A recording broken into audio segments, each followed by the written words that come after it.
Alrighty, folks.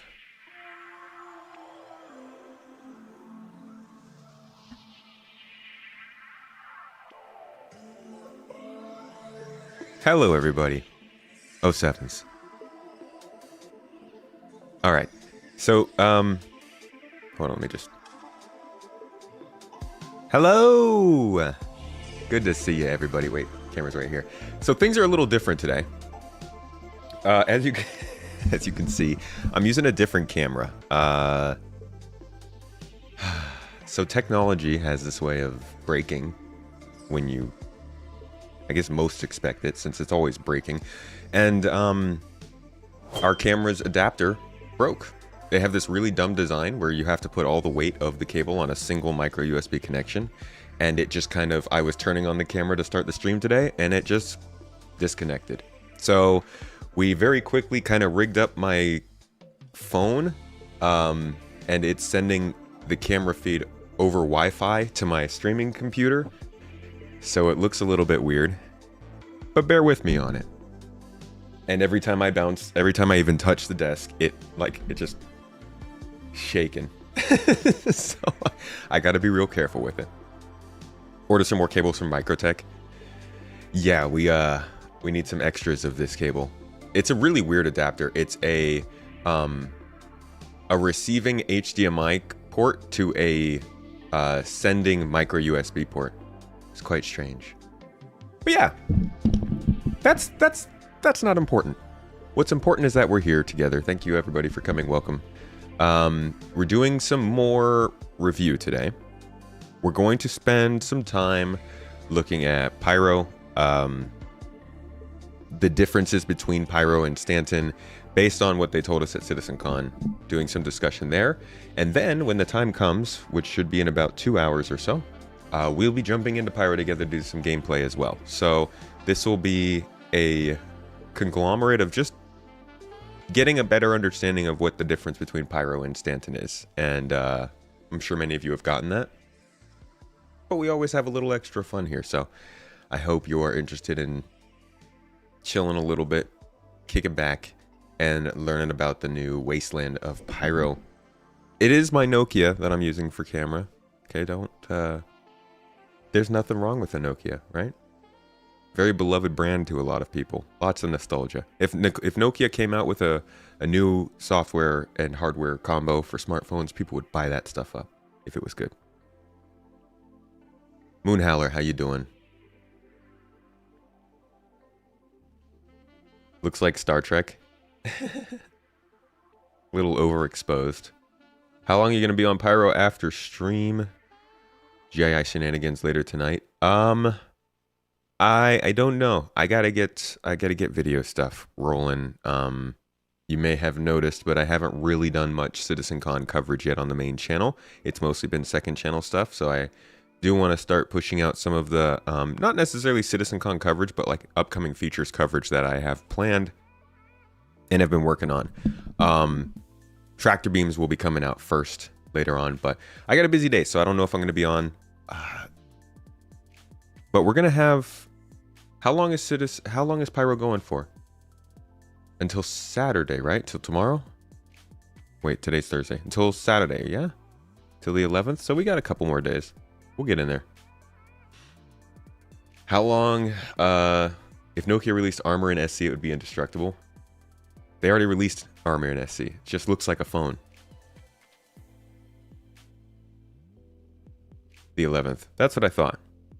Cool. Yeah, we'll make it to that. We'll do that. All right, folks. So, like I said, today is going to be a day of Pyro.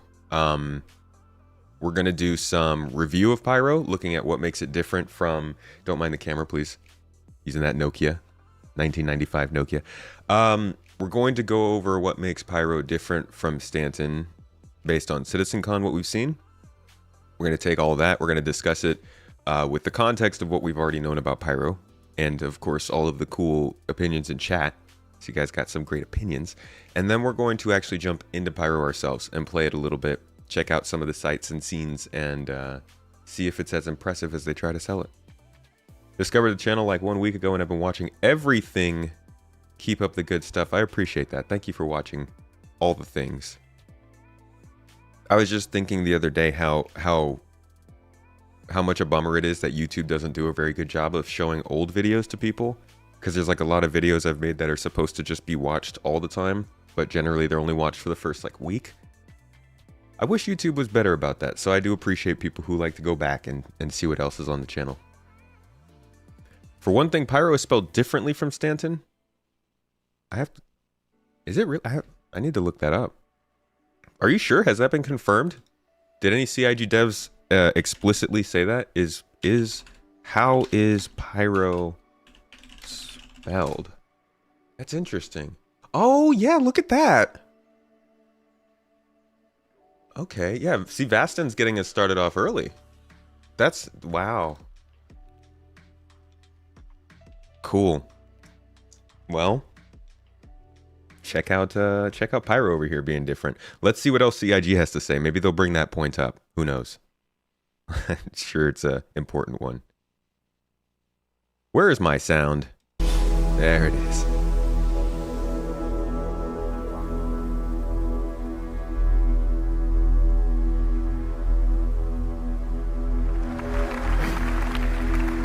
Hi everyone. My name is Colin Chuckett. I'm the lead level designer for the PU. I will give you an introduction to our locations when it comes to the design, a high level overview of the design of our locations. I'm going to describe you the processes of our workflow and the goals that we aim to achieve. So, to break down our process a bit, this is very high level, but it starts out with a pre-production phase, an ideation phase. Here everything starts out in the mind. We bring it down to paper, sketch, write, formulate a plan based on our overall design goals. And then it moves on to the blocking stage. You might have heard of this, like the white box and gray box phase. This essentially contains all of the gameplay that you would see in the final product. This isn't, he's showing us the underground. Oh, actually, no, I'm sorry. No, this actually might be a space station. My bad. This looks a lot like, it's smaller scale than, hold on, I want to show you specifically what I'm thinking of, because there's a shot that looks like this, and it's at this same sort of white box looking phase. And it's of the UGFs from, I want to say ISC at the beginning of this year, I think. And it looks just like this. And I remember when we saw that version of these facilities, here it is. There we are, yeah. One of these is going to be what I'm looking for. Let's see if I can find it. So it was this kind of stuff, right? It was like that sort of undetailed looking, oh my God, I hate it when it continues loading. Losing my spot. So they do these like sort of looks into the white box. Let me give you a better look at this. And you can tell it's got that same unfinished kind of look as what we were just looking at. Like this specifically was very similar to this, right? It looks kind of same style. So I thought that's what they were looking at. And I was going to say, this is something that people looked at last year and said, we're not getting that for years. And we saw now at CitizenCon that they're loading them into raids. They've got the distribution centers working. Yeah, it's taken more than a year, and I think that's still longer than I would like it to. But I think we're going to get those locations pretty quickly now. Like, sometime probably first half next year. It looked like those raid missions really didn't take very much. And as we saw last week, the locations that those have been demoed for are already in the code. They're already in the game. You just can't actually go there yet. I mean, they're not in the game. The code is in the game. Physically, they're not there. Because physically, they're never there. You know what I mean. Marco, how you doing? Welcome. Mace, good to see you. Yeah, I got asked in YouTube chat about you found this channel 5 years ago, but I've been playing for 10 years. I haven't been playing for 10 years. I've been playing for 8, maybe. I tried it in 2013. I tried it again in 2015. Tried it again in 2017, and then played on and off from 2018 to 2020. But I wasn't doing YouTube before Star Citizen. I didn't want to. I didn't have any true, real desire to. Star Citizen is a special game. I think it's gotten a lot of people to do a lot of things that they didn't plan on doing. Didn't plan on having a YouTube channel. Nope. That was a combination of Star Citizen being cool and Mrs. Tomato having good ideas. Basically, the way it's meant to be played, and we test this out with a lot of iteration and, yeah, a lot of testing. And it's basically, the white box is not in a stage where it's presentable, but that comes now. So on the right, as you see, the food court that Adam is going to be showing you later. Yeah, this is the final product, VFX, lighting, and everybody had their pass on this. And level design or other designers still maintains the space and makes sure that the systems that get created are being retroactively implemented. All right, so one key aspect of game development in general is the balance of narrative, visuals, and gameplay. So all these interplay, they interconnect, and it's the foundation that runs through all game environments. So it's important to communicate context. And here in this draw over, you see that narratively, we see sort of a dangerous environment. The spiky shapes here are sort of threatening. We see defensive structures. We can expect some enemy NPCs here, but it's also an old village. Maybe there's some exploration. This gives me such this gives me really strong Shadow of Mordor vibes. You guys ever play that game? Great game. If you didn't play it, I mean, I can't say go back and play it. It's kind of old at this point. It probably aged okay. I hope they make another game like that, though. It had a really good Nemesis system. But this looks, I don't know why, but this gives me a lot of that kind of vibe. Maybe because of the dark atmosphere and the spiky shapes, as he says. But, yeah, I don't know why. What is it? Some loot to be found. And then what's also important is communicating goals. So goals can be the pathways that you take, the gateways that bring you from one step to another, and so on. Whoops. Yep, there we go.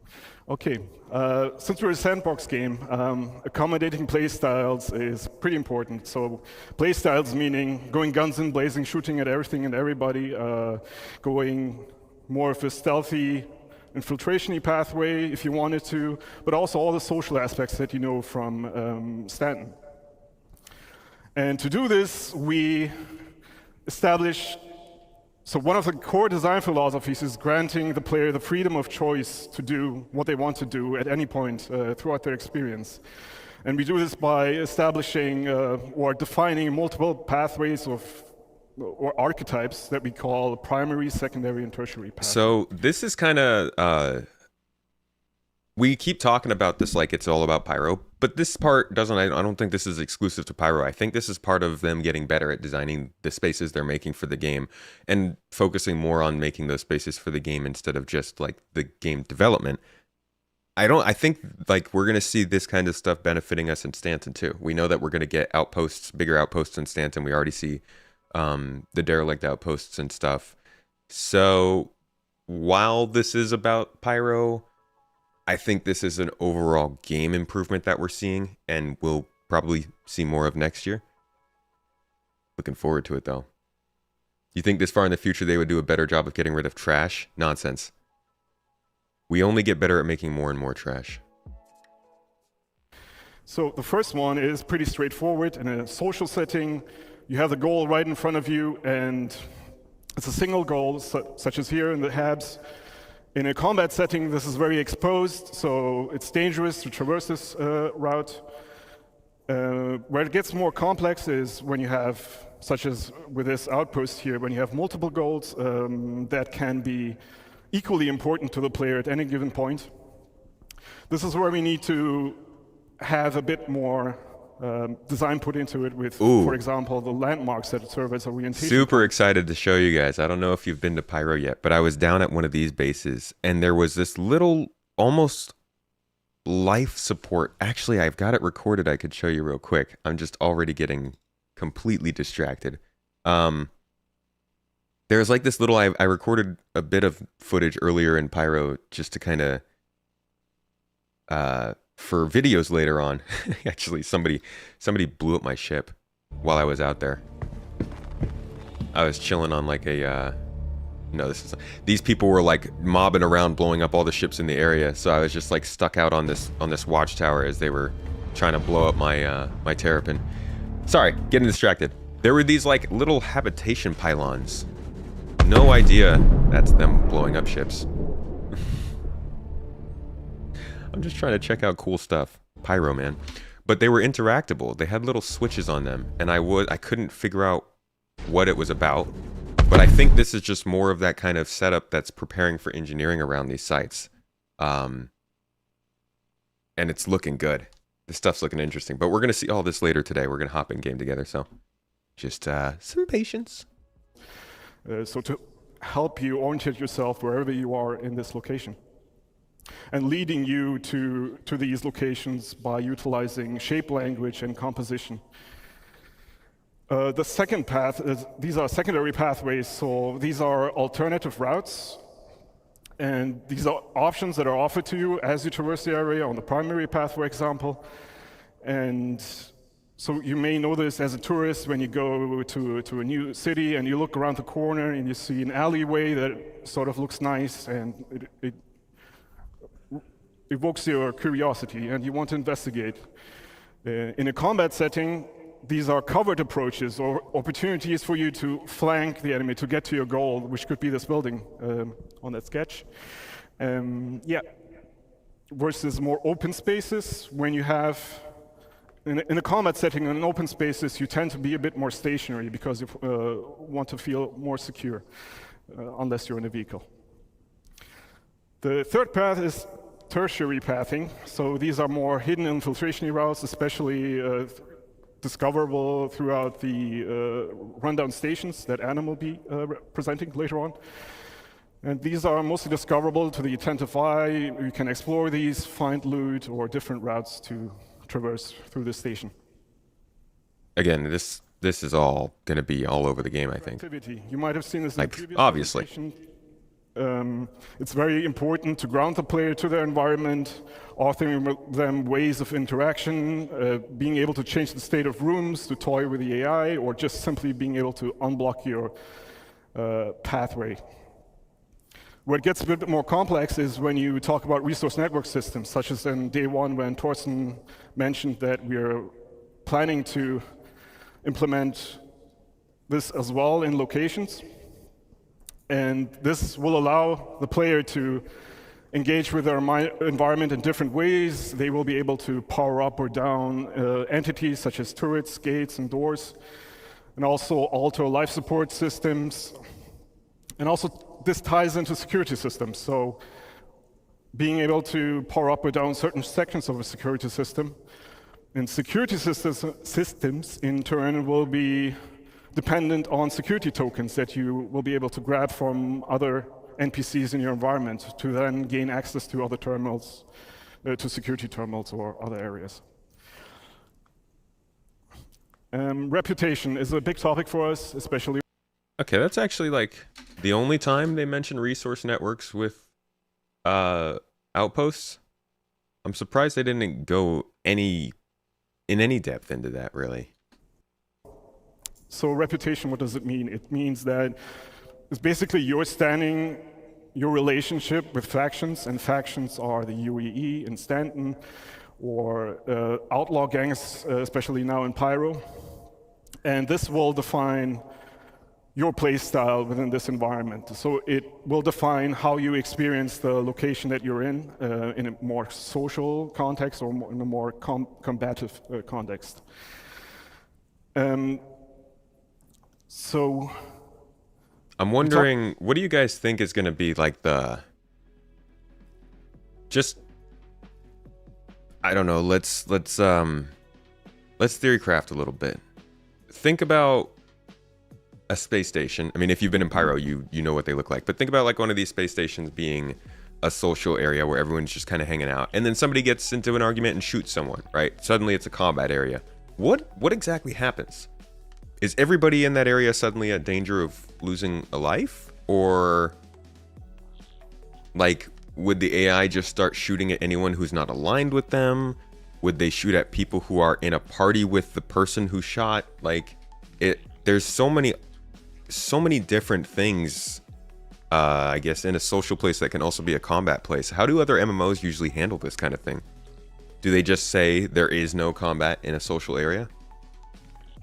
Because when you can have both, things get a little weird.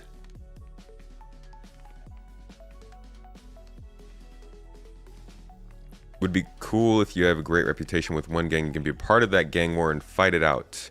Well, I think that is how it's going to work. Whoever shot first is the target.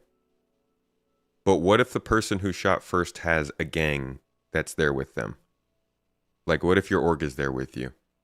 Would that org be marked as enemies for everyone in the area?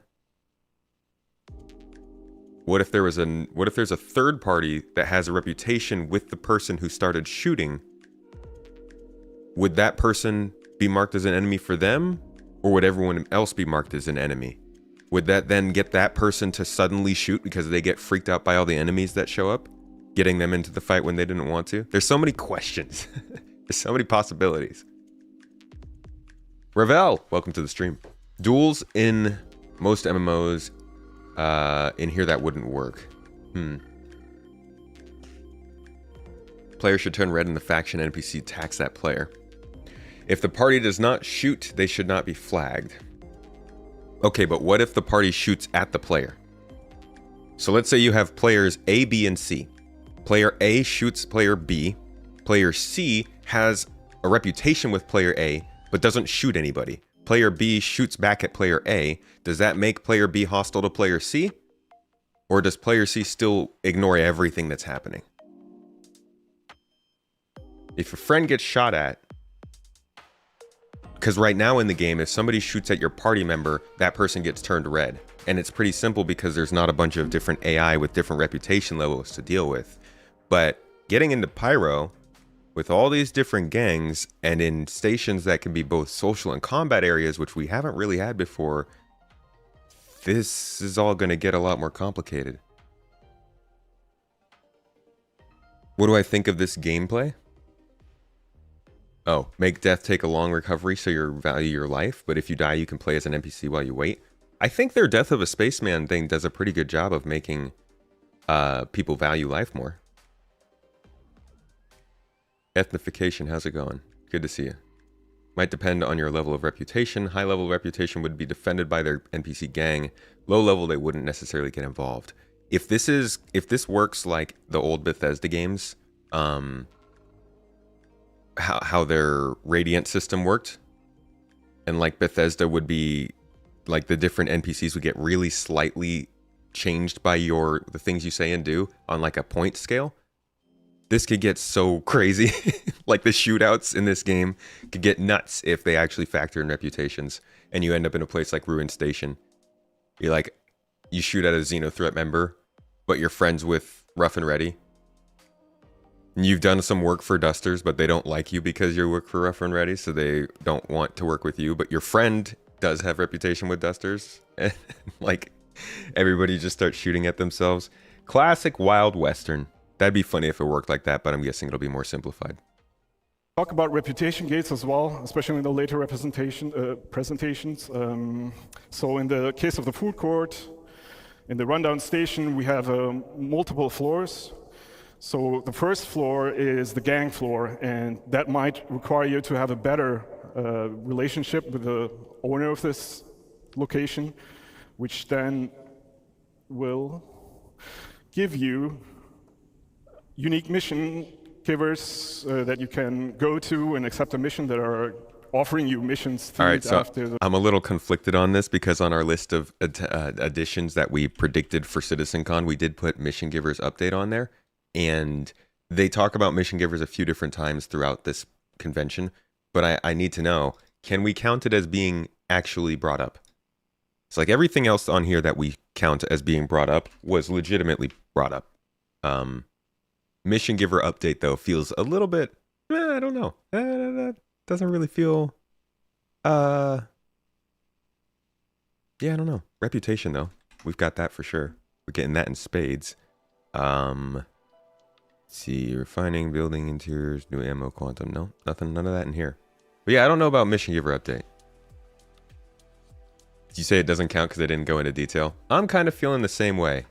Yeah. It's a little bit of a cop-out to go with that. We'll leave that. Woody Bear. Welcome to the show. How you doing? Good to see you. You got here just in time. Don't worry, Revel. You haven't missed too much. At least you haven't missed the good stuff. This presentation gets good, guys. Because just like every other presentation, it starts out looking like it's just a CitizenCon panel, and then it turns into a gameplay panel, and it's really nice. The faction or the owner of this location, but also give you access to unique gear, collectibles, ship weapons, and items. You might have seen these locations in the demo if you've played it. So to close this all off and move on to the other presentations, the glue behind all of our locations is the content. It is the reason why you go to these locations in the first place, and our main goal right now is to not have that divide between social and gameplay as much as we do in Stanton, but mix it up a little and make that dependent on the reputation that you have with the factions or the owners of these locations. And yeah, we're looking into more content. As you've seen listed there, there's a bunch of new stuff coming as well. With the later presentations, for example, with the logistics hubs in the second portion. We're also looking into raids.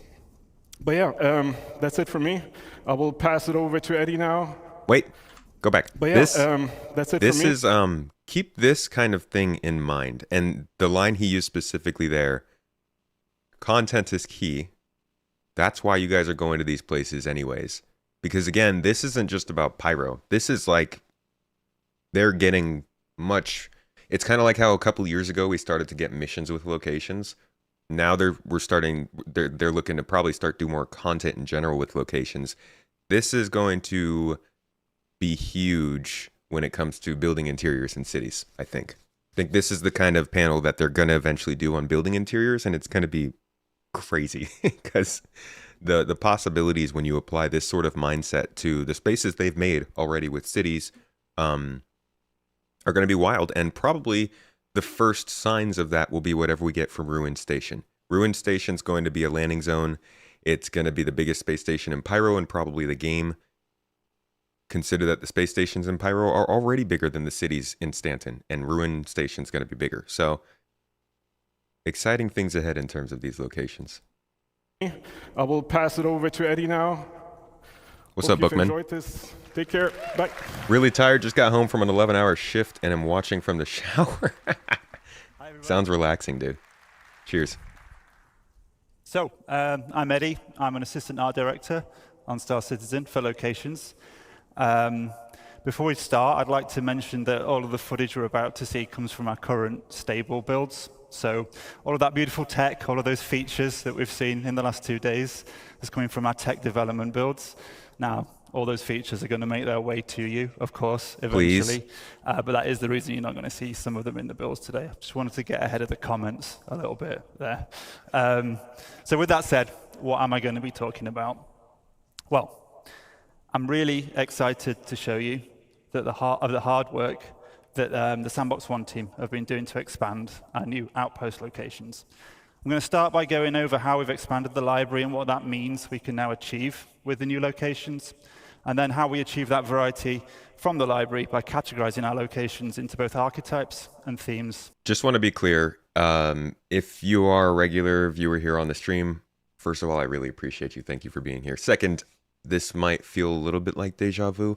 We did jump into one of these panels, this panel specifically, a little bit last, I think it might have been 2 weeks ago, just to kind of reference some stuff. So I'm going to go over the same stuff. You might hear me say the same thing. I don't usually do this, but we did kind of jump ahead a little bit. So that might be why this sounds a little familiar. And what that means for you as a player. So I don't know if you remember this, but at CitizenCon in 2021, we showed this new style of outpost for the first time. Now, at this point, we had our art style locked in. We'd worked on our library of content to the point where we could make smaller locations like this one, but with a limited amount of variety between each one. And this is what that library of modules looked like at that point. And I can show you what kind of locations they were making with these modules. Oh my God, I'm so sorry. That was loud. Jesus. They don't usually have audio. My poor ears. God. I'm dead in one ear. Oh my gosh. I am so sorry. That was... Ow. I need a mop. Well, there was that. There's also less loud ones. They were showing us kind of salvage yards like these. They were good locations. Like, these are very cool looking areas. Definitely better than the places that we have in game right now. Here's some of like the white box and gray box stuff they were doing. And here's a white box of sort of the assets they had back in the day. So even from this, they had expanded a little bit to into this. I mean, the assets changed, I guess. But the locations were really small. As well as some of our larger buildings and a number of smaller that Archer reference and dressing and standalone modules. But each outpost couldn't be too large without there being some obvious repetition between the modules used. So let's have a look at that library today.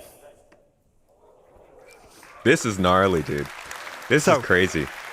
I cannot, like, the amount of locations that they can make that all feel unique with this amount of assets. I mean, once they get dynamic server meshing, what's stopping them from making dozens of these on every planet and every moon in Stanton? Maybe not in Pyro, that'd be a little weird, but like, this is nuts. And this is one archetype. This is just the colonialism archetype. We've been over this, right? You guys know this. I don't have to pull this up for you. Oh, I have to pull this up for you? Okay, don't worry, I'll pull this up for you. Of course, I got your back. I just like looking at this slide because it's fun to look and be like, okay, so this is what they're showing us right here is this little square. That is colonialism. And I bet they'll expand this some more. I mean, I think this is a good amount of stuff, but I could see some more stuff being added to that, definitely over the years. But they haven't even, like, now they have to do this to utilitarian, because all we have from utilitarian are those little things we have in Stanton. But then you also have this style, you have this style, you have this style, you have this style, and this could change over time. You know, they might not stick with this. This is from 2019. But it does show the direction they're going in. And they've got a lot of assets planned for these kinds of outposts all over space. It's like what every Star Wars fan wanted back watching the original trilogy. Or even the sequels, or the prequels, I guess. All that kind of energy. I love it. To achieve that greater visual and design delta between each outpost and have them not feel like exact clones of one another, we've massively expanded our module library in terms of breadth and depth. And what I mean that, we go broad by making more modules with different purposes, and we go deep by creating multiple thematic overlays for each of those modules as well. And I'll go into what that means a little bit in a minute. But the challenge of a sandbox location like this, as you can see, it's not about building a single unique location. That can be quite straightforward, to be fair. It's about giving our artists and designers the building blocks, the affordance to build multiple locations that all feel somewhat different, even if they do share that same basic DNA. So it's about creating both the ingredients at the same time as the recipes and making sure all of those flavors work in harmony with one another for both visuals and gameplay. So every individual part has to take into consideration all of those design philosophies. So every single module has to take into consideration those design philosophies that Khan mentioned. But we also have to make sure that they work with those same principles when an artist or a designer combines them into any one of a number of different layouts. So the more ingredients we have to work with, the more recipes we can create. But with that complexity comes the challenge of keeping everything harmonious. So we like to think we've done a pretty good job with that. Yo, That's me. this is like a full-on town. I love it. And then this is the next part. What they talk about next is just the best part of all this. Using this expanded library, we've been able to increase the individual location size because there's less of that obvious repetition between buildings within any single location. And we can't really call some of these large locations outposts anymore. They become something more like settlements and imply a larger and more established community. Now, as a player, it will mean a lot more to explore and do at any single individual location with a localized and personal feeling mission types that might see you moving around a single settlement to complete objectives or doing short hop missions between clusters of settlements on a single planet. See, now this is also kind of a key to exploration gameplay. A lot of the complaints you get when people are like, oh yeah, exploration is going to be in this game, but look at you know, there's two systems. Everyone's going to explore. I can't find anything. You know, like, people think that you're not going to ever be able to do anything exploration-wise, but I feel like these sort of missions are like, nobody has ever...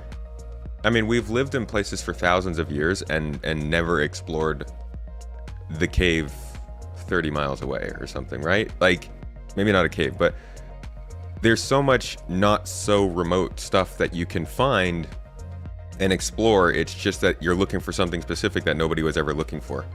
And I feel like local missions from towns are those chances to be like, oh yeah, there's a cave 20 kilometers away in this valley that you need to go find something in, blah, blah, blah. And like, while you're going to that cave, there's an outlaw base and you get sidetracked.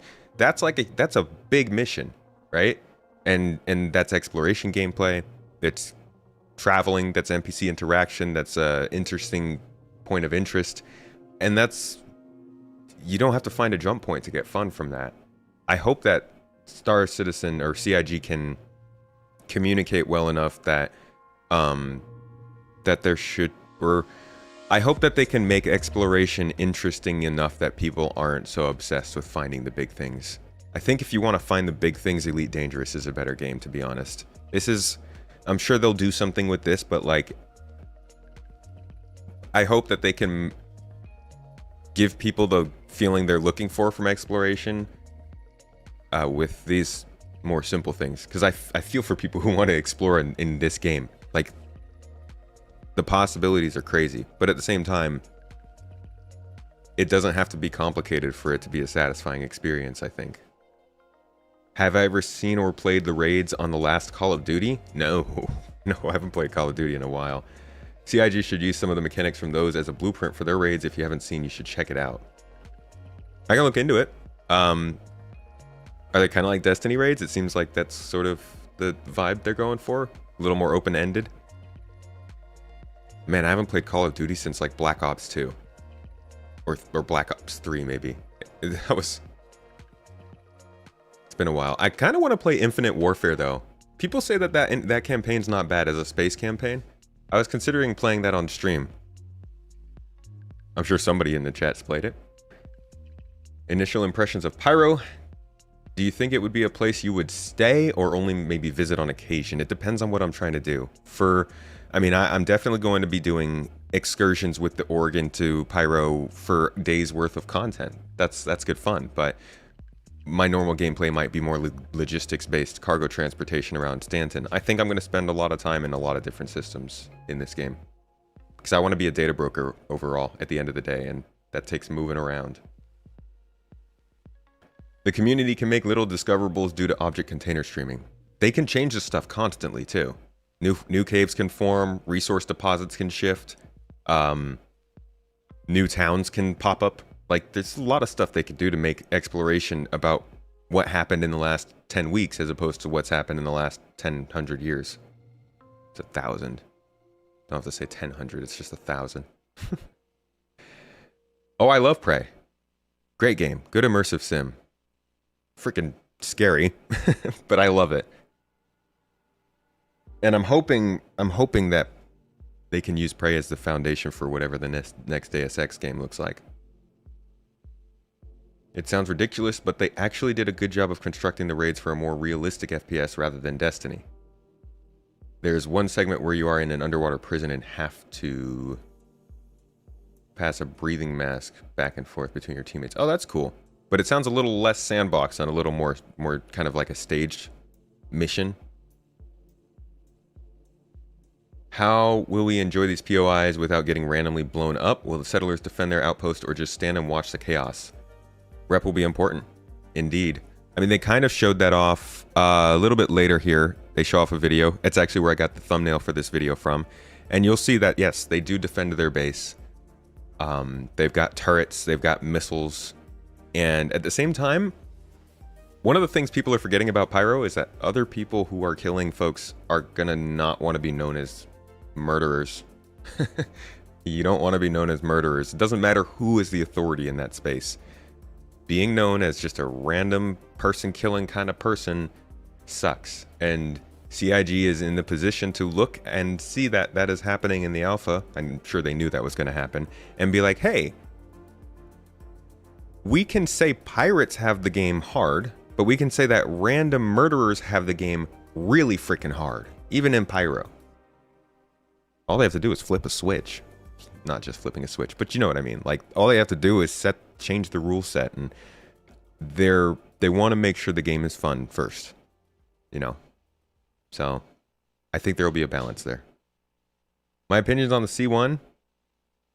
It seems like a great ship for a single person.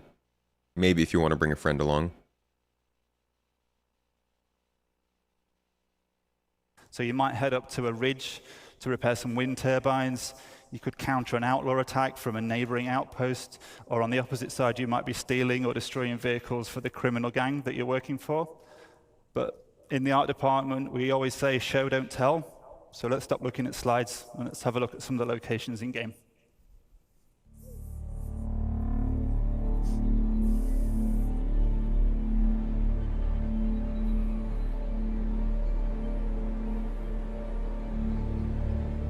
So these are, I mean, these are towns. We used to ask, like, what is in between outposts and cities? And they talked about these little settlements, but these are full-on towns. This is a population. They have cargo shipments. They have daily cargo shipments here. They have a police force here, a security force that probably makes sure that the border doesn't have, you know, beasts that are roaming and killing people, or people who are getting lost in nearby caves. Like, there's so much potential mission content in a location like this. It's nuts. All they have to do is continue to scale up and get enough people to make it, and, you know, make enough money to pay those people.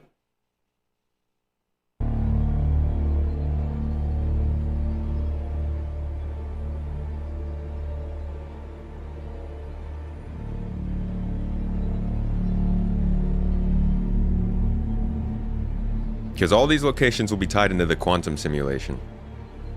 And they'll be economic nodes. You'll have to trade with them. There will be pirates that are attacking them. Like he said, there might be broken down equipment that you have to interact with through the resource management system. It's just a lot of potential. And these are, in different ways, going to come to Stanton as well. Hey, John, good to see you in chat, man. Thank you.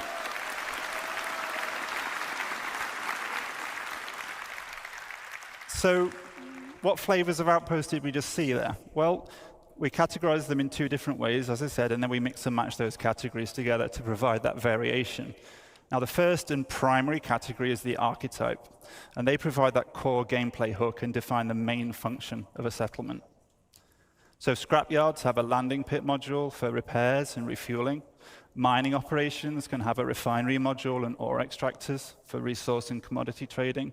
And trading posts themselves allow a broader range of item purchases through the dedicated trade building module.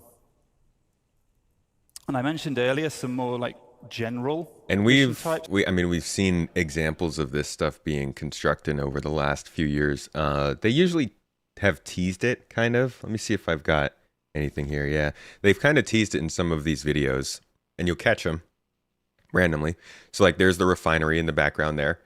They never really talked about it. They never told us what it was for. They would just kind of put it in some videos every once in a while.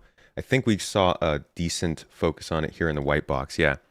So this was like one time when they actually talked about it, but they didn't really talk about it. They were just like, here's a refinery in white box stage. You can see that these yellow parts are interactable and these will be in the game. And we're like, okay, what does that mean? And then we see them kind of with more art assets going on.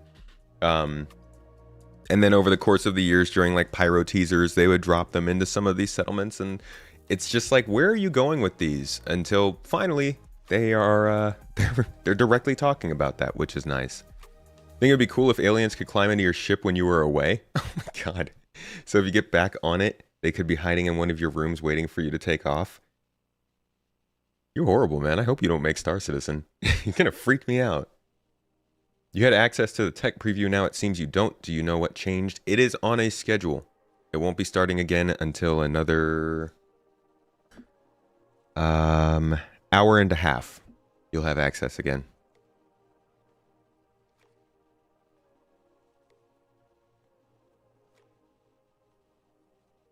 Not so good because of the last hour, but pretty nice overall. Nahore, I hope the next hour is better than the last one. But cheers. Let's scan your face and put you out into the game as an NPC. Sylvan, dude. Hey, it's good to see you, man. How are you doing? How was the rest of your time in California? I really enjoyed hanging out with you, dude. I hope to see you again soon. That was a lot of fun. Cheers.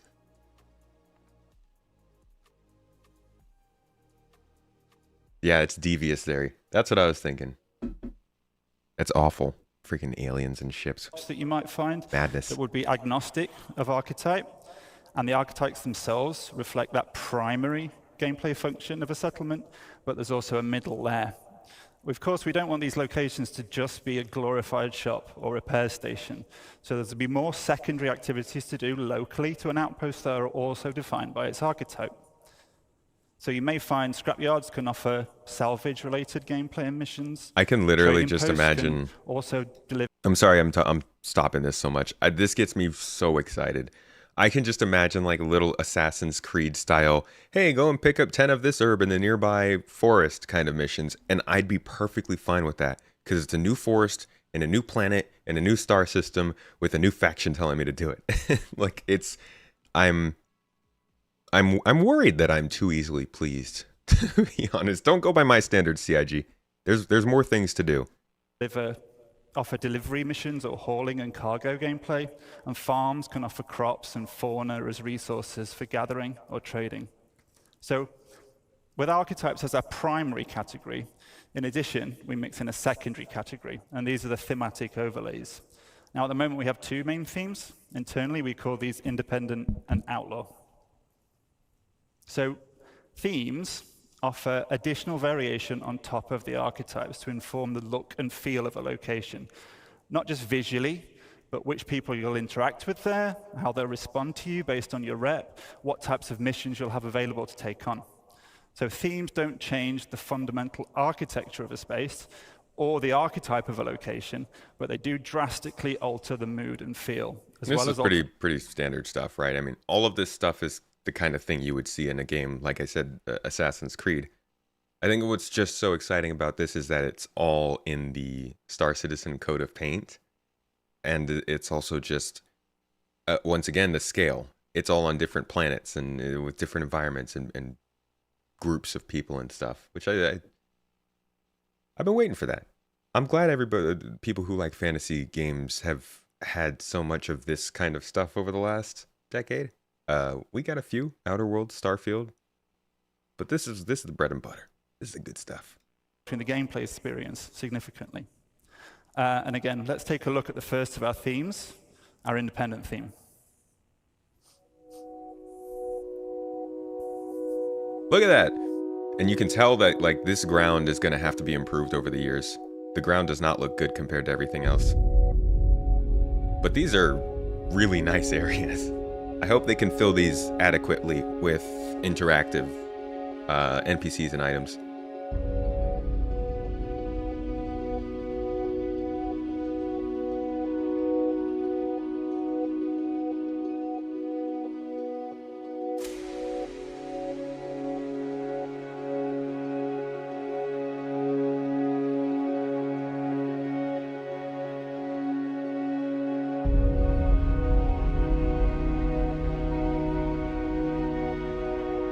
So he called these independent, right? Not,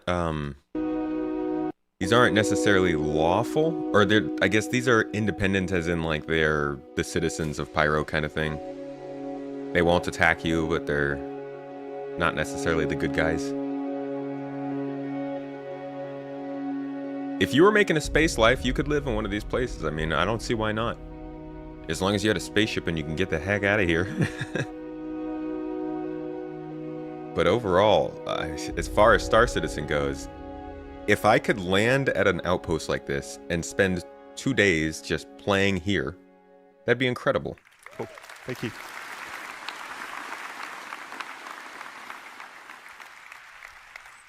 So, as a neutral player, the independent theme presents a much more social, visual, and gameplay experience.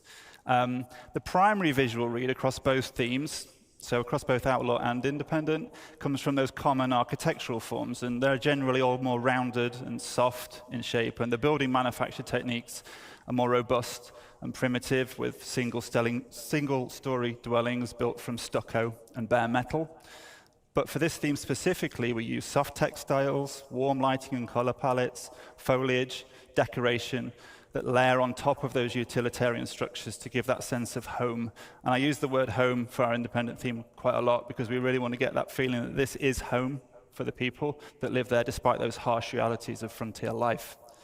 And in contrast to that, we have a theme that lies in a direct opposition to the independence, which we call the Outlaw theme. So let's take a look at that now as well. Just immediate gunfire. So this is the stuff that feels a little more Shadow of Mordor and vibe. I think it's just the architectural style of the constructed stuff. Oh, but this is that video I showed you guys earlier. I think it was kind of like one of these. This was the independent version of this same watchtower. It takes forever to climb up it.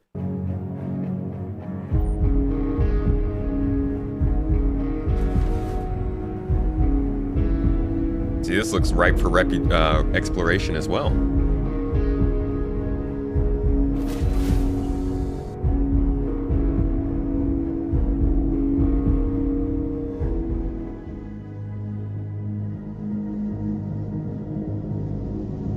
When you say you want to live somewhere like this, I hope you mean in-game.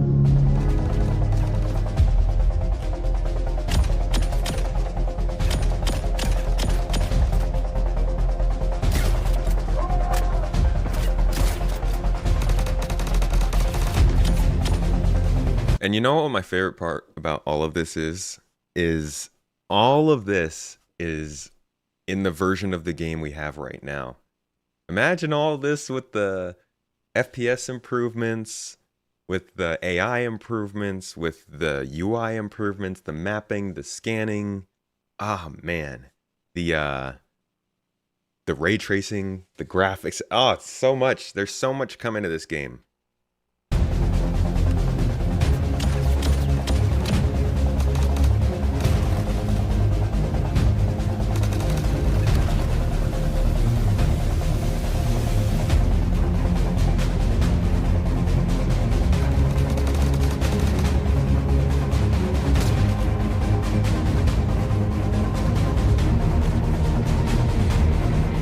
This is the scene from the thumbnail.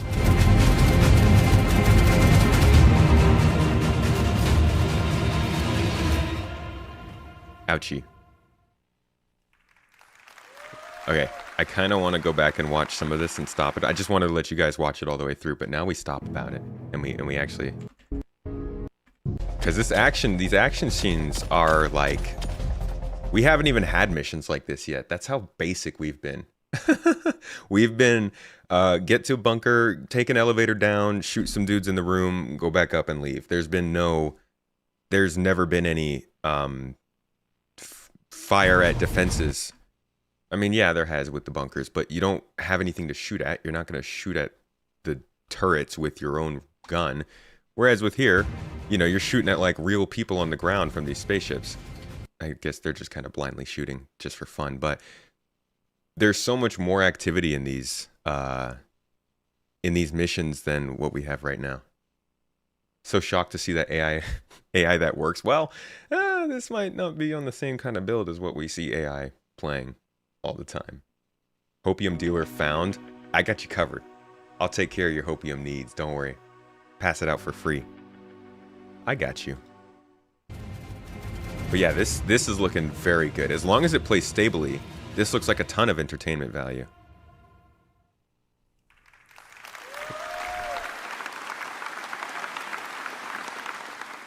So the Outlaw theme tells that story of these once functional settlements being completely overrun by the various criminal elements that inhabit the system.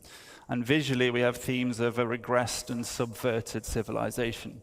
So we layer on top of the architecture these spiked and aggressive forms, and we have evidence of a squalid living arrangements, and lighting comes from fires or poorly maintained fixtures. Some spaces are going to be recognizable as deformed versions of the independent theme, but some have been completely changed to more nefarious purposes. And while both themes employ all of the various alternative pathing and traversal considerations that Khan detailed just earlier, the Outlaw spaces are weighted more towards combat. But just because these spaces are more dangerous and the experience can be more combative, that doesn't mean that the archetype of the outpost is lost. Okay, but so what's even going on here? Are these cages for people? Are they just torturing people in their refinery? Should we be concerned? What do they make? What are they refining? Why? Why is it there? Player choose to be a criminal working up your rep with a headhunter gang, you'd be welcome at the trading posts, and you'd be able to buy and sell items or take on missions. But you probably won't then be very welcome at the independent-themed locations, and that's where you'd get your combat experiences. So while the Outlaw theme looks very different, the functionality of those archetypes still remain. So I've talked about the kinds of outposts we've been hard at work on, and I hope you've enjoyed checking them out over the last 2 days in the Pyro demo. It's really made me very pleased to see people playing our content at last, so thank you for that. But where are we heading from here? Well, I hope it should be obvious that we're going to get these out for the first Pyro release. We still have some final optimization and polish passes to do across the whole library. And then we're also going to be expanding the amount of these locations throughout Pyro and beyond. And remember when he says throughout Pyro and beyond and expanding, remember we're only looking at this one. Frontier vibe. This is just the frontier stuff. What else is there? To do that very quickly now. And we've got the library as well to do it. And the new outposts are not limited to the Pyro system. They're completely system agnostic, so you can expect to see these outposts in other systems as well. And of course, we're going to look to add more ingredients, more of those modules to the library as well, to further expand the variety and depth that you'll be able to see at these new locations. We want to encourage more on-foot gameplay within a small ecosystem of a planet to give that more localized and personal feeling experience. Our goal with these locations, as with many of the others we're going to hear about today, is to continue to work on the gameplay so that every location offers a rich playground to explore. And I guess I'd like to finish just by thanking everyone for listening today. It's really great to see you all. And I'm going to pass you over to Nick. Thanks, Eddie. He's going to talk about some locations that are coming in the nearer future. Yeah, good stuff. So that stuff, like he just kind of hinted at, is probably further out, definitely coming with Pyro. Nick is going to talk about probably stuff coming in Stanton. Yeah. Which is, oh gosh, There's so much coming to this game. I'm gonna keep saying it. It's good times. We're eating good. I'm gonna feast myself. Okay, we went like 4 months this year with scraps. All right, so this feels good. Asking about what this was. This is a video, or this is a little slide that they had in CitizenCon 2019, where they went over the architectural styles of Star Citizen. They talked about how utilitarian is Lorville, your Area 18, and the outposts that we have right now. Colonialism is what we've been seeing now with Pyro. Streamlined metaclassicism, Henoism, and super modernism. We haven't really seen. High tech is a little bit more fleshed out with the Rayari outposts, Microtech, and Orison, but they still haven't gotten too high into high tech. So there is a lot more stuff that they're gonna bring into the game in terms of style. I mean, look at this. Like they've you can't really tell what it is, but you can tell it's, I don't even know how to describe that. Monolithic. They've got plans. Once lighting improvements come, the locations will look so much better. Yeah, definitely. Global illumination will help a lot. I don't know what streamline would be. But there are some examples in the game, yeah.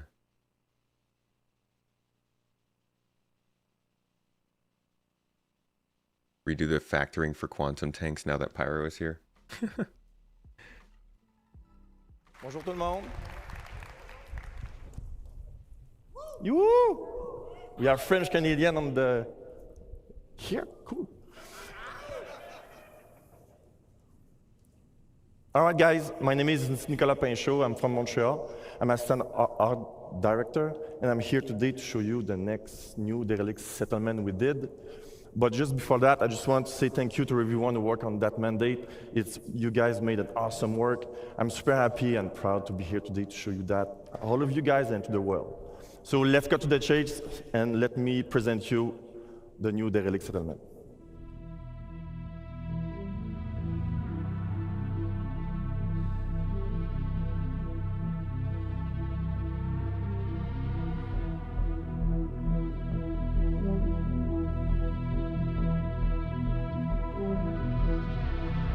These again are, I mean, compared to the derelict settlements we have right now, can we pull up that real quick? Let me see if I can grab some quick footage of our current derelict settlements, because there's definitely,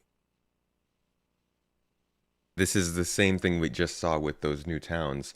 They're way bigger than anything that we were thinking about before. Let's see, so I guess this isn't, was this considered a derelict settlement, this reclaimer? Ghost Hollow? Because I mean, it's one ship, right? Here are like the derelict outposts that we've been playing with so far. They were fun locations, but again, they were just like the outposts. It was literally, you could probably shoot everybody if you landed in one spot in the center of it and just turned in a circle and found all your targets. These were solid. They just weren't super high in scale, and even from the initial concept art for some of these types of things, they weren't as big as they have gotten.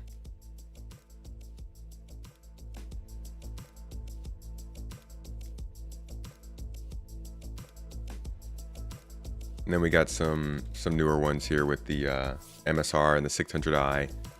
Again, cool places, cool areas, cool locations, but they didn't do very much. Here's some of the gameplay that we've been having out at these places.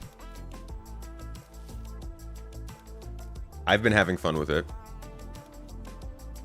But now, looking at the way that they've grown, once again, things are changing a lot.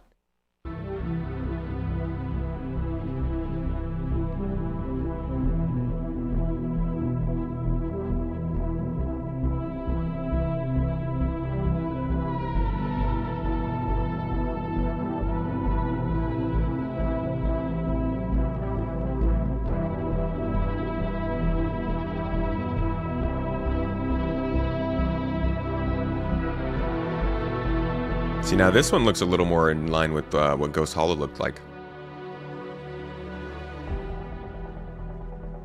No, there is gameplay differences.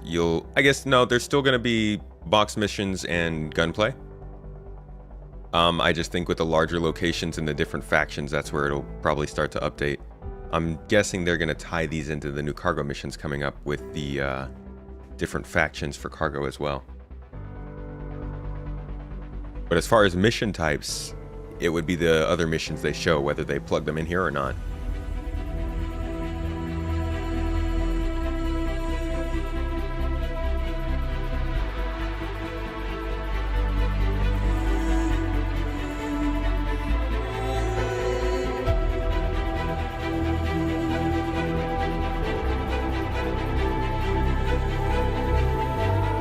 This location's pretty crazy. I'm wondering who came up with this. Because this place is huge. It looks like a general, you know, decent sized place, but then you get down here, and this is like a freaking city. What is this? So they're definitely going to have to fuel this kind of a location with a lot of things to do, places to go, people to talk to, or else it's just a waste.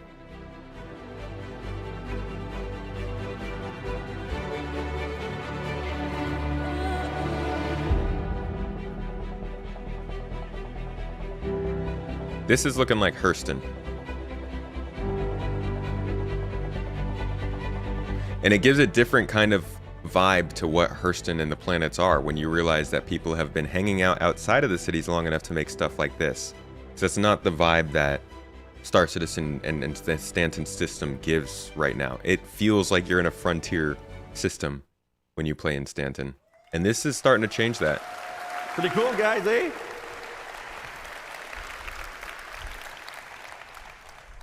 By the way, we made more than 4. It's not just 4. We made more than that. So we split those settlements into categories, social and hostile. In the social one, we will have drop-off mission, shops, food, loots, and drinks. And hostile one, obviously, will be more focused combat. Let me show you what it looks like.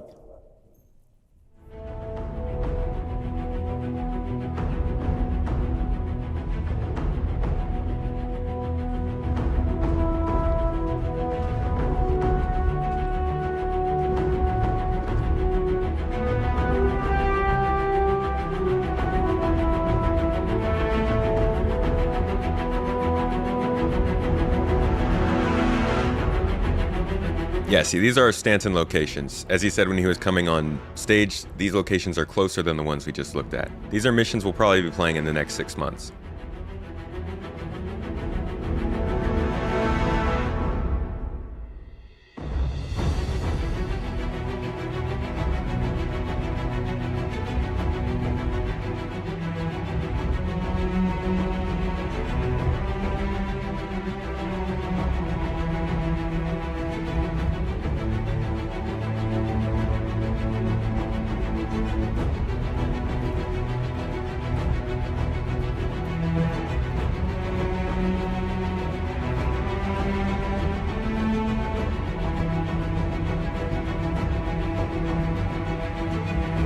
They do feel like more like proper locations than the derelict settlements we've had so far. Things that I would spend more time actually hanging out at than just going, shooting people and leaving. But it looks like you can still do that. Again, my main problem with combat missions right now is just that they're one stage, you know? Being able to progress through a town like this is much better than what we've had.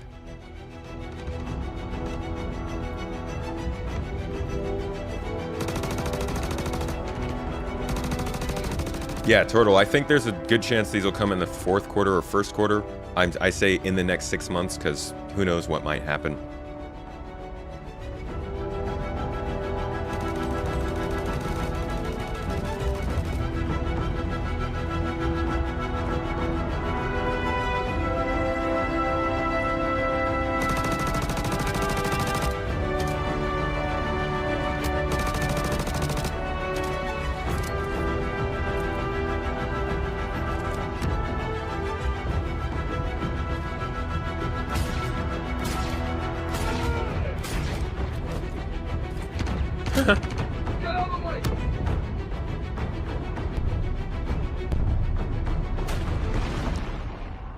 So it all looks really good and fun, but at the end of the day, combat against AI in this game is still pretty janky. And I think that's the one thing that bums me out about this is like these missions look really fun, the new locations look great, but I'm still gonna go and shoot AI that don't really react, and it's gonna be a kind of a bummer.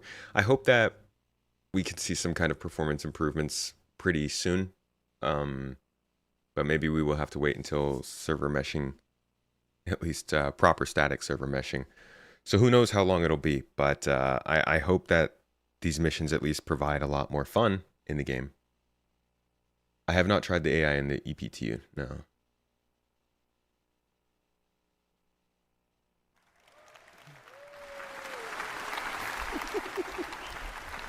I like the end. The end's awesome. All right, in summary, guys, we're going to have a lot of new location on planets, links with nice mission and good gameplay. And the most important, all those locations will be in Q4 this year, available in the game. Yeah, so okay, these are the Q4 derelict locations. I need to add that to my list. So thank you very much. I will let now Adam to show you more good stuff. Thank you. Well done, mate.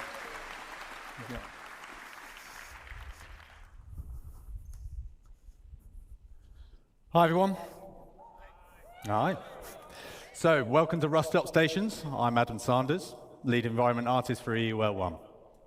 We're excited today to show you our efforts for the Pyro rest stop stations.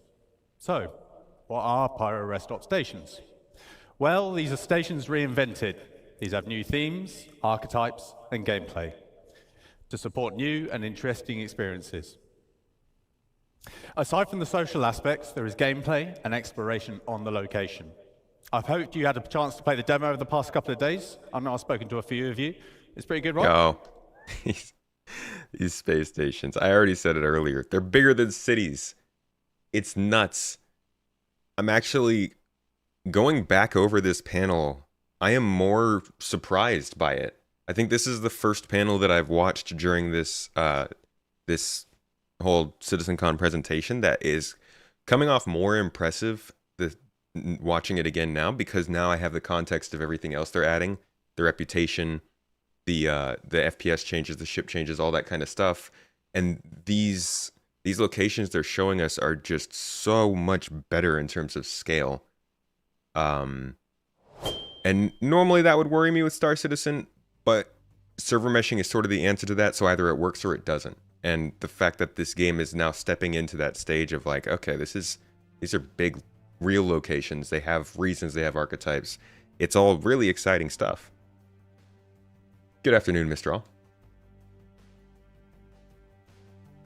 Can't wait for this stuff. I guess it starts as soon as this quarter, but I can't wait for it to be supported by server meshing. Yeah. It was a sneak peek of our current progress. Let's kick off with an overview of the Pyro system. For the Pyro system release, we plan on 6 planets and 26 stations, including jump point stations that connect for Stanton and future systems such as Magnus. Rest stop stations are either in rundown or abandoned states. Citizens of Pyro, the rough and ready outlaws, and Xeno threat may control these. Our focus today will on the rough and ready owned Pyrotech Amalgamated Fuel and Resource Station, Planet 2, Lagrange Point 4, otherwise known as Checkmate Station.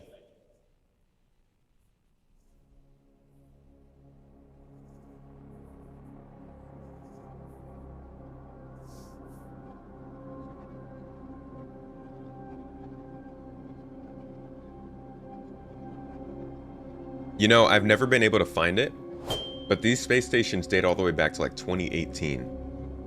We had derelict space stations show up on the roadmap. They were supposed to launch, I think, 6 months later. They got delayed and never showed up again. I think that's what all these turned into.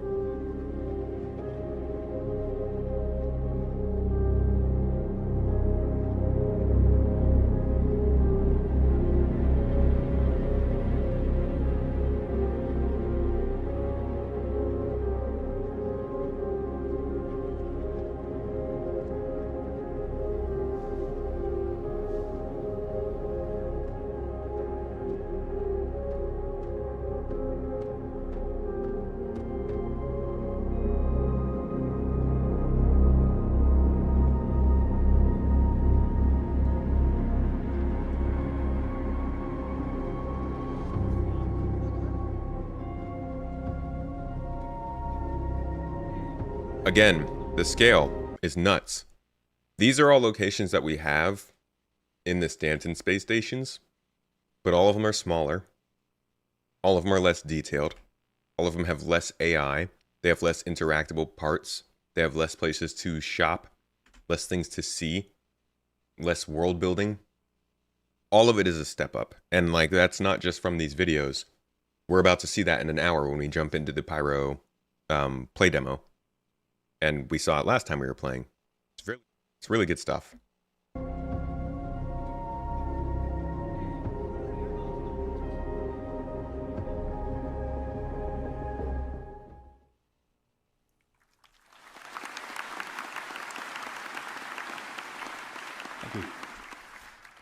So to create a richer experience from rundown stations, we have 3 key points. So increased reputation gives you access to new areas, unique gear, and mission givers. It also relates to basic functions such as the hub clinics, which need at least a neutral standing with their owners. Combat can take place anywhere, including social areas. Numerous options for environment traversal and enhanced environmental interactions. We aim to include new substation areas such as the workers area, lower deck, and maintenance areas. These areas will offer unique content, more environment interactivity, and interconnection between areas. Our journey begins when the player arrives in the entry deck view room. The entry deck serves as the first barrier between the outside world and the interior of the station. Some inhabitants are prevented from going inside and are stuck here with no means of getting out. Slums are formed beneath the bridge, smuggling routes established. Some shopkeepers will sell you water and food on your way into and out of the station. Let's have a look.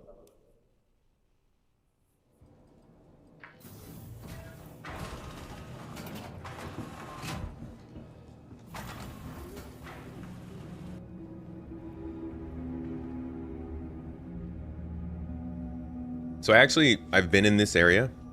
I've been in this area. It didn't have a gang. I don't think it had a gang symbol there. It might. I haven't spent too much time in here though. I've mostly run through it. And that's, I think, the only thing that's really lacking of these locations is that this is the first time we're seeing them. There will be a lot of stuff added, but just like in Stanton, a lot of these areas are just passageways. They're not actually destinations, you know? Now, more options to actually do stuff in these areas is cool, especially because a lot of them do have this sort of abandoned feel to them. This segment of gameplay felt more cyberpunk to me.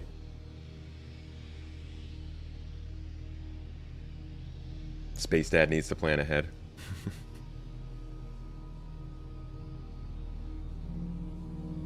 The fact that these areas actually connect locations is pretty nice too. It does kind of make you wonder, why do we have elevators?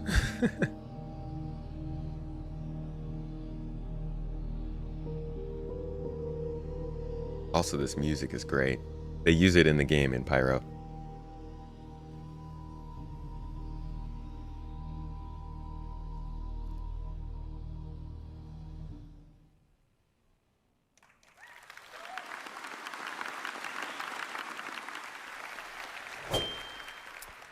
Khan touched on reputation earlier.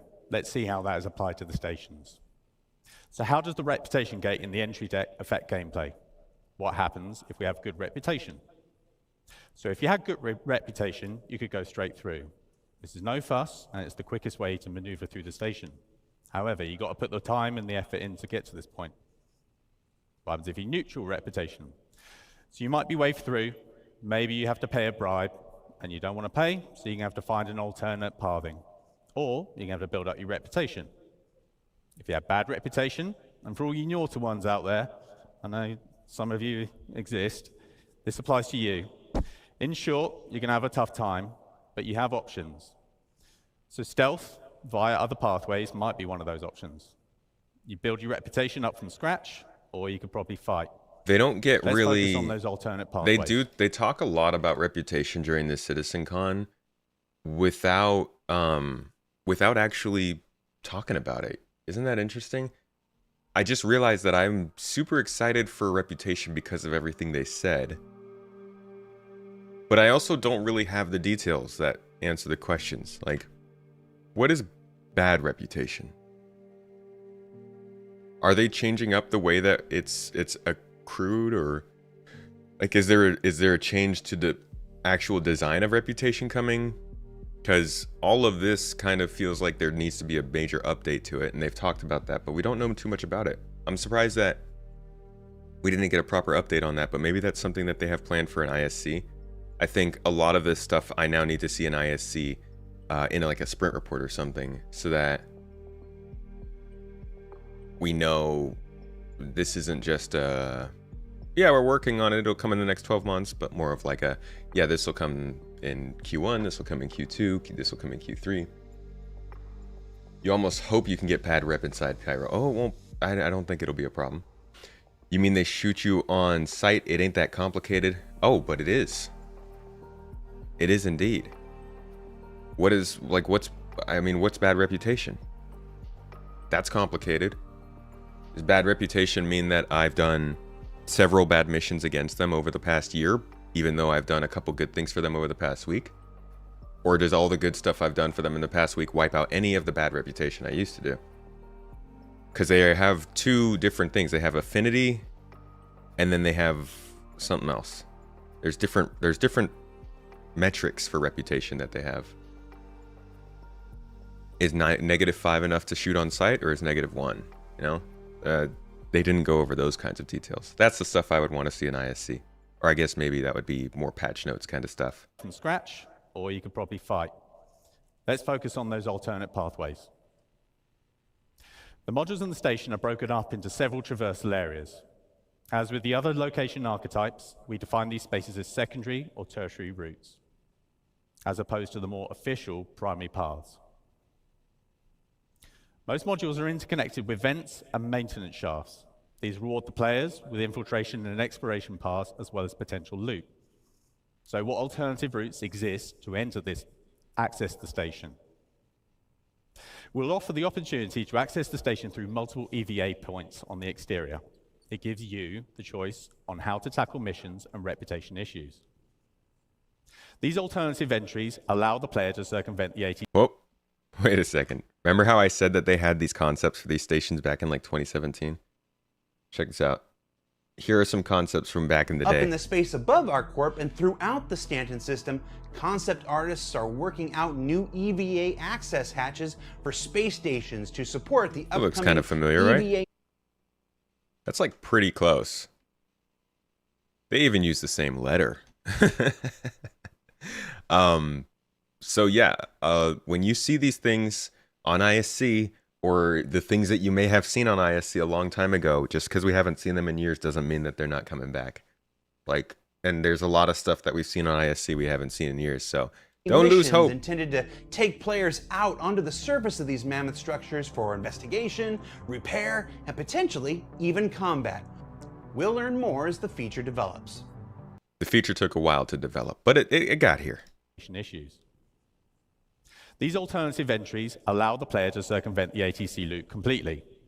Useful for when your reputation with the owners would normally prevent you from going through more official ways. These server spaces that provide content aligned or against the owners of the station. The maintenance hatch access points are a new common sublocation to the stations. The stations are planned to house maintenance areas that increase the interconnection between all the different sub-areas of the station. They act as alternative pathways the player can take to traverse from the entrance area to the Galleria, for example. Now let's have a look at our main social space. The market. A central location for the controlling faction, it houses all their nefarious activities. You can participate in their endeavors if you have the right rep. Let's have a look at some of those key features. So somebody was asking about aligning with warring factions. That's where reputation really shines, and this is what they're kind of showing. You align with the faction, you can land at their space station, you have all the access to their goods. It doesn't mean Pyro is a wasteland where you can't get anything if you have friends. But if you don't align with any factions, you're not going to be able to benefit from a lot of the stuff they're showing right now. And that might be your choice as a lawful player. That might be why Pyro isn't the best place for you. then again, a lawful player can probably make the most money in Pyro, since that's where the least lawful players are.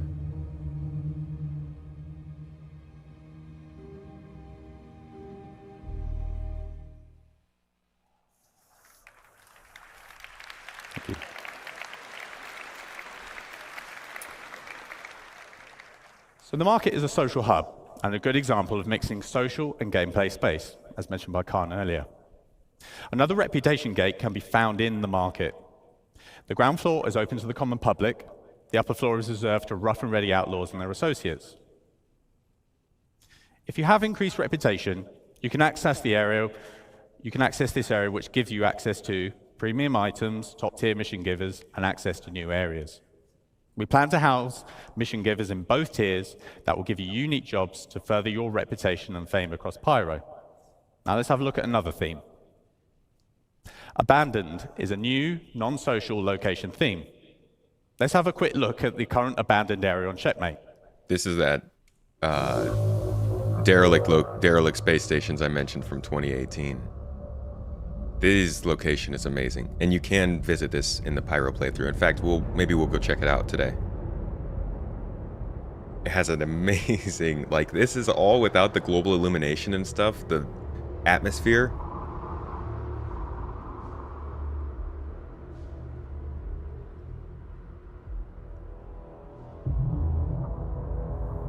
And like we're kind of just looking at this from the perspective of Stanton and Pyro, but imagine when we get, when there's 15 star systems and you happen to come across an abandoned space station out behind some, third moon on the 6th planet around a star that nobody has ever been to just yet.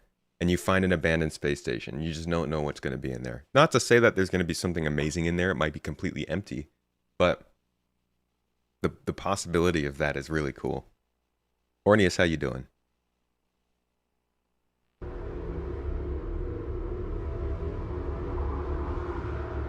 Resource network gameplay, maybe you can boot the power back up.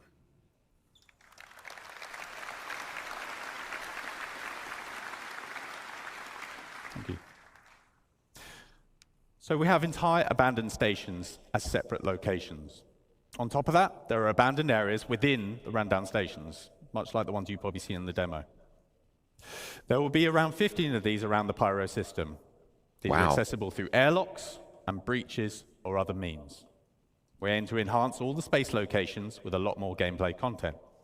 These are dungeons. Loot runs, exploration, creatures, missions of various types with PvE and PvP content, just to name a few. These are literally just abandoned space station dungeons. Like, these are, if you don't want to go and raid a distribution center or one of those towns we were looking at earlier, you can go and take an abandoned space station.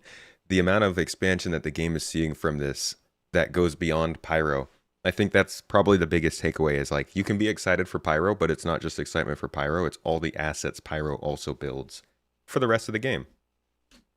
We're also laying a focus on environment interactivity with potential retrofitting of occupied stations. With the future addition of security systems and the resource network system, we will have the means to further improve the experience within these spaces and offer new challenges. With power, life support, and gravity playing a key role to give the player a unique experience, especially in abandoned stations. So, what do Pyro rest stop stations bring to the game? So lots more variety in space stations, with more gameplay opportunities within a station location. So this is Ruined Station, and we don't have access to it in the demo, from what I know.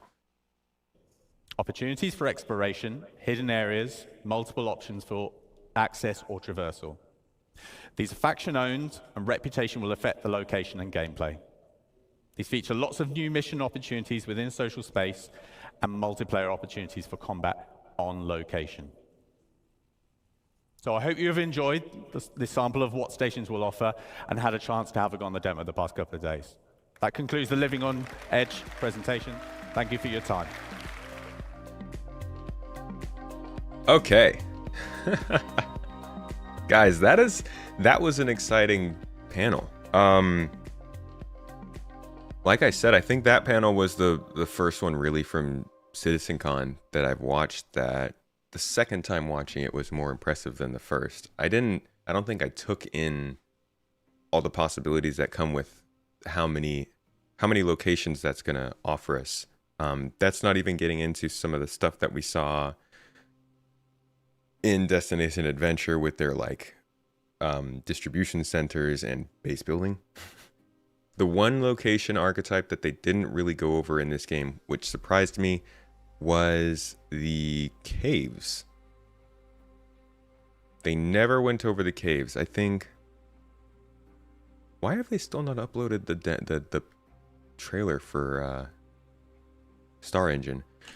I think the one time they showed us the caves was when they kind of like flew through it during the video for Star Engine, but other than that, I don't think we've seen anything about caves. Hey Tomato, hope you and Mrs. Tomato are doing well. Moist Noodle just watched this hilarious video on stream, said it might be the best, funniest video if you intended enjoy for a laugh. Oh, thanks. You're excited for alien enemy types and enemy natural fauna. The fauna we know of, we went over a couple days ago. Whales, cows, and yetis.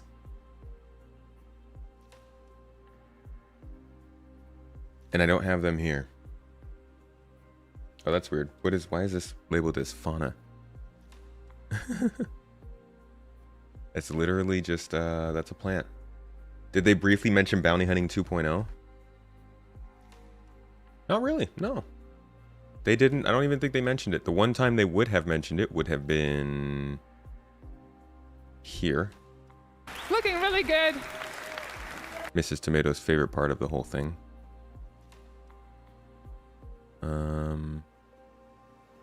Yeah, would be here. Let's see if they mention anything about bounty hunting. Restraints. So with the restraints, okay, let's take him down first. One more. Oh. Okay, so with the restraints, we're going to turn him over. We're going to cuff his hands. We're going to cuff his legs.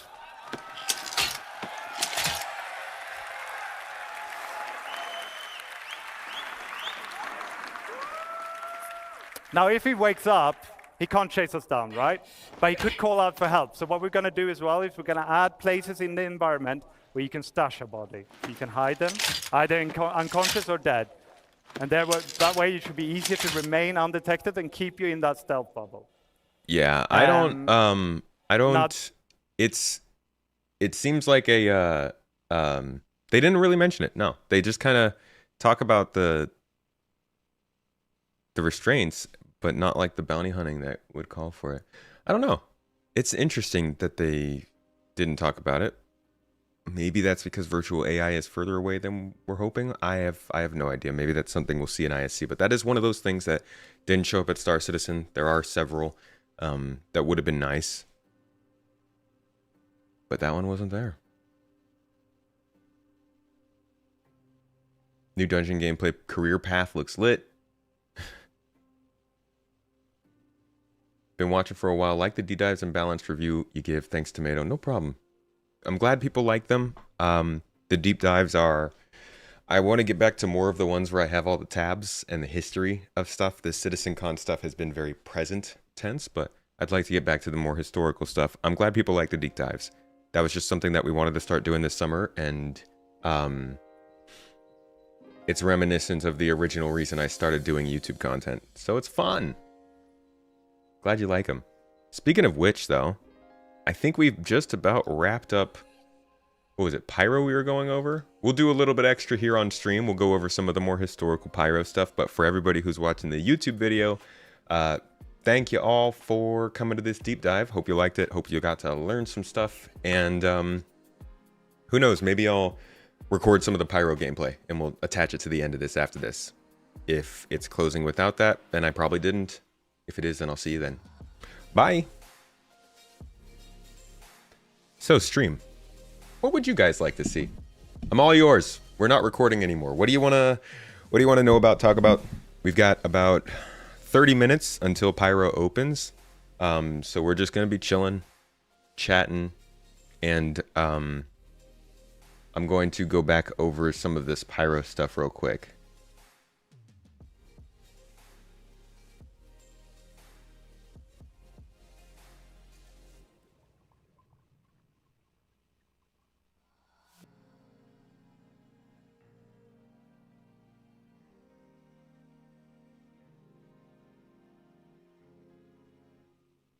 Have I tried the Taurus tractor beam? No. Somebody said it was broken. Is it working now?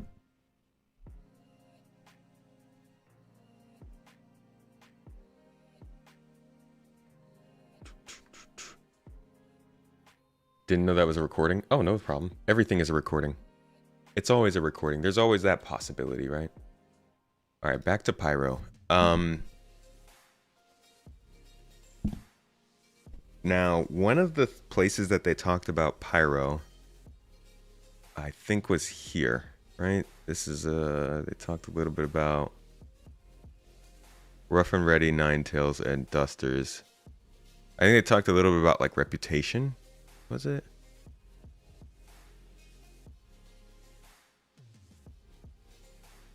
Starcloth, hair, and quivers. Character customizer. So yeah, I guess it was like this part where they were going over kind of some of the gangs and yeah, Rough and Ready. This is one of the gangs in Pyro, so this would be one of those controlling factions or warring factions you might go after understated or work for. And you almost blend into their environment. On closer inspection, you'll notice their tattoos. These signify rank and progression within the gang. Let's take a look at a quick video.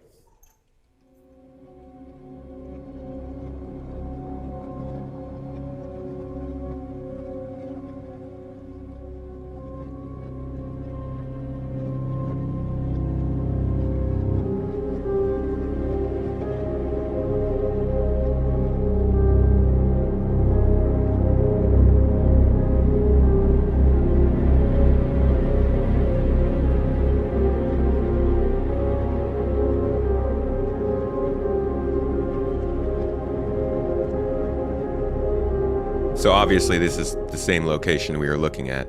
You can draw the conclusion. Rough and Ready own quite a few space stations in Pyro. Again, this was part of the reason people heard that there were space stations in Pyro and felt like it was a betrayal of the idea that you're on the frontier and things are hard to get to. These gangs are the reason that things are still hard to get to. It's still going to be a challenge even though there are several space stations you can go to.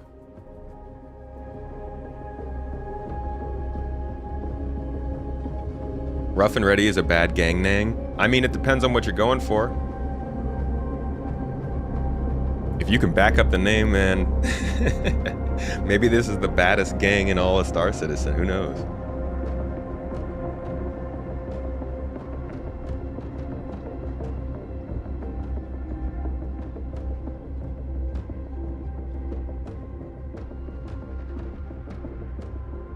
I don't know. They don't look too tough.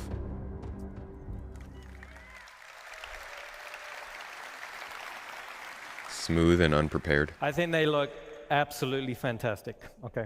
So the Rough and Ready can be found in some of the space stations around Pyro. Now the tattoos, like I said, the tattoos form a progressive design. This illustrates the hierarchy within the gang. As a player, you'll be able to earn these tattoos and apply them to your character.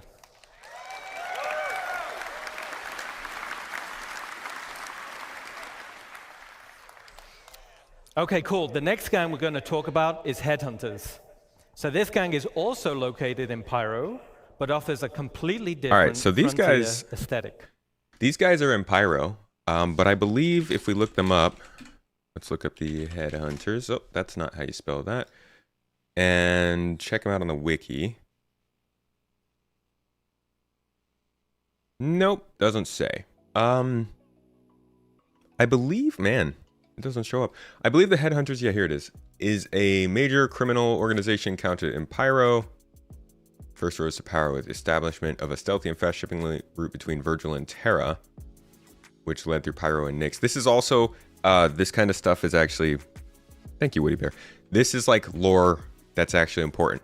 The idea that this gang rose to power because of a shipping route is like a really key insight into the fact that they don't think that gangs and pirates are all just about killing, but legitimate business will be an option too. But it doesn't say...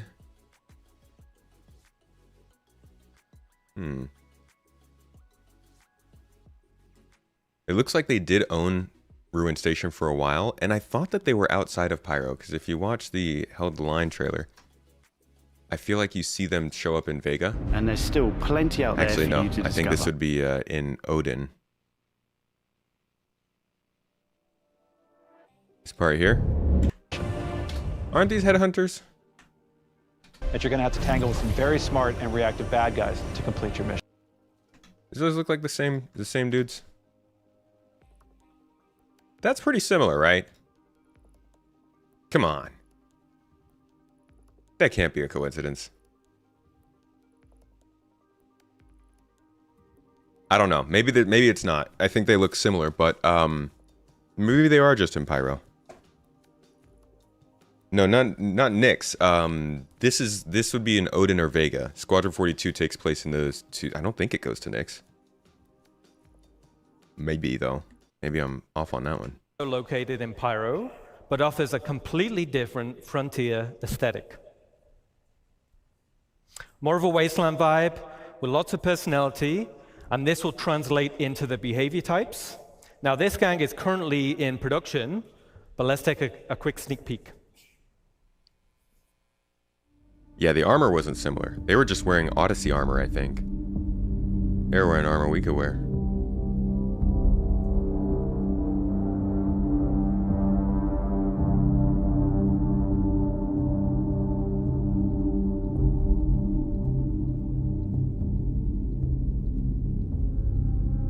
Witness me, bro.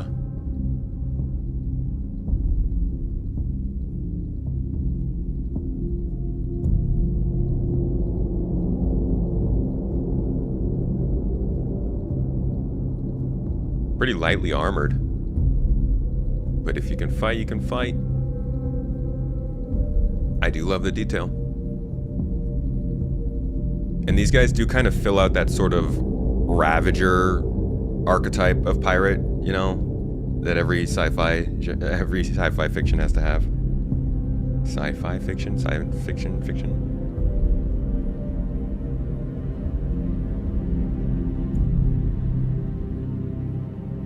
Oh yeah, good lips.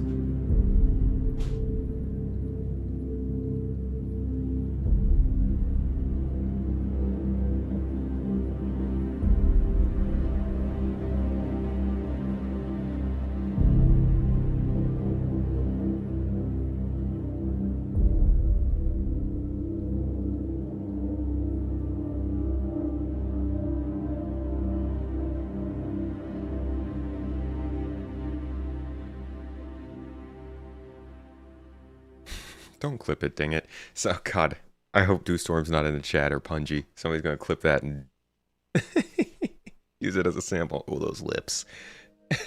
Hey, Monkey Voodoo, thank you for the kind words. I appreciate it. I'm glad that, I'm glad you like the content and the delivery. There's a lot to go over with Star Citizen, so I'm not going anywhere. We'll keep going over this. Now, the Dusters aren't in Pyro. They're in Stanton. So we don't really have to touch on them today. That was really mainly the rest of the kind of Pyro stuff that was in this demo. And I think that's worth noting, because a lot of people think that this was just going to be about Pyro. It's not. Mostly it's not. Yo! Monkey also dropped 10 freaking subs, almost hit our goal for the day. Thank you so much for that. Did we get a saxophone playing? Tell me the saxophone played. I hope it did. It likes to exclude me from the playback. Yo, thank you so much for the subs. I really appreciate the support, Monkey. For that, I'm gonna go ahead and get a raffle started on Twitch. Y'all go ahead and get involved in that raffle. Exclamation point join is all you need on Twitch. Thank you so much. Punji, you got distracted by the delivery. Did you get your phone yet? Oh, we dropped 5 more subs, bro. Passing that goal. I see you, dude. He said only 3 more. Thank you. Appreciate you, Monkey. I'm glad you like the content. It's that kind of support that makes it possible. So thank you so much. Casper, I saw you. Wait, hold on. Casper you dropped a super chat earlier too. I'm so sorry I missed that. Thank you so much to Hello All with the support and drop 5 memberships in YouTube. Guys, thanks for helping us pass the goals for the day. It means a lot. You've been sick for weeks, been keeping you entertained. That's what I used to do. I would watch some Star Citizen stuff. I feel that. The hashes and the tags of goals. Y'all are awesome. Anybody who just got a sub or a membership, you do have access to our exclusive videos. Might be able to pull it up right here. If you scroll down my channel, there is a playlist called Members Only. This is all exclusive to you guys if you are a supporter of the channel in any way, so come and check it out. If you're a YouTube channel member, you can check it out right here. If you are any other one, though, go on Discord into the supporter alerts section, and you'll find it there. But, yeah, thank you so much. Now, we were in this panel. I want to go back and watch some of these videos of these locations. I want you guys to tell me which one of these locations you want to see. We're going to jump in game and go find some of these spots in the next 30 to 45 minutes. By the way, anybody who is part of GII who wants to jump in with us, this is nothing official. It's not an event. We might just need a little bit of a group, you know, to defend ourselves with. So if you would like to join us and you have access to the preview channel, see you in about 40. But I want you guys to tell me what of these locations you want to see when we hop in game in a half hour. Hey, Woody Bear said while we're at it, and threw another 5 memberships in there. You guys are awesome. Thank you so much. I appreciate it a ton. Me and Mrs. T. The members only videos are S tier. That's why we make them, baby. Y'all make it possible, so we give you the best. The next members only video, by the way, for anybody who wants to look forward for some reason, coming out at the end of this month, beginning of next month, it will be about the Montreal studio and how they kind of turned around the development of Star Citizen. Working on it right now, but I think it's an interesting project because that studio did a lot for this project, and I don't think we would be where we are now if it weren't for Turbulent. Anyways, let's look at these locations. Tell me what you guys think. What do you want to see from this? They show, don't tell. So let's stop looking at slides and let's have a look at some of the locations in game.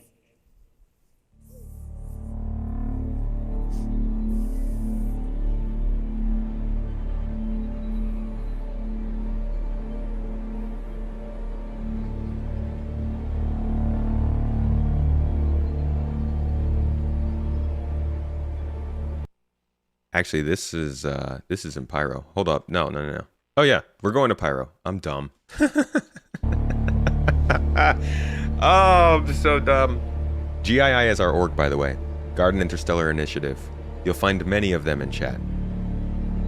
All right, so the yellow one here, this would be Pyro 3, called Bloom. The red one here would be Pyro 2. 2? Yeah, I think this is Pyro 2, Monox. And then the darker one is Pyro 1, but it doesn't have a name, I don't think. I think it's just called Pyro 1.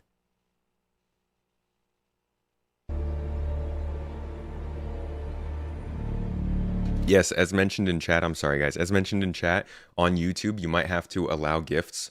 So make sure you might have received a gift membership. Go up to where it was announced and make sure to allow gifts so you can actually get access to the videos. Thanks.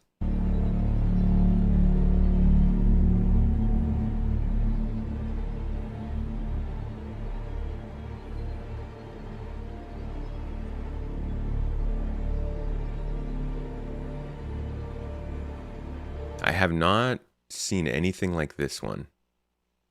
This is an interesting spot. Also, the fun thing, there are no landing pads, so you find people landing in the most random spots. And when I say people, I mean me.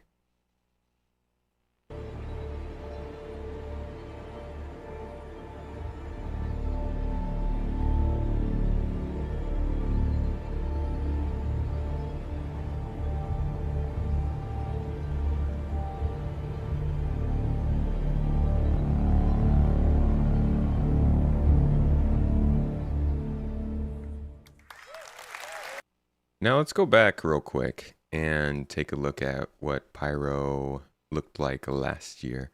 Unfortunately, I don't think it looks as good as what they were showing us, and that is probably partially because that was in-engine, probably because there were different rendering settings for it. But overall, the assets that we see here, I think, still come off better than what we're getting in game. The contrast that so this is Pyro 2. Here on the terrain, it's pale, it's dry, but then in the background you have like the nice clear blue ocean. So this is one of the red areas on Pyro 2. It's kind of like a sandy desert, but we try to add like a lot of different geology assets, different mixes of bushes and grasses. So it's not like a dead desert, but it feels kind of lively. And you find like lots of foliage here. We have like these cliffs in the background, which are pretty dark. And it's another nice contrast. It looks good. This planet where you have like the saturated red terrain and the dark bedrock. So jumping to this point here, what I want to highlight is the improvements that we made to our ground textures. So previously, like 2-3 years ago, we had to rely a lot on ground cover assets to add geometry and detail that the ground textures alone couldn't give us. But ever since we got terrain displacement, we get like really nice shapes just from the textures alone. And then if you combine ground it with noodles, right? They're just squiggly ground noodles. ground cover assets, yeah, the result is really successful, how things blend together and the amount of detail that you see on the ground. All right, so that was Pyro 2. Hold on. Let's go back to Pyro 1 real quick. This is what we would see if we visited Pyro 1. They were supposed to be part of like a mission in on a space station. The mission was scrapped, unfortunately. And ever since then, this asset set has just been sitting in our like vault. It's a really cool plan set, and I'm happy that we finally found a spot to use them. So this is another spot I want to highlight. It's also important for us that we do add something memorable to each planet. In the case of Pyro 1, it's this spiky rock set that looks really intimidating.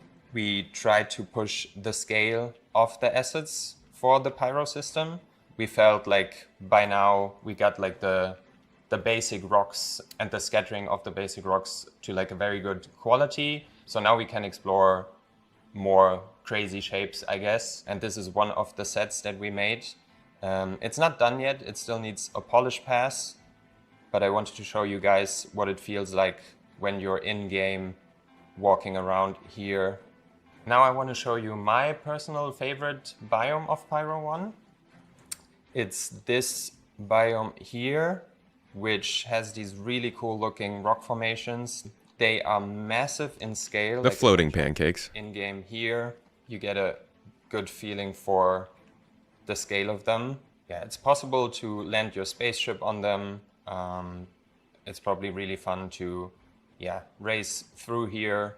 We can imagine that this is going to be like a nice combat space as well, because they do provide nice cover. Let's just jump to I can't wait for the areas on Pyro 1. The floating pancakes.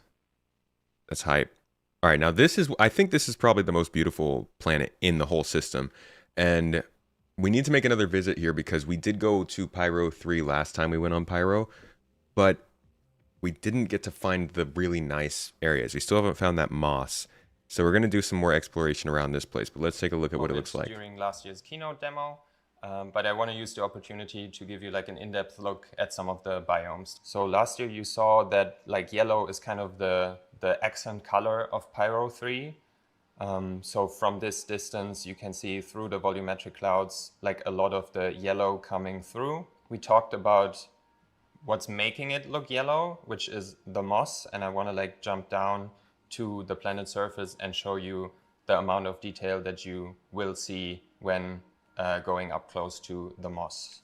So we're down at the surface now. I'm just going to jump in game. See, this a lot is of beautiful. time and effort We have not found this yet in game, and it looks so good. Was spent on making the moss look just right, so like the right level of fluffiness and density, so it looks really nice when it like covers these rocks. And then we also have like lots of smaller moss on the ground. Catch you later, Supposit. We combine it with like yellow grass, and it makes for like a really interesting biome. So it was really important for us to make this biome look really dense. So we pushed the amount of acids that we're using. They like really hit a nice look of the fluffiness. Like you can tell it's just these little wavy things that give that effect. And when you get close, it kind of ruins the effect. But when you're looking at even the ground, it just looks so much more dense, the ground cover, than what we have. There's these rocks. And then we also have like lots of smaller moss on the ground.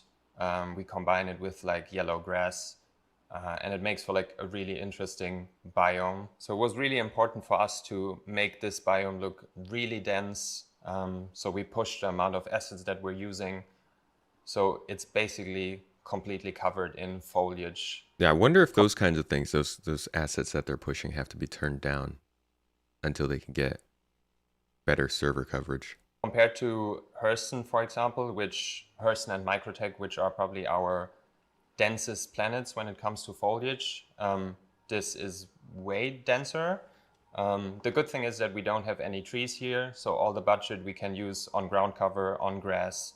Now we jump to a Pyro coast biome. The improvements we got to the coast biomes is that we can now use a OPR override for every single biome. Previously, we could only use one global override per planet, which, as you can imagine, is not enough when you have something like Stanton 4, where you have snowy regions and the spruce tree regions, and one object preset just can't cover every coast. We added these coral, like coral geology set to have some of the yellow also along the coast. So you see here, we always have like a little bit of yellow coming through, and eventually it transitions into the nice mossy areas. Don't eat the yellow Previously, snow. when we made coast object presets, we played it a bit safe and only used 1 or 2 asset sets. But due to the fact that we can now push the density along the coast as well, you can find different kinds of coral, seaweed, different pebbles and rocks, and other stuff. Now I jump to one of the volcanic regions on Pyro 3.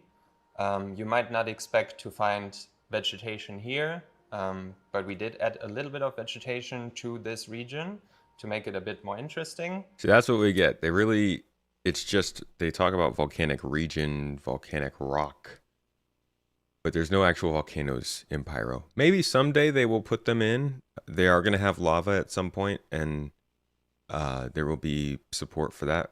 But I don't know if that's something they're going to do in Pyro. It seems kind of fitting, considering the name. It's funny looking back at this panel now and remembering kind of the feelings of like, okay, this is a lot of planets, which is very cool, but what's going to be in them? And now after this CitizenCon, we saw what's going to be in it, and it's like, oh, that's good.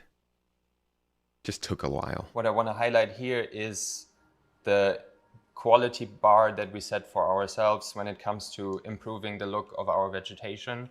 So this is one of my favorite new vegetation sets that we created. You can see the amount of detail on display here. We have like nice little flowers and these like knots or whatever, like pots. And it's just like a really cool asset set.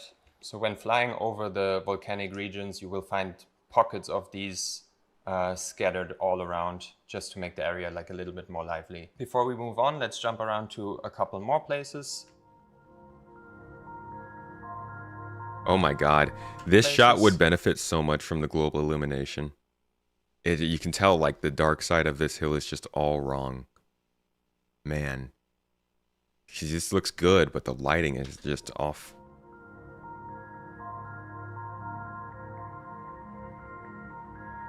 I didn't know Pyro 3 had snow. So that's all we have access to currently in the demo. That's all we will be able to see today. And I'd be interested in hearing, maybe a mod can start a poll in one of the in the chats, and we can see, would people rather see Pyro 1, Pyro 2, or Pyro 3? In the meantime, would you guys also like to see the other Pyro planets, or do you want to go back to the settlements and stuff? We've still got about 10 to 15 more minutes until we get access, so we can continue looking at these Pyro planets. They get pretty interesting. Or if you guys would like, we can go back to the stuff we were already watching earlier today. You've been waiting for ray tracing for years now. Can't wait for that reality. That'll be cool. Let's see the rest. Okay. Going to have to swap 90 series card when this global illumination comes in. Let's see planets, Woody Bear says. I mean, I don't think you guys can really beat out Woody Bear on this one. Imagine combining this with the Star Engine graphics. Oh, it's going to be beautiful. All right, here's Pyro 4. Sounds now like we're on Pyro 4, which y'all is my want to see personal the favorite planets. of the Pyro system. Yeah, just full disclosure, you can probably tell that the clouds here are not done yet. They do look a bit busted, but yeah, they will look amazing once the planet comes out. So let's focus on the terrain shapes. We created some of these terrain shapes special for Pyro 4 because it's loosely inspired by like Scottish Highlands. So there's not a lot of like verticality, not a lot of trees. So everything is kind of coming from the terrain and from the smaller assets that we scatter on the terrain geometry. So jumping in game, and then you can see the amount of ground cover assets on display. It's the most normal looking planet so far. In color, but it's all grounded by like the color of the soil. Just looks like highlands. And it just looks like we have multiple new vegetation sets on display here. So first of all, we have this bush set here, which is called, I think it's called a fire stalk, which, yeah, it's kind of like a modified version of the real world thing. They add like a little bit of color to the area and make things pop. Then we have these ones here. I forgot the name of the asset set. Yeah, they also look quite saturated and interesting. We also try to improve the quality of our tree sets. If you compare like the trees that we have on Hurston to these ones, the geometry count is way higher. The texture resolution is a bit higher, and they just look more polished and nicer, which means that eventually we have to go back to Hurston, to Microtech, and give the trees there like a little makeover. So what was really important for us was to improve the blending between different biomes. So you see here, these are two fairly simple biomes. There's a clear distinction between them, but the transition still feels very natural. So all right, real quick, polls are up on either YouTube or Twitch, which planet you guys want to see when we get in game in a little bit here.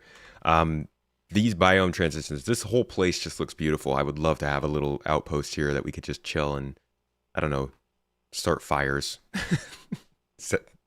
Just set things on fire. That's really, that's my goal. That's my end game. You see here, these are two fairly simple biomes. There's a clear distinction between them, but the transition still feels very natural. So if we go down here, you have like the red grass and it kind of feathers out.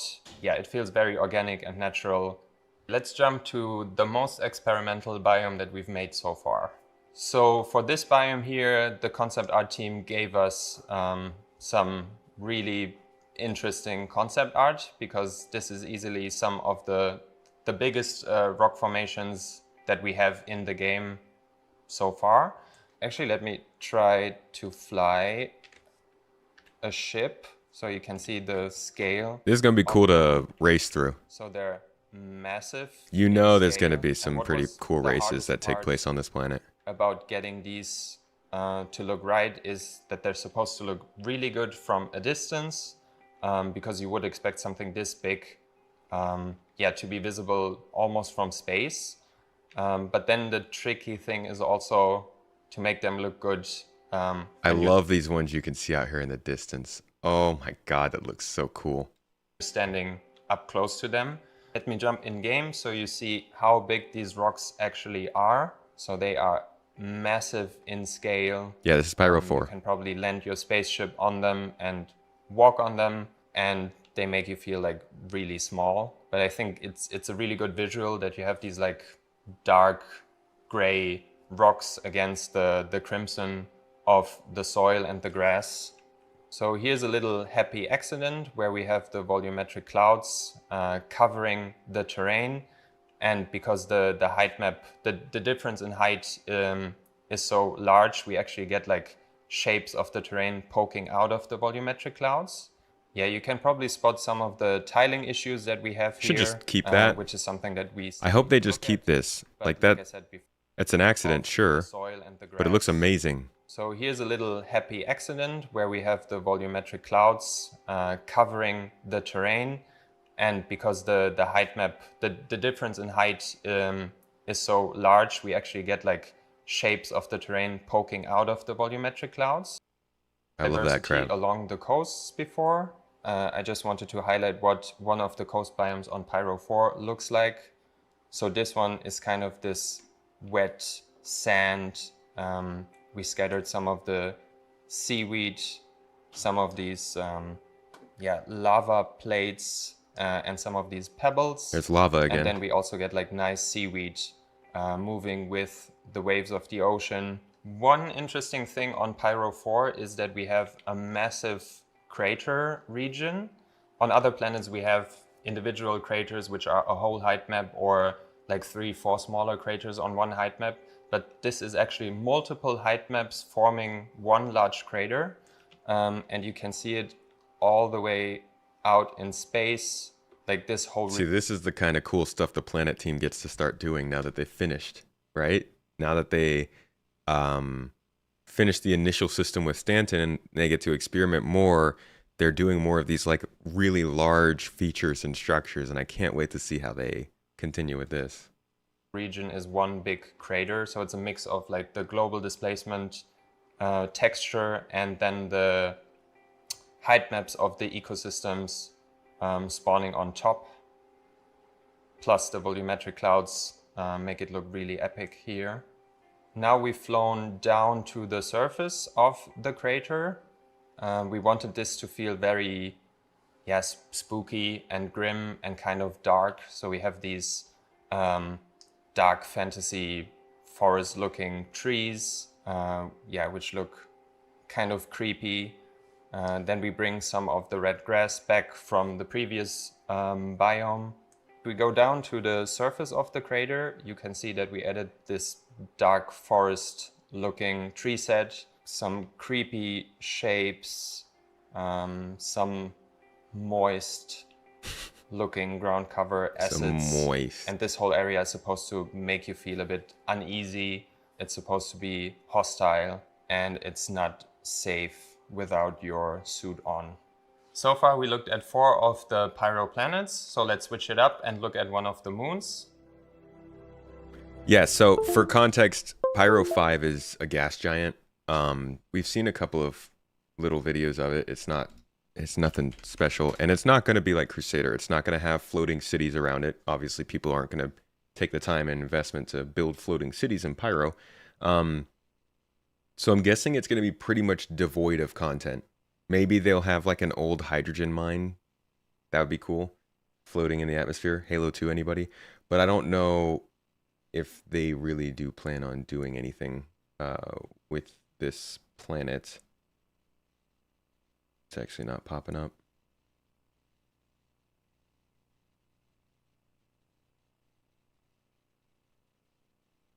Nah, it's taking too long to show up. My computer has too much content on it now. Can never get me these videos when I want them. Halo 2 is a great game. The development cycle of it kind of sucked, but super fun game. So here's what it kind of looks like. It's clouds. Yay. I don't know if it's really going to be much else besides this. We'll have to wait and see. So that's why instead of showing us Pyro 5, they show us Pyro 5C, one of the moons. This one is Pyro 5C. Similar to Pyro 4, you can see that it has a landmark that you can see from space. In this case, it's not a Wobsterk, I have an S. crater, but it's like, yeah, like a long streak of slick obsidian. So let's fly down to the surface of the streak and have a look what it looks like from up close. Again, we start with like the global height map where there's like a little bit of a bump up, and then it goes down to form the crack, and then we scatter the ecosystem height maps on top to get the look that we want. So if we go down here, you can see we start with like flatland shapes, some smaller craters, and then it transitions into like these quite spiky looking mountain formations. And then down here, they feather into like these longer ridges of bedrock before it becomes smooth down here. And if we jump to this point, which is a really cool spot because like the sun just hits the obsidian in the right way and everything looks like nice and shiny. You can see here that the ground looks quite different from other planets. So instead of soil, it almost looks artificial in a way. Is that hard rock? Acid-wise, we're using one of our obsidian sets that you can also find on Stanton 4. This one got a bit of an update, a bit of polish, so we improved the shapes. The environments are awesome. Textures just to make it. Now, I really hate doing this. I don't want to start an argument or anything about this. I just am curious because I haven't played enough of it. How about this? Other space games in general, No Man's Sky, Elite Dangerous, Starfield, Outer Worlds, do they have as much variety in, don't just mean the colors or anything, but like the actual materials that are used to make the planet's surface? Or are they generally like dirt based? You know what I mean?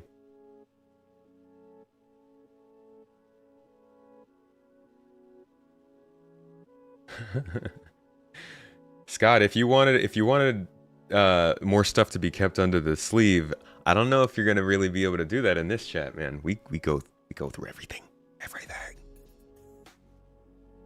We're gonna let you cook. Are they generally like the same material, kind of? Things are very curated in SC compared to others. Dirt, ice, rock. So, okay, so it's like 3 general materials. I'm guessing that's mostly how they'll do it in Star Citizen, but I see these kind of like super shiny obsidian areas, and I do kind of wonder, is this unique for this game or not? Starfield is mostly dirt based from what you've experienced so far. I think I've seen some snow, like ice. It's like different colored dirt, possibly. Looks like on Twitch the poll, Pyro 3 won with 73% of the vote. You guys want to go to Pyro 3 then, huh? There's a decent variety in No Man's Sky, but you do find repeated materials and planets. Oh, I imagine. It's a lot of planets. Covered in flora, right? There's a crystal planet in SC. In SC? Oh, in SF? In Starfield?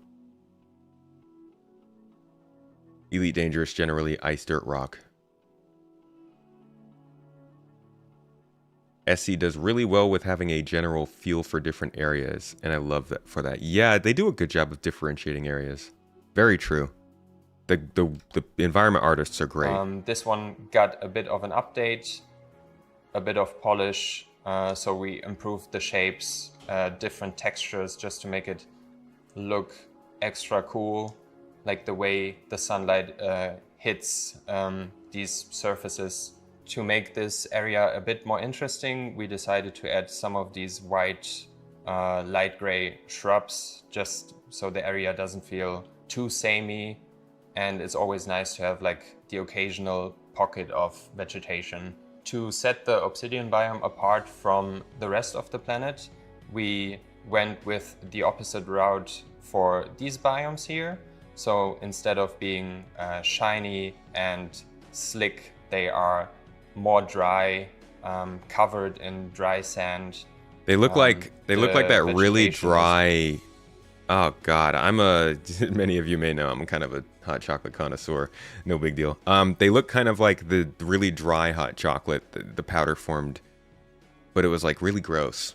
I don't know how else to describe it. It's like this really powdery looking, gross hot chocolate. Looks like if you had like covered wax in that stuff and then dropped it onto the planet. Ew. Sick. Dry. We added some of these spiky shapes. Oh, also, yeah, it does kind of have that pitch black vibe. But yeah, outside the obsidian crack, this is what you will find on the planet most of the time. So this go-to point I picked to show some of the subtle color that we added to Pyro 5C. So the obsidian crack is like kind of just dark gray, black. The desert I just showed is also light gray.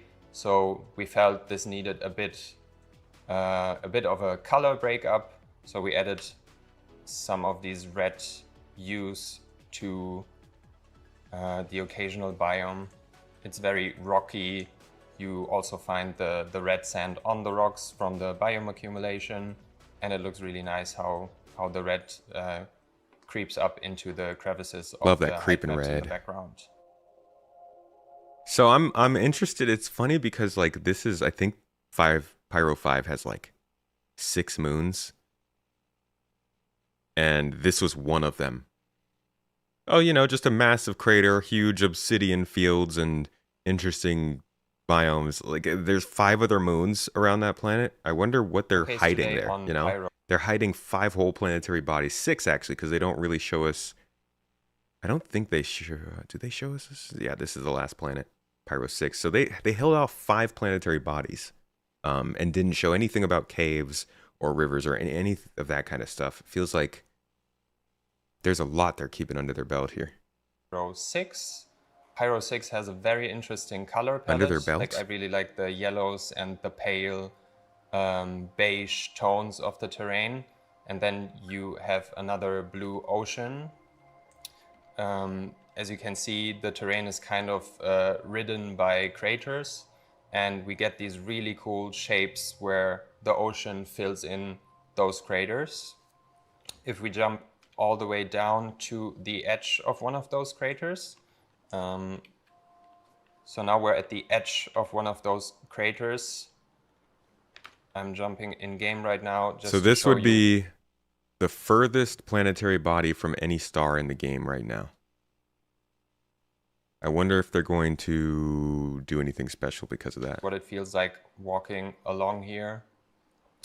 You can see that we added some dramatic looking coral shapes, and then eventually you walk down here towards one of those craters that's filled with water. We have a couple of floating meshes here on the left. This is still work in progress.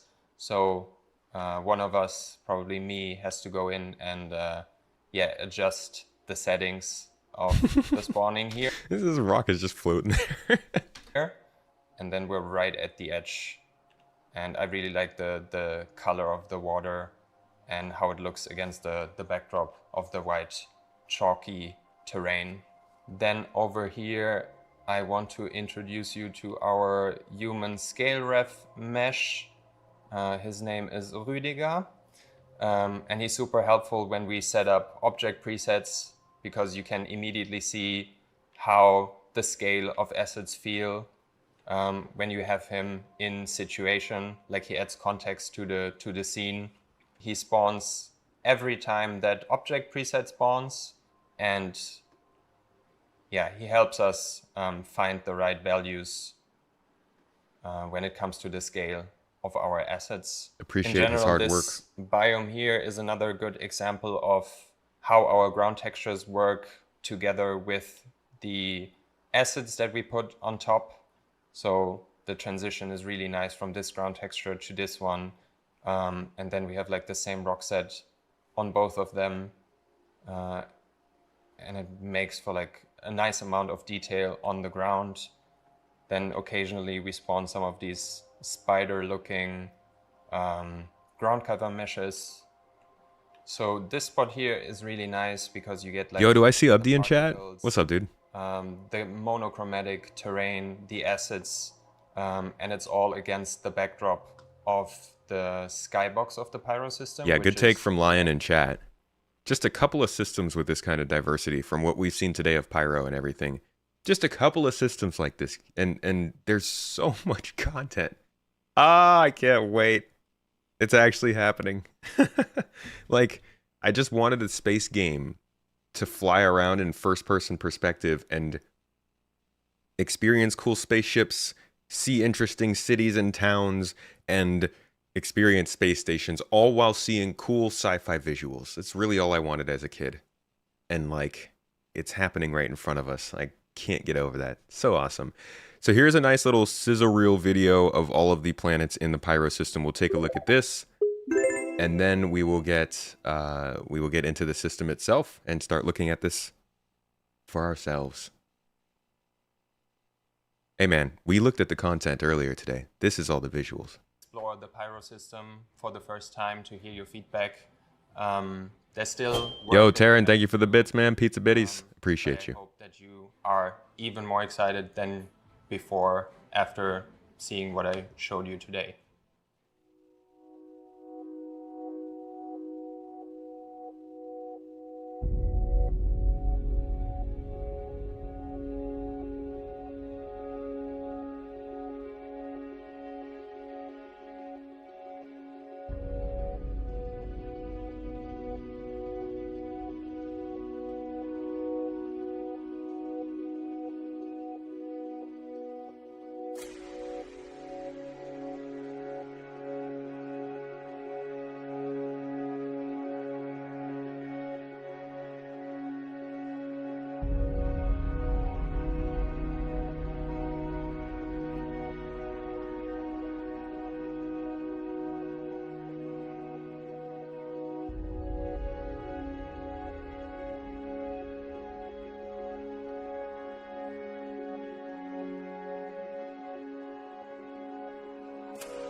There he is!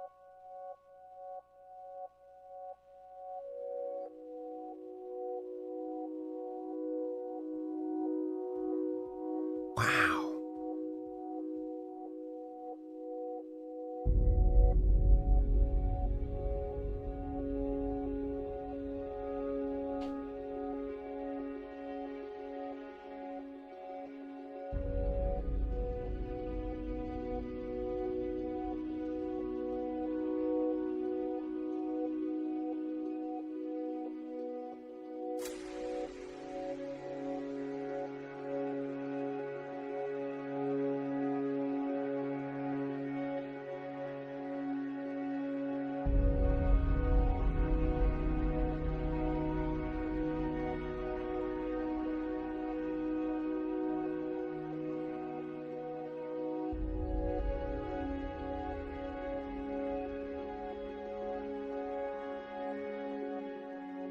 And there is Pyro.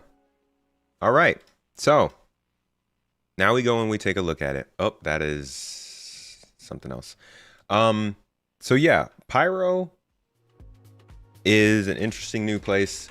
And I think the biggest takeaway that I get from everything we went over today is the amount that is coming because of Pyro, but not becoming just because of Pyro, like just for Pyro. I'm gonna have to install this again. Clearly, wow, I'm like off the camera. We like rotate this just a little bit. Clearly they are doing, they're building everything out over time. I saw a couple comments in chat about like diversity of assets. this is just another step in creating more diversity. It's going to take them a while to get to the point where they have, 30 different trees or 10 different animals. They'll probably have a couple more systems by then.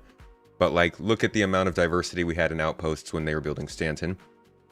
Now look at the diversity we have when they're building Pyro. Keep on multiplying that. It's just, it grows. Game's still in development, so things are going to look kind of similar for now. But I think there's a lot of diversity here and a lot more opportunity to enjoy the game. People who demand content should probably be looking at Squadron. I mean, Scott's being Scott.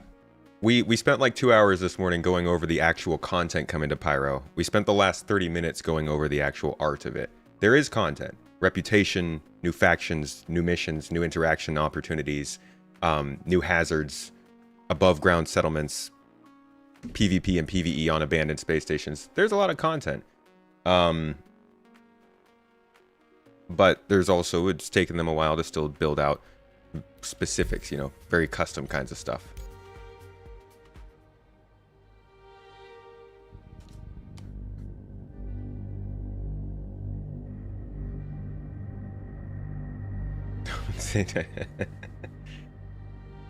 Everything in this game is able to be content if we do it ourselves. I mean, look at what they did. I think the best sign of that was when they showed us the colonialism outposts, like how they went from 10, 12 buildings maybe to like 40 something. That was really cool. Anybody in GII can join us.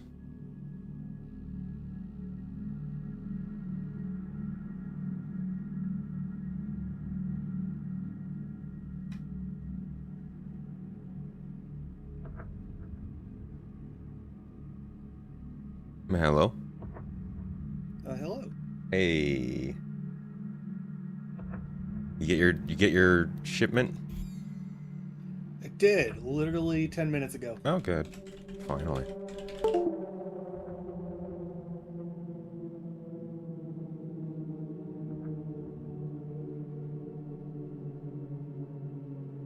Let's see if everything's working here. Come on, Stream Deck. Hey, it's working. Look at that.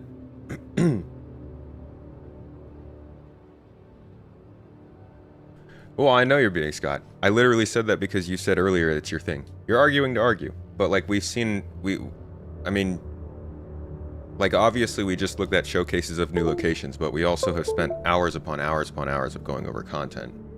It's not like there's not content coming. You'd be 100% there if not at work. I understand. I feel you. It's all good. How does one gain access to the preview server, or is it a random thing? It's kind of random. It's based on the... it's based on, I don't know what it's based on anymore. It was originally Concierge and people who were very active, and Evocati. I don't know how they're doing it anymore. Oh, we're here to film, my friend. We're bringing in people for protection, for the help.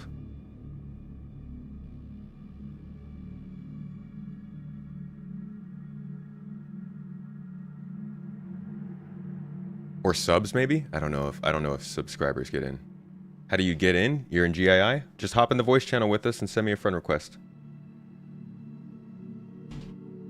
Concierge active testers and those who own the goodies bag. Right.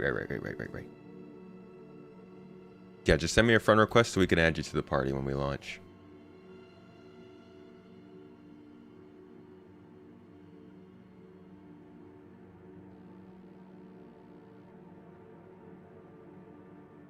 Those that support the game most get seats first. Subs do not get access. Okay. It's normally subs for PTU, but this is the this is the special preview channel. Yo, this camera is so close to my face. Please no pictures. At least it has autofocus unlike my normal camera.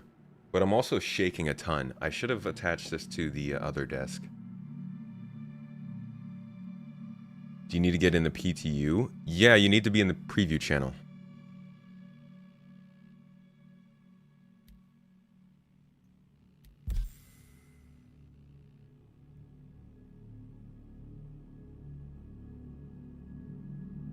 Yeah, I'm very bouncy. Every time I bump the freaking table.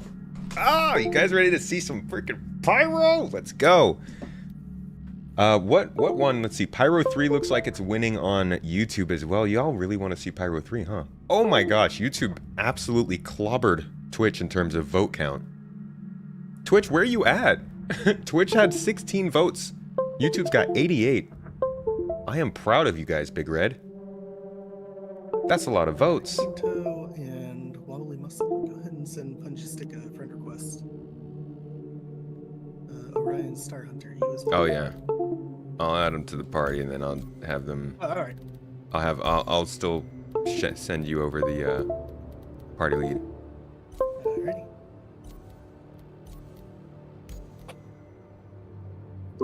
Hey there. Hello. Hello.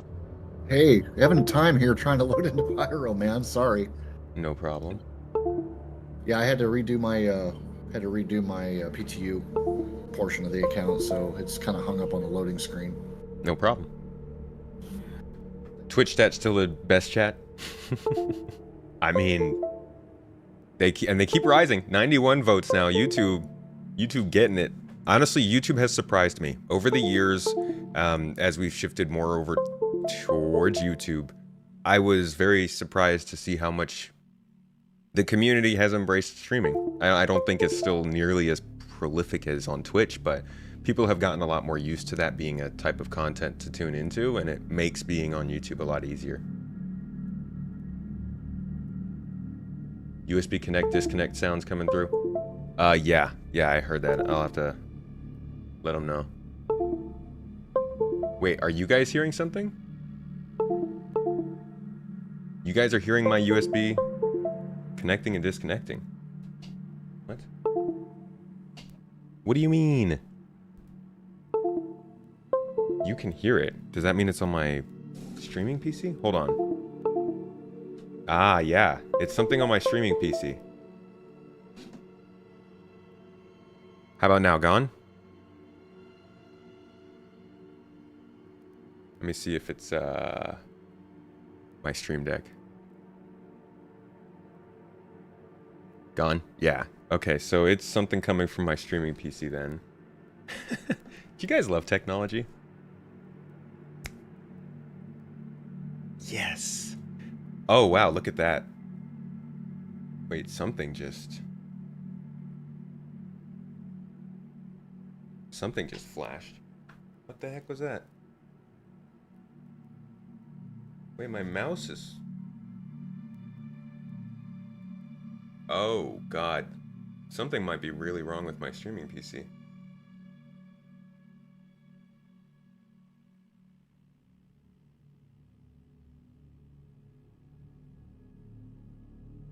Because that shouldn't be...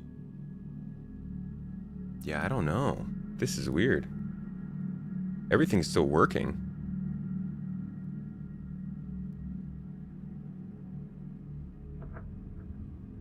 That's new. And, okay, Stream Deck just disconnected. And reconnected. Yeah, I need to restart this thing after this stream. Oh man, it always is something, huh? Okay. How about we go ahead and get into this? Ryan just needs to get... Excuse me. I will be right back. I'm going to get some water. But we should be launching him pretty soon. In fact, let me see. Gotcha. Okay, yeah. So he's just adding... There we go. All right, I think we're ready to go. All right. Universe. All right, yeah, YouTube, you guys have the chance. You could pick Pyro 2 over Pyro 3. I mean, it's basically your call. Twitch had 16 votes, so you guys kind of will probably win the majority anyways. Let's see if you can do it. I'm gonna go grab some water. I suggest you do the same. Hopefully my computer stays alive until then. Enjoy the ambiance. Cheers.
I see this as taking its time.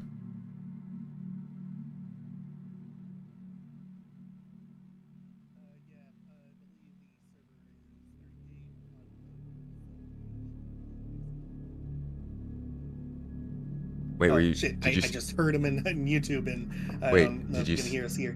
What'd you say? Hello. Hello. Hello. Hi. Hey. What were you saying? The server appears to have 30K to unload. Oh. VWin is hovering at 0.03 something. Okay. And the entities are stalled. So go ahead and cancel out. Yeah, force close. Yay. Yeah, we had a Try brief echo there. I think somebody's mic.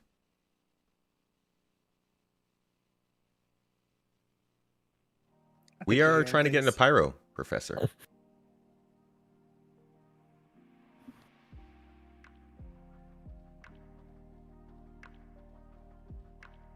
All right, looks like Pyro 3 is still winning on YouTube.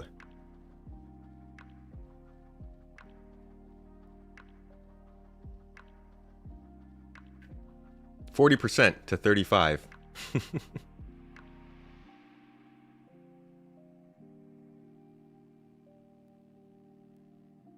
You wonder if the SC organizations will be differently managed depending on their home system. Taxed? Kind of depends on who's in charge, right?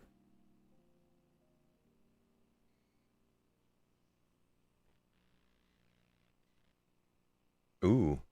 Yeah, I haven't been to any of the new caves yet. I would like to see that. Alright, see Punta, Space, and myself in menus, just waiting on a rand. Loading in now. Does anyone have anyone on their friends list that is currently in a server? Nope. No. Nah. The friends list. I'm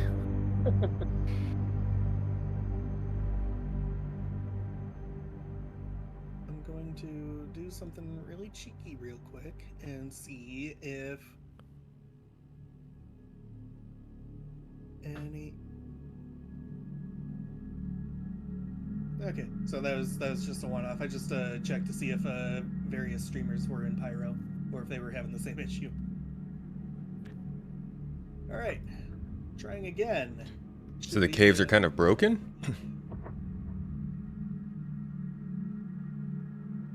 I've always had good luck with the Australian servers. Oh, are they still the same as the old caves? They're not the they're not like the sand caves redone?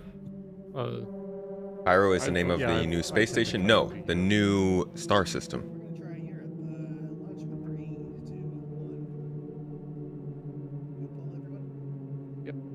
Caves have bioluminescent mushrooms and all kinds of stuff. You voted for 1, 2. Pyro 3 is all over the place if you want to see it. It is an interesting spot. I think Alright, we're past 14,000. the people really want Pyro 3. Everyone's holding steady at 12. I don't know if that's good. Gumbo! Good to I'm see at you. Past 24 now. Yeah. Alright. We're in. And we're back to normal viewing numbers. Oh. Space is in. Right. Yep. Ooh, and we're loading. I'm in. Alright, so where are you guys at? I am currently on obituary punches. Okay, I'm on the patch, I think it's called. Yeah, have fun fighting your way out. I've yet to have to. Yeah. Oh, but this is the first time I'm actually seeing people.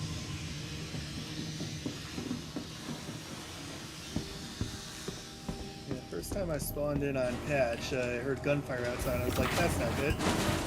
So I proceeded to NPC my way to the elevators.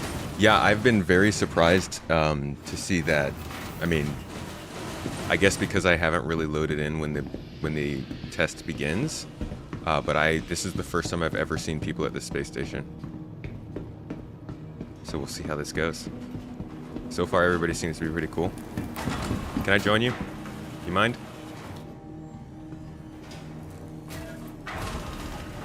Yeah, everybody seems pretty chill. We can be controlled.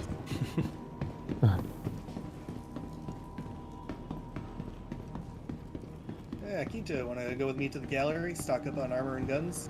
Oh, yeah. Maybe I'll get the doors for you. They have not included the new map, no. Nothing in the game is new except for the locations, the factions, and the missions. And some of the assets. I need some undersuits.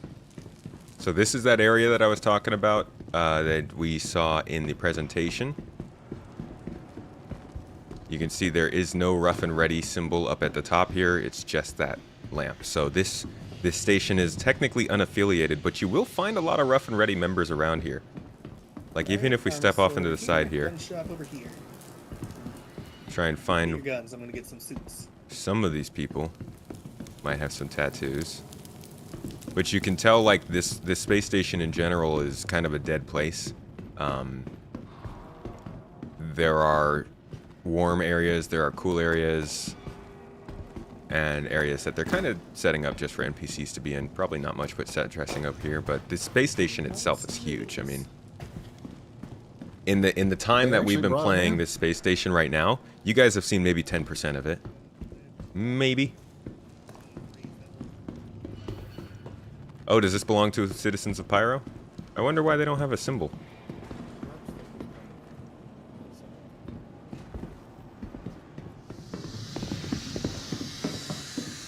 See, the rough and ready symbol is here.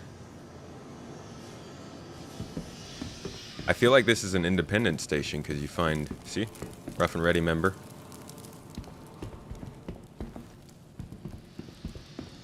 These folks are all rough and ready. I don't think this is Citizens of Pyro. This is the patch.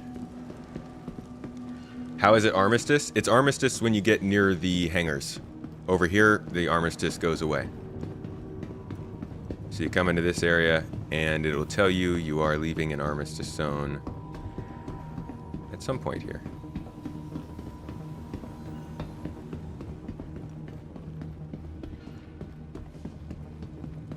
Here's the admin center.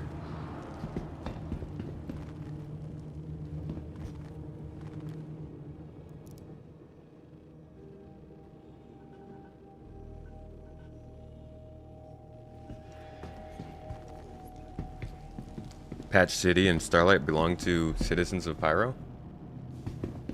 I don't see how this would be a Citizens of Pyro place though. If there are Rough and Ready members everywhere.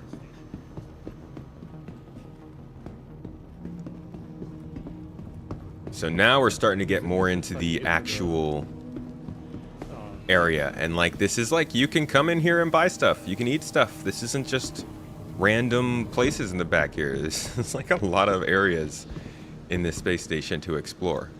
And then you have the elevators will take you to other decks, which are just as big.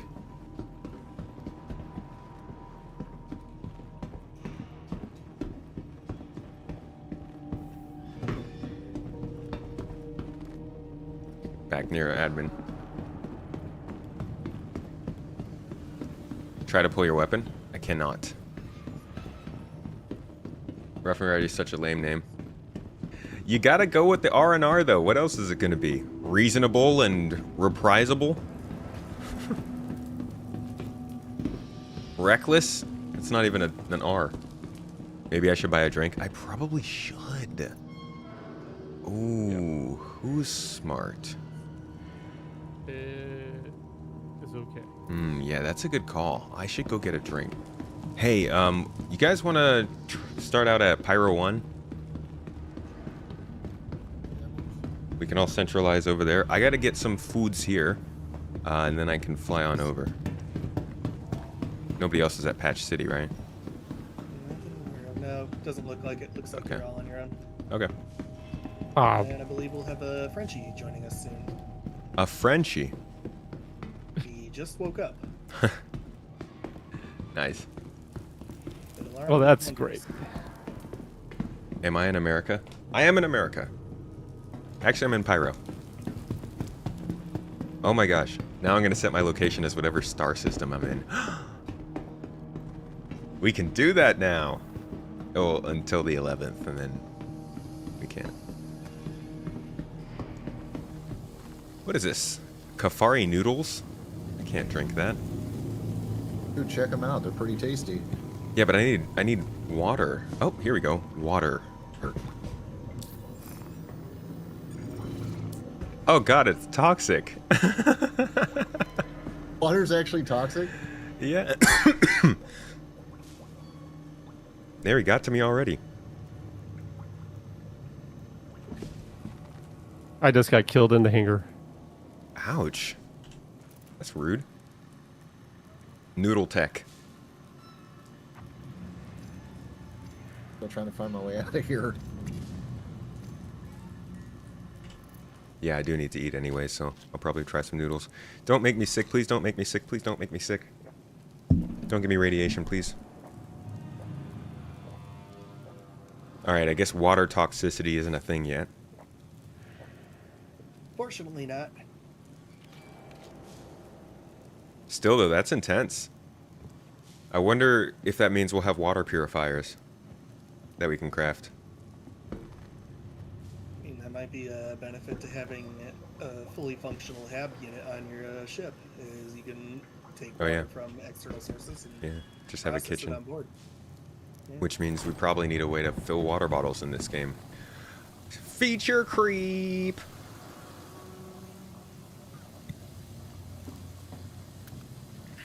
Ooh, yummy. Want anybody to bring a ship with med capabilities? I've got a Carrack. Oh, that's good. Carrack might be a little too big. Do you have a Pisces C8R? Sure do. Yeah, bring that instead.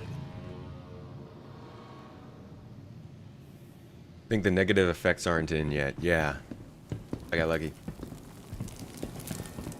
Littering like a true pyro citizen. I'm sorry. Are there trash cans in this star system? The hell? Why? Have you seen the floor? Like, hey you! Hey! Pick this up! Yeah, you won't, right? Because it's everywhere. There's no point. Whee! Okay, let's go back to our ship now that we've got a little bit of food in our belly. Hopefully that will last us for our whole playthrough. It probably won't, but we can always die of hunger. That's fine. That's okay, that's cool. It's a proud death. A good death. Can anyone join us? This is org people. The org folk.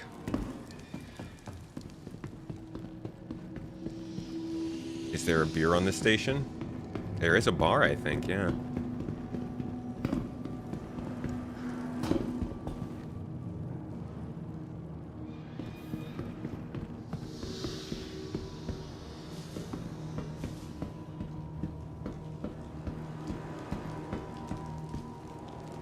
Somebody's calling me, so I think my camera's vibrating.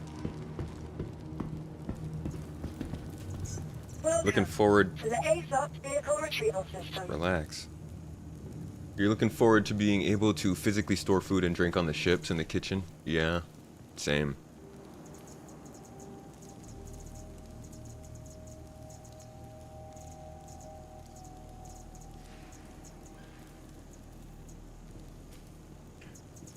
Out here, I like to go with my Terrapin, to be honest. Hangar 2. Alright. We are out here in the Pyro, in the good old Pyro. And we're just going to kind of go and explore a little bit. I'm going to do some filming, get some... Oh boy. Okay. I'm going to do some filming, get some shots, and we're just kind of going to see what Pyro looks like from a casual perspective. And I'll be chatting with chat while we chat. And hopefully we find something fun. Heading to Hangar 2. You've reviewed the Whammers Burger in a YouTube short? It's considered offensive. Wonderful YouTube.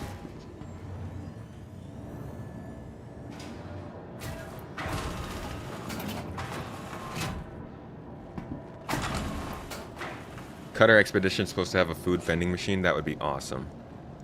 Here is our ship. And our lovely cozy hangar.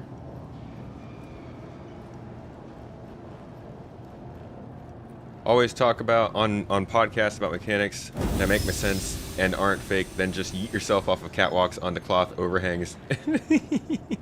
Yeah, I do not play this game how I plan on playing this game. It's a curse. I'm like sprinting and jumping around everywhere. Yeah, that's part of why I like the mechanics, though. I like them to force me into that gameplay. You know, if... You are clear to launch. But there's also the aspect that this game's just nowhere near being done, so, like, I don't really bother too much with playing it how I want it to be working when it's done. But as we get closer and closer, I get to that. Alright, so we're heading to Pyro 1.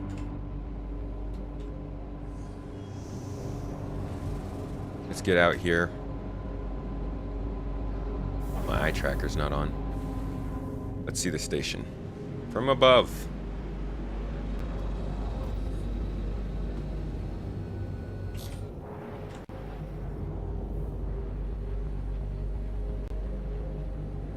Thank you, and please visit again. Alright. So here's where we're starting from. Known as Patch City. And it's another pyrotechnic amalgamated station that was abandoned. Jesus. It's freaking clouds. Can you not? Lordy. It was abandoned a while ago. I don't know how many hundreds of years ago. But it is... It's kind of a variation of the stations that we've been seeing. I do like the architecture of it. I like the style of it. We'll come back to one of these stations, I think, later today, and we'll see if we can find the abandoned section, because I think that's probably the coolest part of these new stations. But for now, we have places to be. Also, listen to this music, though.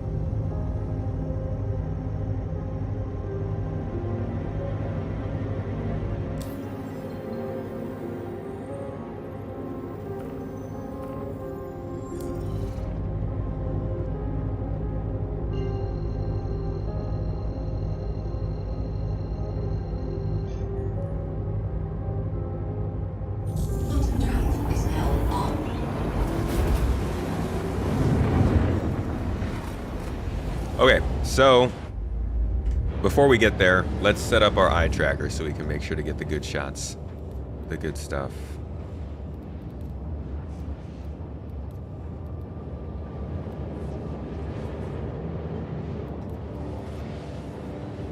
Okay. Let's turn down that sensitivity a little bit.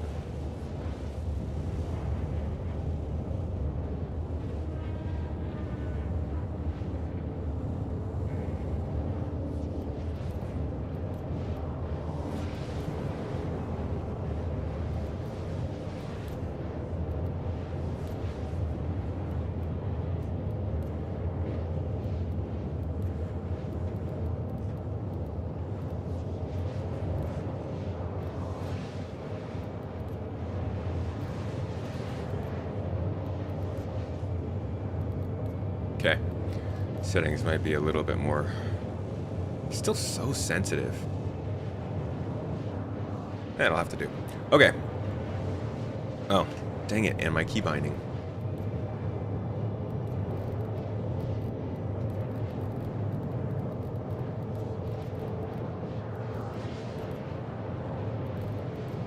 Alrighty. So, we're gonna head to Pyro 1. I am going to focus, hopefully my game allows me to focus on getting some decent FPS shots of these planets, these environments, these places, and maybe a ship or two flying around. But honestly, I'm not liking the performance that I'm seeing right now. So this might not be a filming opportunity. This may be more of a gameplay opportunity, in which case, let's try and find some missions, yeah? Once we get there, we'll see what it looks like. Find a couple settlements, maybe do a mission or two. Just all around get a sense of what Pyro has to offer. What do you guys say? Starting from Pyro 1. Surprise. 131 votes on YouTube. Pyro 1 is almost winning. Do I use a mic in game? I try to, but most of the time it doesn't work. We are getting an inside Star Citizen today from what I've heard.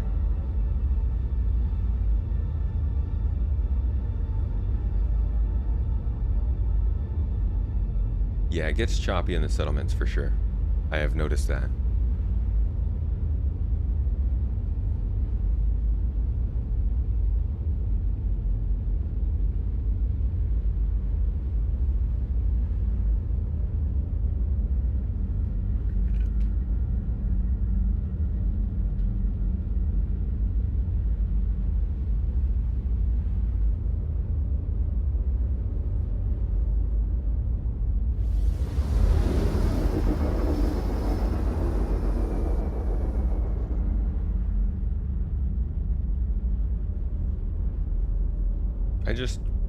I just answered that question. We use mic in game, but it doesn't usually work. You've copied your account so many times, nothing ever happens. You might recover missing items. Why are you copying your account over?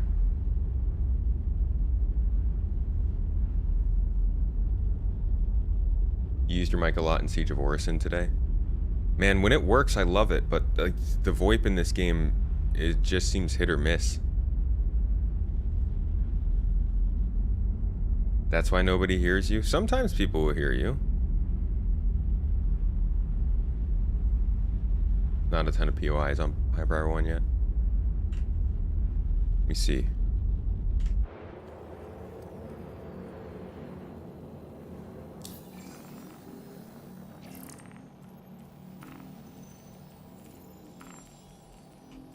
Got a couple things there.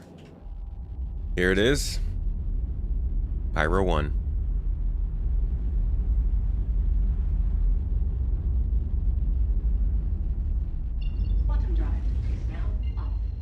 That was not as exciting as some of the others.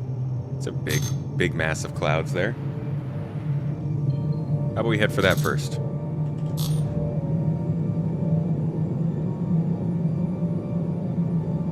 Alright, I'm out here. Alright, you heading to the station first, or should we meet you on the surface somewhere? Yeah, I'm gonna... Let me see. Because there is a non-0% chance we die here. True. Well, let's see what kind of missions we have first. Delivery... Pyro 3, Pyro 2, Pyro 3, Pyro 2. Pyro 2.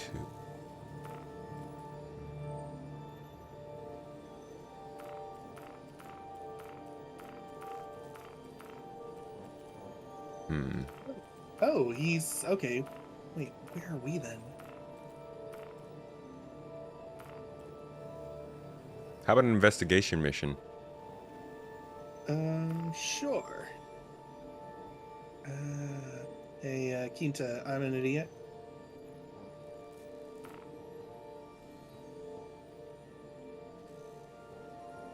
We need to go... Sharing a mission to you all. Ready to receive. Contract received. Lit.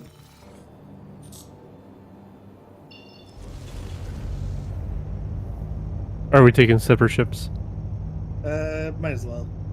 Alright.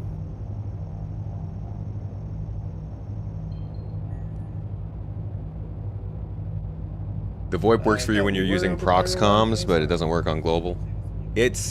And you know what? The thing is, I think there should be some better indicators for when you're talking and how. I'm guessing we'll get that with the new HUD, but that's very much needed.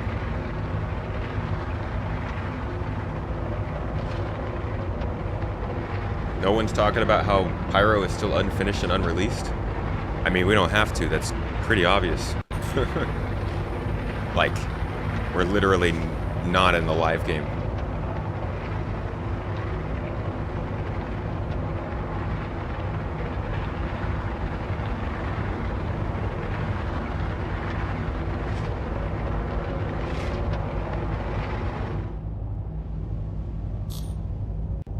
Abdi, how's work, dude?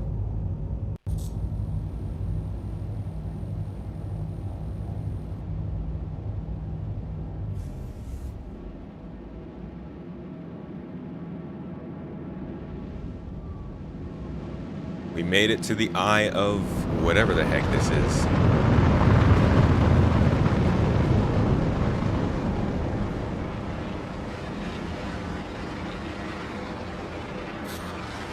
Now is not the time to red out. Okay, well, gonna do it anyways. Oh my god. Okay. I don't know if I'm coupled or not.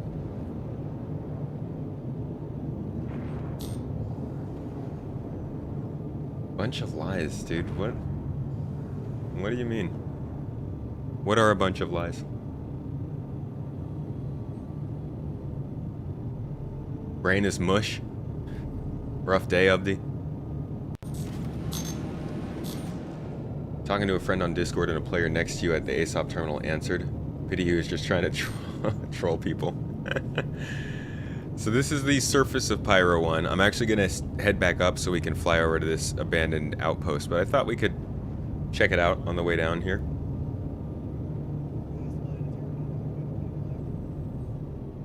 Isn't the Terrapin supposed to be a tanky unit? Yeah, that's why I take it out in Pyro. It feels right. Not finished, not released. That's the gist of the conversation. That's what I'm getting. I'm not really sure where the lies are. Like, literally, I don't think a single soul has said that Pyro is released, but either way, yeah, Pyro is definitely not finished or released. We're in the preview channel. This is still an early look at the system that they're building to release, hopefully next year with server meshing, but who knows? Here are those pancakes we saw. Can we land on one?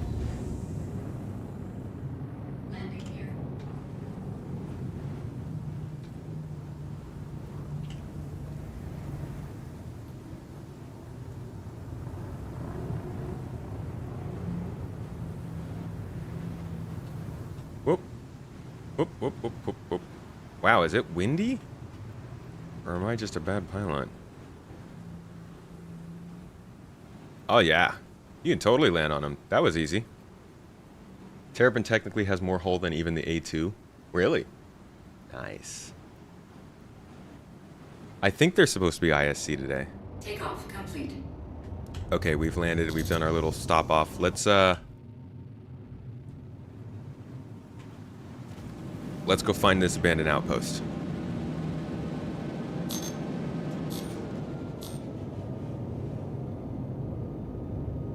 Nonsense. Ignore the hurricane. It wasn't real.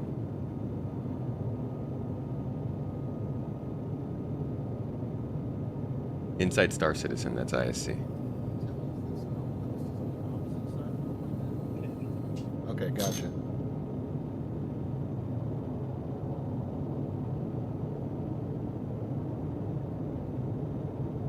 ISC just dropped.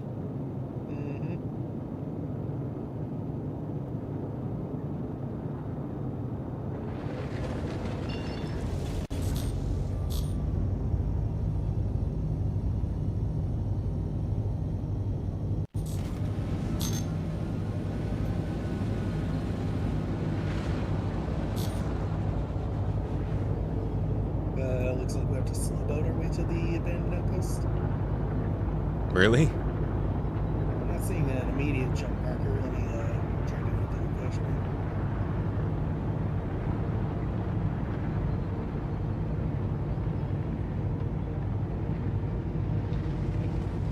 Yeah, more or less got a slow boat. We could jump to Rustville and get a little closer, but it's not going to get us there by much.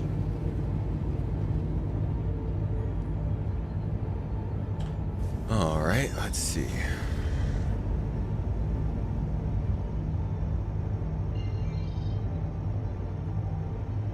Too far behind you guys here. I'm about 72 off Punji. Eat my space dust.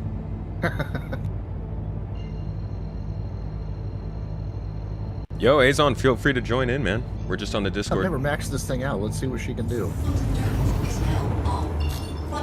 Yeah, this is wave 1.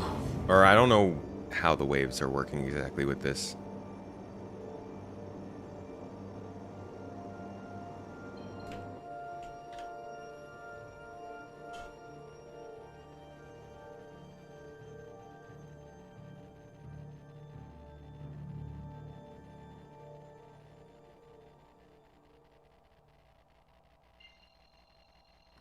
I'm trucking. God, that's so pretty. Oh, that's gorgeous.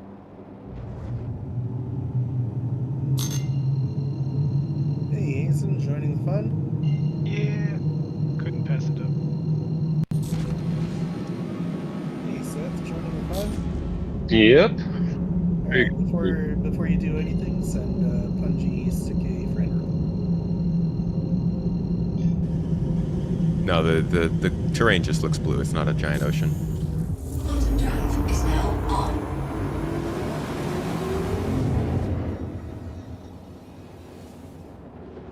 All right, so what I'm going to try and do here is slow boat it, just kind of slow boat it out to the outpost. How long is the ISC? Guessing it can't be more than 12 minutes. This will not be a 12-minute flight, so I'm going to probably have to stop us above the outpost and then finish the episode. So I'm going to go ahead and set us up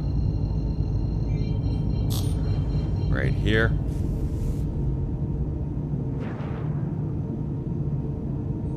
And ISC just looks like a making of CitizenCon thing. Okay, not super. I don't need to panic about the time, because I would like to see this out.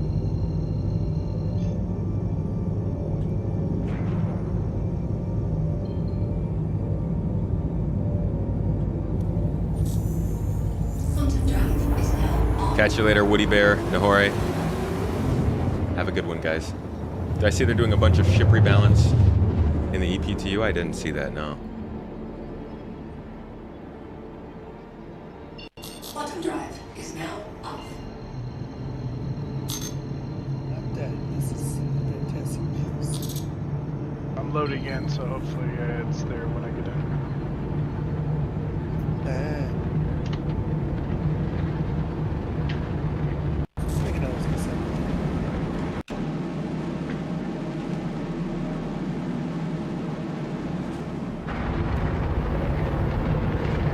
Uh-oh.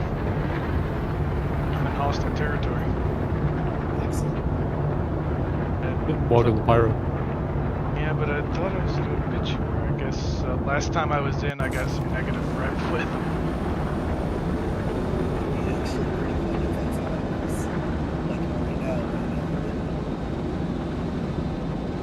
I think that's the way it's gonna work. I know that's the way it's going to work. I would just be surprised if that's how it's happening. Alright, Punchy is on site. What are we doing here? Oh, we're locating the missing person. There's a hole in the ground.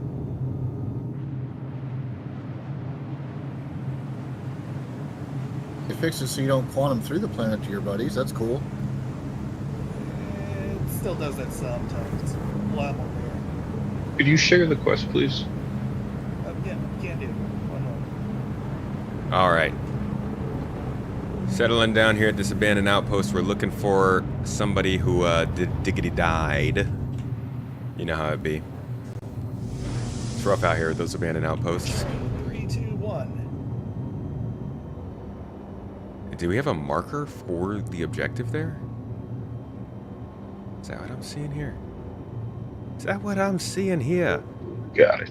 Alright, I'm gonna set down right on the side of the cutlass here.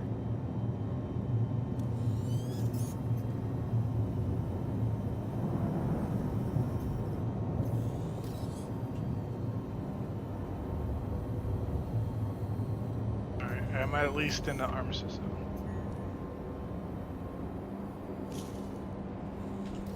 We're good. Engines offline. Are we good? We're not good. I didn't do that. You guys want me? Engines I online. put the landing gear up? How does that always happen? What do you mean?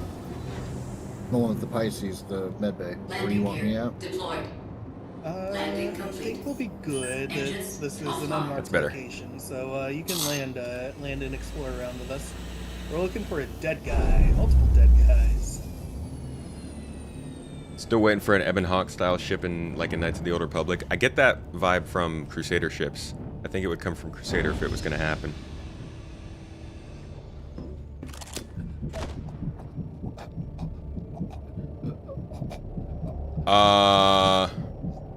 Hey, I just made a tomato mistake. I watched you walk out and die. No helmet? Indeed. I think he's got no helmet. Let me confirm. Our man's without a helmet. Med bay. I don't have a tractor. I'll beam. grab an extra helmet. I think he's dead. Where is he gonna respawn? I'm laying here. I can see you. Oh, you're not dead?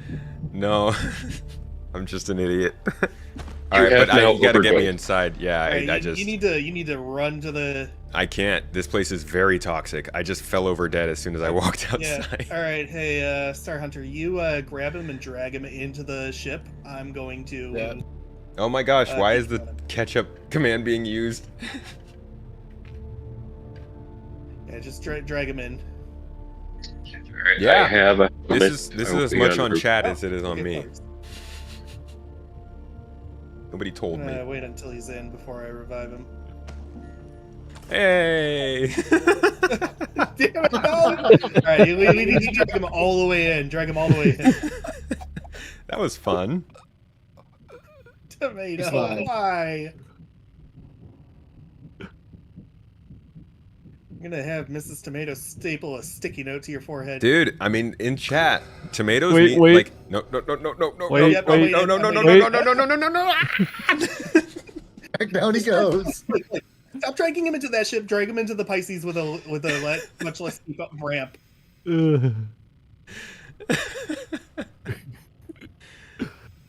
But no, I think having helmets be visible in your view And also, like, helmets would be your mini-map and all that kind of stuff. Like, if all the sort of HUD elements showed up when you had a helmet on, it'd be much more noticeable. Quinto, he's gonna reanimate real quick, so you're gonna drop him. All right, go ahead and keep dragging him. My God, something smells so good here. You're welcome. Mrs. Tomato, what is that? She farted. Quinto, no! What is going on my screen? Don't worry about it. Wait, Oh my wait, God. wait. Oh my God. Oh my Wait. God. Am I safe? It's alive! Crawl into that med. Hey, well, first put a helmet on, then crawl into the med bed. Yay! Someone put a helmet in the local store in the crew storage for him.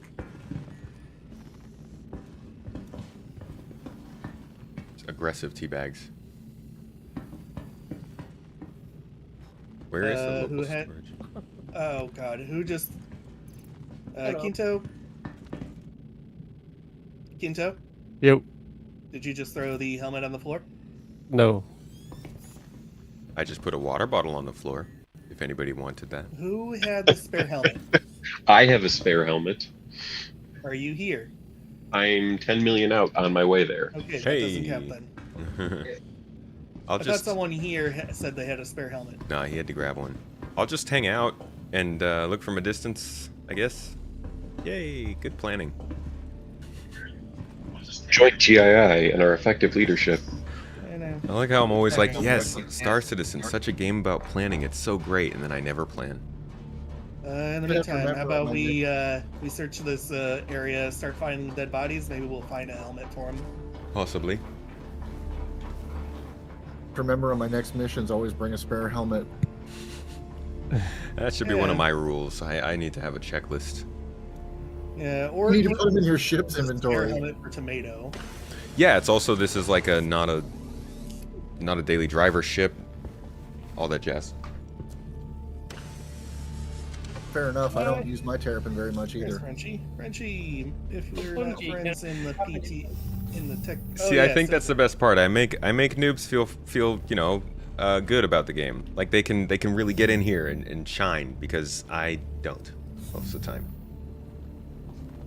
Maybe Mrs. Tomato can issue a fine for all helmet-associated fails. I think the fine would have to be not eating whatever it is that she is making out there, because it smells like heaven. No! No, please. Please, leave me be. I think this is where we're gonna cap it at. The outside world is trying to take me. Is it still trying to kill you? Yeah. He's fighting the outside from inside the Pisces. Close the door, and will it protect you? No, it's because I got too close to the windshield, or the space shield. Whatever. Okay, I'm less than 1 million out with your helmet. Oh, it's the French toast, that's right. Oh my god, okay guys, I gotta have to end the stream. I'll see y'all later. Have a good one. Bye. He's dead, Chin. Abandoned by French toast. I know. Yeah, of all the things to be, given up for, it's worthwhile. I married a chef, so I don't mind if she tells me there's French toast or whatever. I'll eat. I'm not crazy. All right, I'm back. Welcome back. Welcome back, dude. Yeah, How I got to was dream. French toast, I got to dream for a minute. How was that oxygenated air, sir? This is, you know what, I'm just gonna have to hijack this one. Guys, I'm starting to think that these dead bodies are in that hole in the ground. I'm thinking you're right, because I don't see anything around here. Hey, Tomato, I'm here if you need. Oh wow, that was fast. Yeah. I was about to cause some mayhem. Are you like here, like in the ship? Oh no, I'm just about to land on the planet. Oh, okay. Oh, I was wondering why I couldn't see his marker. Yo, I feel like one of the I'm most right behind Seth. one of the most effective things that we do here in this chat here at Space Tomato Gaming Inc. in the Garden Incorporated is get food envy constantly, all of us together. We talk about good foods, and then we're always like, oh my god, Why did we talk about this? Oh, now I need to go get that. Every single time. Besides Echo. He's just into milk.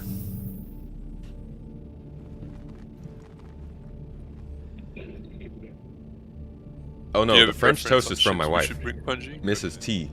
Mrs. T is out there cooking up a storm.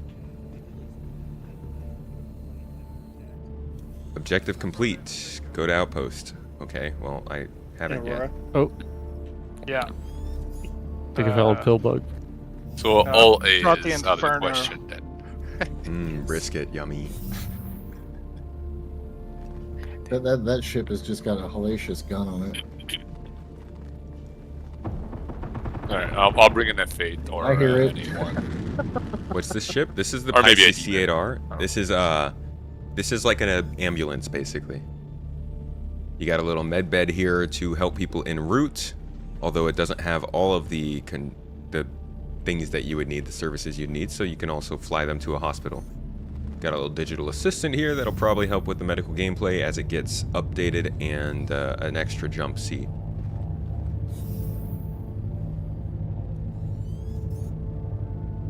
Cleaning the fridge and using the old bread, cooking up a storm. Oh my god.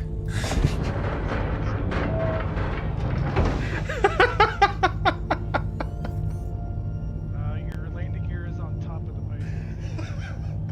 Oh my god. So delivery? Wow. Can somebody clip that, please? I gotta post that everywhere. That was hilarious. Just the sound effects too were great. Alright, you guys think I can sprint and jump across and like land with my dead body inside the cutter? What do you think? What do you think? What do you think? What do you think? What do you think? What do you think? What do you think? What do you think? Worth it? Worth it? Should I try it? Do I do it? Do I go for it? Do it. Do I do it? Do I go? Do I jump? We're jumping. Ah! Get him, Seth. He's still on. Put the helmet down. I did not make it. Oh my god! No! Hold on. Why did I tempt Star Citizen? Why did I even... Oh, why did I even give it an excuse? It's fine to tempt Star Citizen. What You happens? just need to tempt it when you don't have tomato luck. Where'd Tomato go? That is the definition of F around find out, man. Jeez. Why did I dare? Where'd Hey, your Tomato, body where go? are you? I flew. Okay. The cutter slapped me, and I flew. Alright, well, here's your helmet. I mean, lost your marker and everything. Oh yeah, I'm back on Patch City. Yeah, he's 27 million in the sky. Yeah, he's Like that ship messed me up. Me. It's a new mechanic they're adding. That was Is that a unfortunate. Purple Coda? Yeah. Oh, that's so cool. I want it. Well, there's a helmet here for you. You seriously want it? Come here. I'll give it to you. I want to know. I want to buy. I want one for myself forever to keep. Honestly, I don't even know where the heck I got it. It might have been a subscriber thing. Oh crap.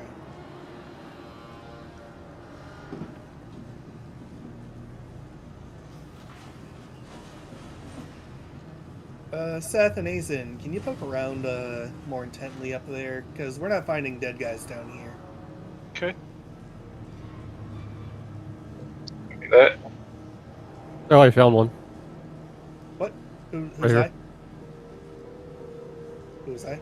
Haha. I have a helmet. Who found one? Who was calling that out? Kento found one. Into where are you at? You down in the caves with us? Yep.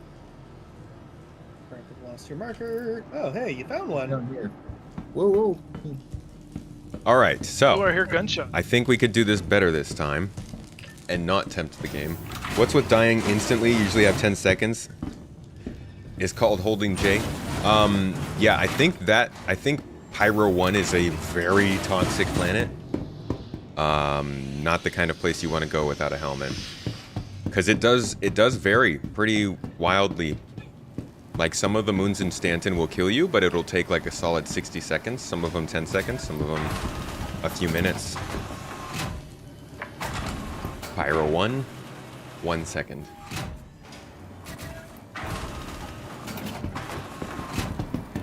All right. Let's go grab our ship.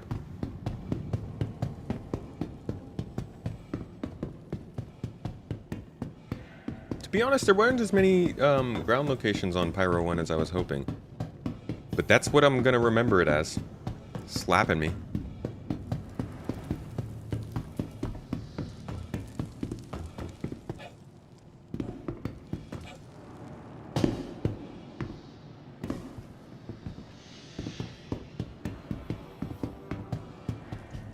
Welcome to the ASOP vehicle retrieval system.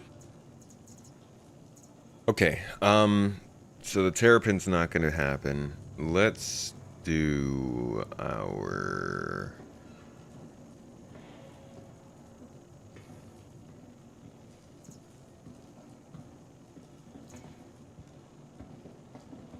let's go with our MSR. Power 1 atmosphere is 95% CO2 and 5% nitrogen. So you're like, your lungs basically don't matter. It's just toxic. Immediately hits your heart. Your vehicle has been delivered to the following location. Please visit us again. Hang a 6. You can hold your breath with the shift key. Well, I think when you're not looking through a scope, the shift key makes you sprint.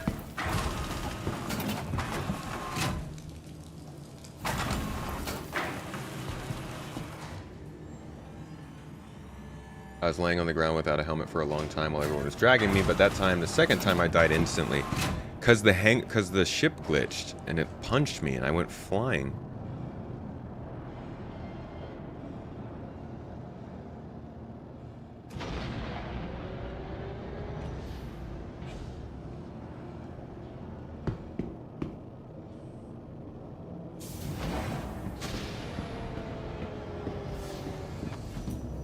We'll make it back. We're good. We're good. We're goody.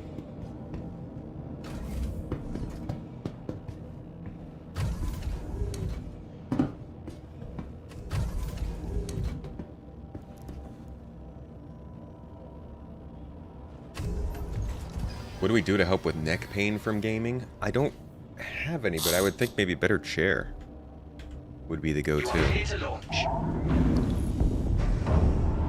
Crusader Industries, a journey breathtaking. Systems on.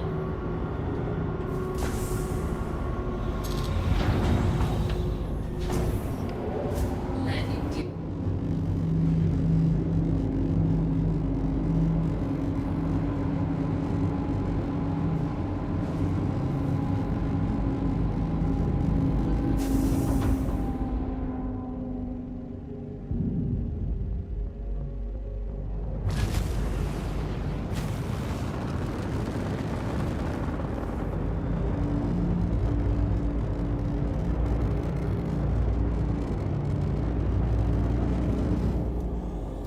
Thank you, and please visit again.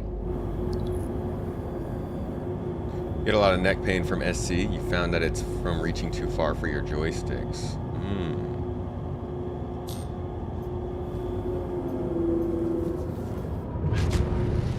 Yo, these stations just look so cool.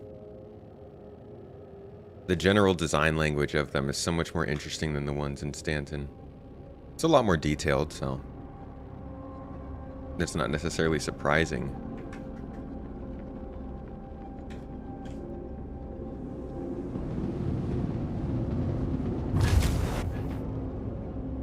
They did good, though.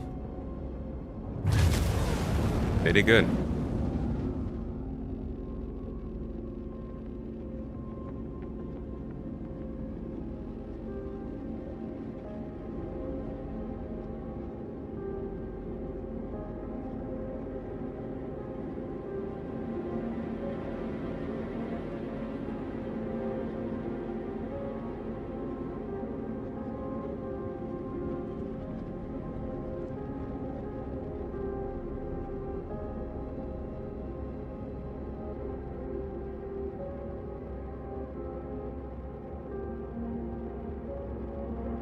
Yo, I get slight Michael McCann vibes from this music, and I'm loving it. I might come to Pyro just because it has better music. It's beautiful. Assuming it's Pedro, once again, he really knocked it out of the park with some of this, I guess, ambiance music, sort of atmospheric music. How can you be allergic to tomatoes? It is called oral allergy syndrome. Gives you an allergic reaction to most fruit, vegetables, and a lot of nuts. Not super fun. Kind of unfortunate. All right. What do we got? What do we got? What do we got? Unwanted guests. I need you to clear O1 Lagrange station at Pyro 3. Abandoned outpost at Pyro 2. I think we'll do one of these abandoned outpost mercenary missions at Pyro 2.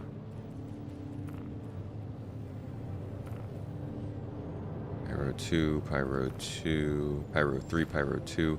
Pyro 1 is very barren compared to the other two planets. Not many people go there. I guess it's pretty close to the star, so that makes sense. But that would explain why you're not seeing it as much. Just in general, not as much activity out there. Let's see what they're doing, though.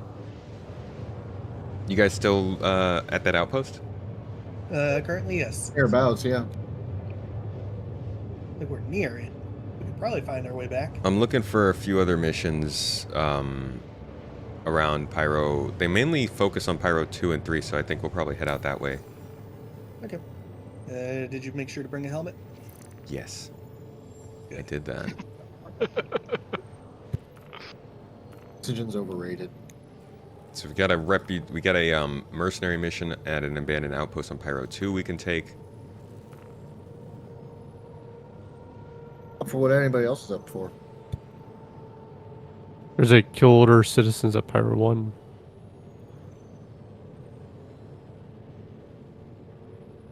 Is that the wall climb one where he kills civilians? Oh yeah, let's go kill citizens. Yeah, that's the wall climb one. Ooh, I did not bring med pens. How fun.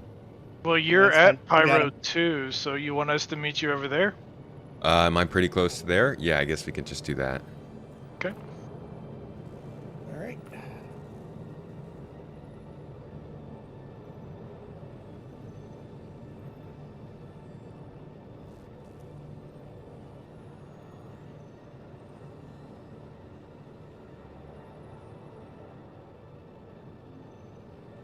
Pyro 2 or Pyro 3? Yeah, Monarchs. Monarchs, yeah. I hope so, because I'm stupid that way.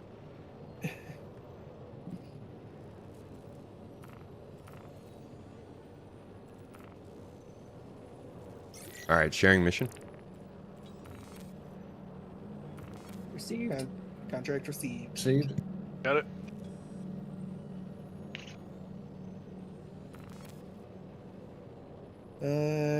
Everyone, when we get to Monarchs, let's avoid rolling in one at a time. We'll roll in as a group and kill everything. Yeah. That'll be more entertaining. Like it.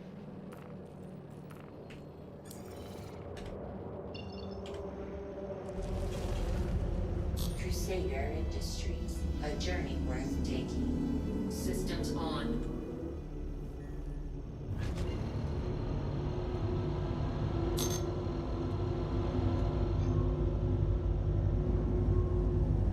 Has anyone tried the Idris mission yet? No, Nope. not yet. Sam? Just look interesting. You have a standing rule. Every time you enter or exit a ship, you stand on the cargo grid and open your inventory. Means you have not forgotten your helmet. Why do you stand on the cargo grid to do it? Quantum travel engaged. Quantum travel complete. I heard Inside Star Citizen is out.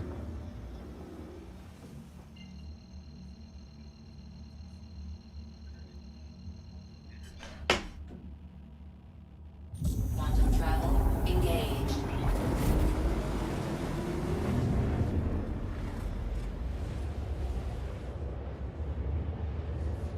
He's like the Hans Zimmer of SC.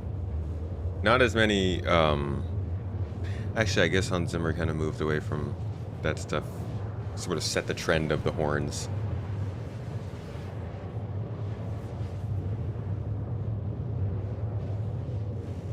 mental note sort of thing.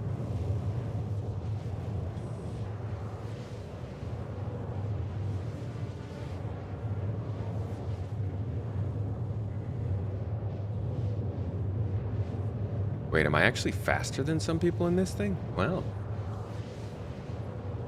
Yeah, most of the music we heard at CitizenCon, well, most of the music you hear for Squadron is by Jiff. Star Citizen stuff is more Pedro, but there is crossover between the two.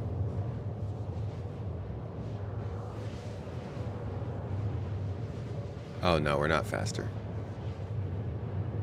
They just don't update in real time. Look at us all grouping up, arriving at the same time. Too bad I hadn't stopped right when they said that I was there, then I wouldn't have to do all this.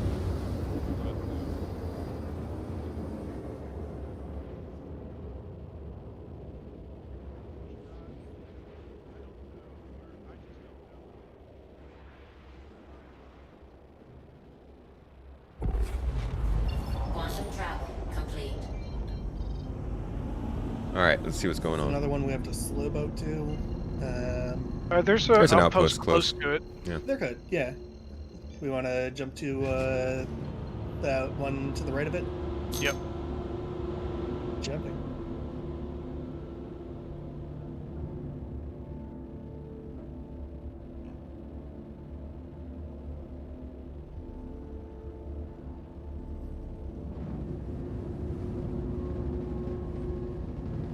Everything's pink. How is my wife sponsoring? Everything okay in the U.S.? You mean in terms of immigration? It's my first She time has seeing a this world. she has a green card. She's a permanent resident here. My last run here, I brought my MSR to Monix. It's And all is reminds me A-okay of on that Mars front. In a way. Yeah, a little bit. I love the pyro music when it kicks in. Engage.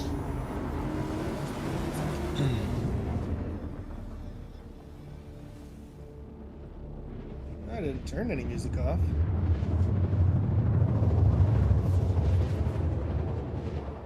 I'm really enjoying Pyro's music. Yeah, it's pretty good. It's pretty nice. How are y'all getting music and I'm not? I don't know. It's lovely though. Yeah, rub it in more. Quantum travel complete. Should we go outside about 20 p.m.? Yeah, let's hold 20k out. Once enough of us get here, including Tomat, we'll head in. Am I the last coming in, or? Yeah. Probably. I'm basically right behind you. Try to close the distance. Brake check.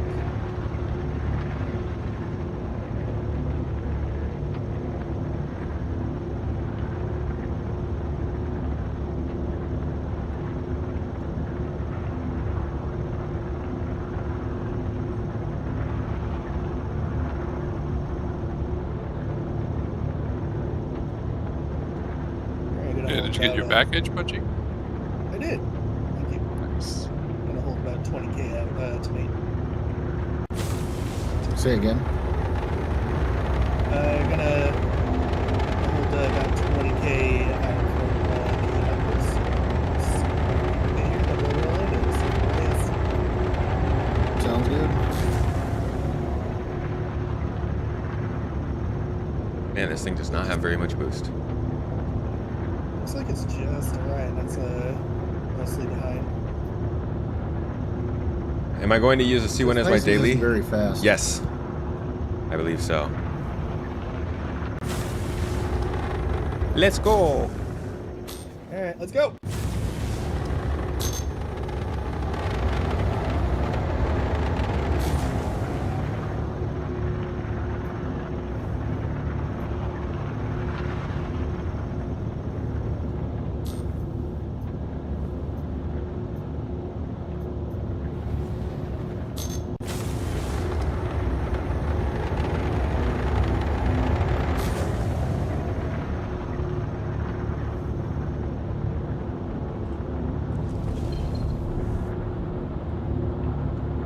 Wow, 20 kilometers feels a lot bigger with all the mountains and stuff in the way. What's up, Sloshy Peach? Feeling sloshed? Oh, it's water. Toggle your QT drive on and off real quick. Hey, I just read that. Ooh, there's lots Good of timing. targets.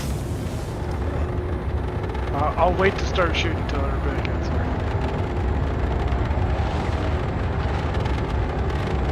Give it by now. Crap. So I'm gonna lob a few missiles into their midst because that'll be funny. Let me stir the hornet's nest. Okay, I land the bows.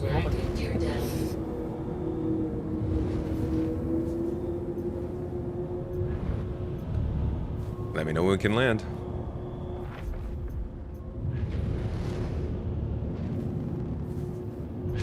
Go ahead and land.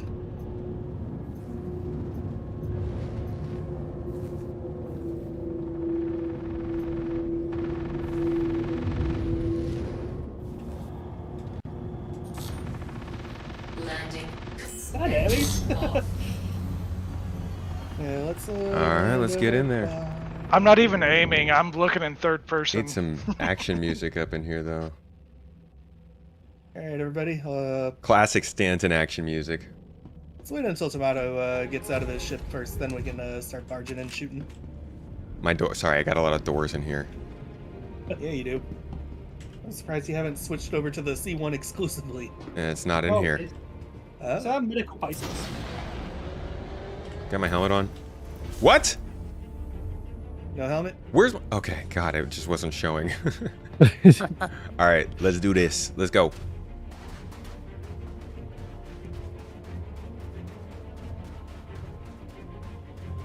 All right, Stozer. We'll I will on you. Man, I do not have very much ammo. Kinto, let's all kind of move up together. All right, moving around on the right side. Seth, I'm with you. Yep, I'm with Seth and Tomat. We get the ones in front to the left. Yeah, let's move left. A1. And Take we'll that come first one around on come around the side here. Is that the spoilers? We got multiple targets.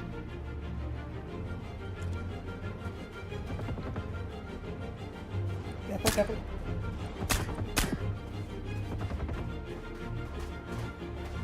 All right, we're moving into the main building. Oh, hit. Yeah, move around that right side. Back this way.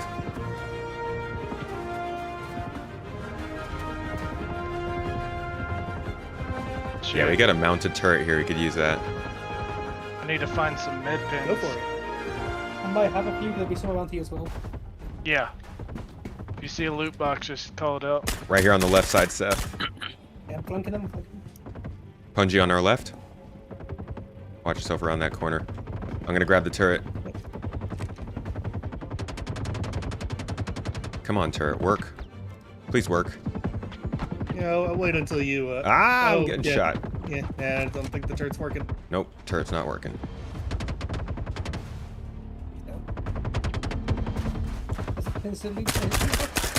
Loot box where I am. All right, I see you. Just man, these guys aren't carrying. No, they don't carry them. No. All right, Bungie. I need friend ammo. invite coming soon. All right, thanks, As soon as Dozer. I get back to menu. No, keep an eye out. There's a gun box somewhere usually as well. Of course, there's no. Coming back up to you guys. Roger. Well, Front we of all my got son. the kill in here.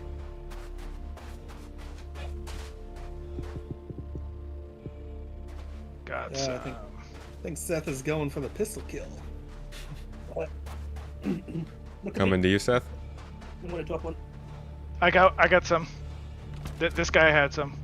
Okay.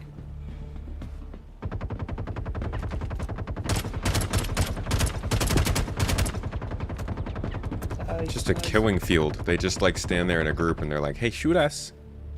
I was really confused for a moment. I thought someone was driving a mule or something. No, it's my upstairs neighbor running the vacuum. They are more responsive, but they do stand still loads. I've noticed. Man, I almost bled out. Yeah, the targets being tagged like that is a lot. That was Yeah, weird. I'd prefer if they didn't tag all the targets until, like, there's 2 or 3 left. Yeah. Yeah. The location is cool though. Did you guys? So you guys approached from we approached from different sides and got to actually fight a lot of people. That's Yeah, nice. Yeah, you and I landed on the outside. They came in from the inside and split. That's nice. That's already better than the derelict outposts in Stanton. But I guess they're adding locations like this to Stanton this quarter. Frenchie It's gonna be from pretty Bungie, cool. did you get my invite? Oh, probably did. I probably missed it. All right, Unbelievable. friends. Party invite out. Okay, I'll accept it once I get into the lobby. Alright.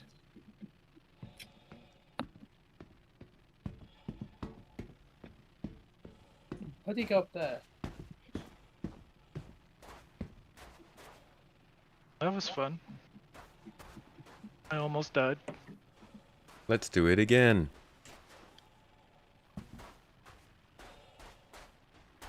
Got a Alright, I'll bring cool an A1. Bungie, you good with that? Yeah, that's fine. Bring 4 Holstees. I'll let the intrusive thoughts win. Really need a multi-tool out here. I have an extra. Yeah. Yep. Oh. You have a tracking beam on it? I think I actually have 2 on me. Yeah, I have two on me and then 1 in my backpack. Cool. I will Get one of those also. I'll ride with you to the next destination. Speaking of which... I have a 1-person ship. Oh, gross. Hey, Tomato, I can go with you because your terrapin got scratched up, so... Okay. If Tomato and Seth want to hop in the cuddy, we can take that together. Psh, over my MSR. Yes. Especially over the MSR. Blasphemy. Alright, Tomato, right in front of you. Okay. Corner, I need to use a med bed because I can't eat or drink apparently. Yeah, give me a second here.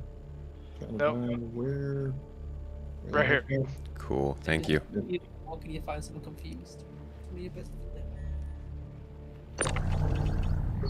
Hey, Teal, you I forgot am mine. powerful!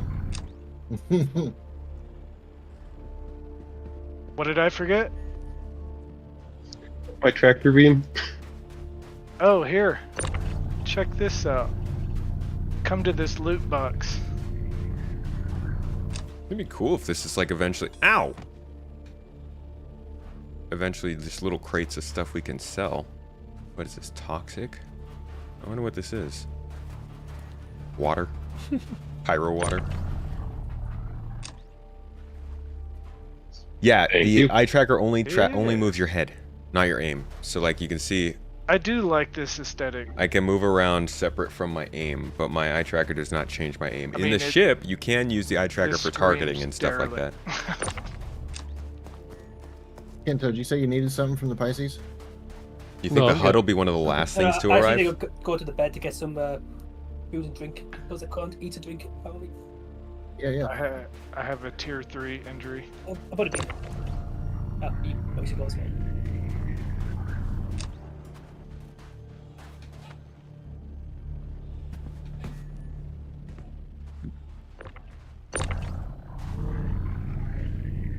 Oh, bummer. Ow. My game crashed. You might be able to get Jay back in. Hey, Tomato, try hopping up on that and we'll see if I can lift it.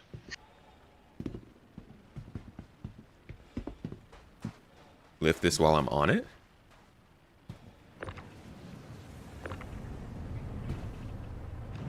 So who is it that needs the medical attention?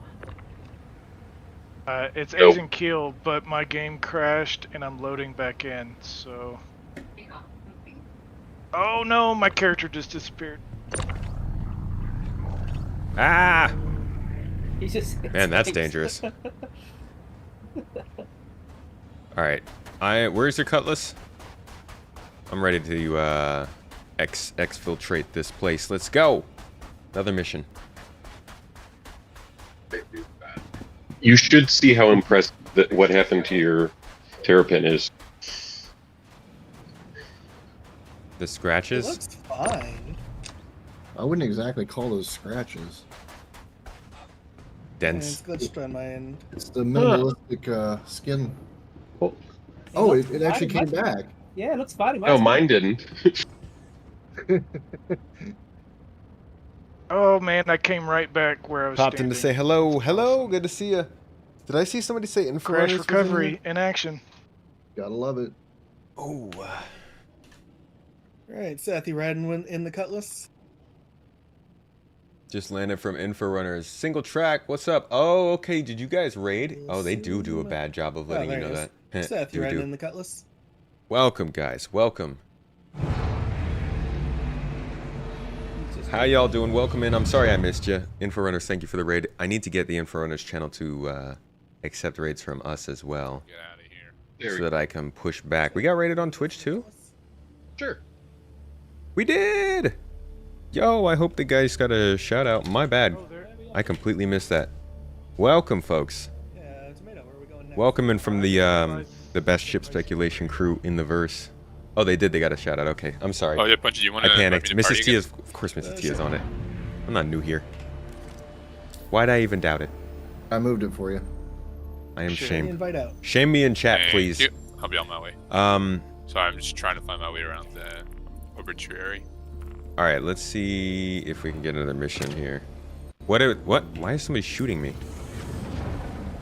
Did you just shoot me? What are friends for, right? Not shooting each other? Well, yeah. All right, let me get a new mission. Okay. Cool. What were you looking for? No, the mercenary thing? It's really what you want to see. Let's do checkmate to the yard. Whoa. Okay. Sorry. Just trying to get us in orbit. Should be sitting.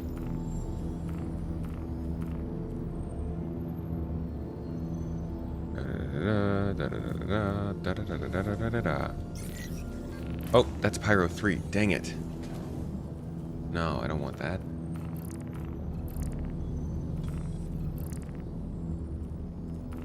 Isn't there one in Pyro 2?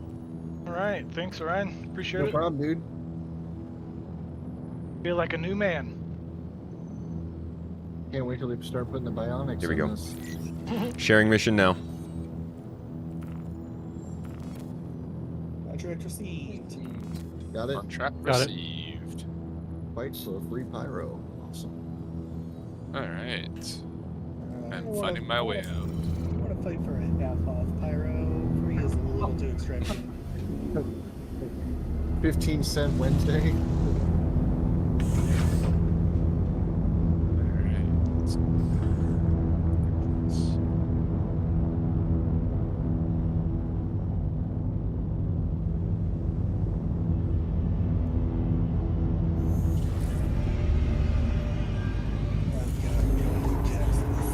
Huh.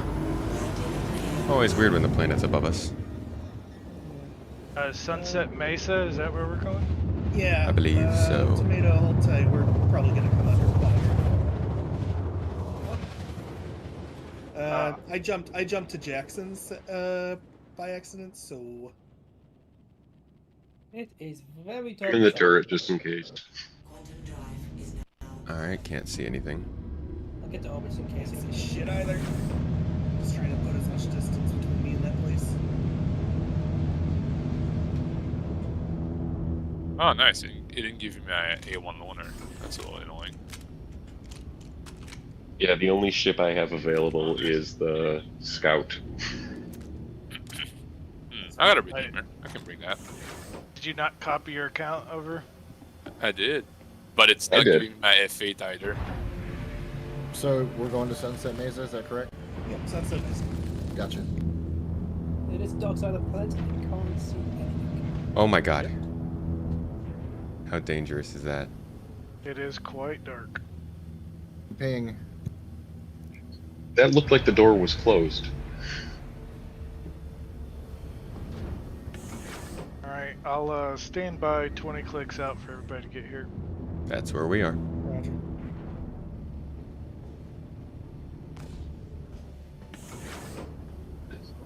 Yeah, I thought that pirate Gladius would have the perfect aesthetic for Pyro, but didn't load. Is anyone locked on to Punji? Nope. Where are you? Turret gunner, prepare for combat. I'm gonna go to Right. Ammo and jump to you. Got a serial dwarf. They are in a redeemer. Ooh. All right. They are coming for us. How many We're gonna people on the come, ship? Yeah, I think we're about to be engaged. I'm not far. My Redeemer's on the way as well. I'm gonna rush as fast as I can. I'm gonna give them a chance to not shoot at us. Let me know if they shoot. They're in my target. They're still closing. Open fire. Jump to you. Yep, they are firing. Missile away. Yeah. All right, we cannot engage them. They just took down our shields immediately. Do we have 2 people that would like to gun in my Redeemer whenever we get a chance to meet up? Yep. Oh, do Okay. does it? They're getting a fucking face full of my guns, so. Anybody else in the area? I'm jumped in now. Yeah, I am. I'm in a hog though, so we'll see how this goes. Missile away.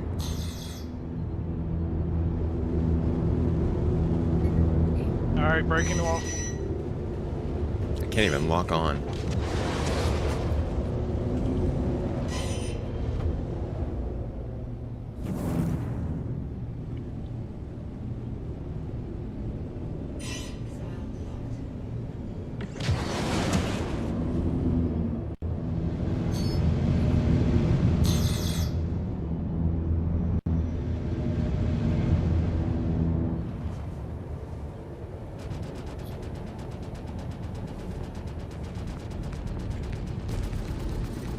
I bet he was not expecting to be engaged by this many ships. That's why I don't just start shooting at ships.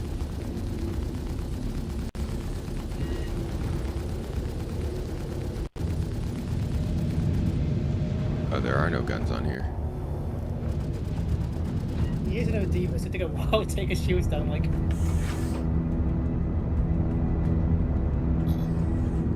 Alright, shields break up. We're going in for another pass. He's out of my range. Azon, you seem to have the most attention.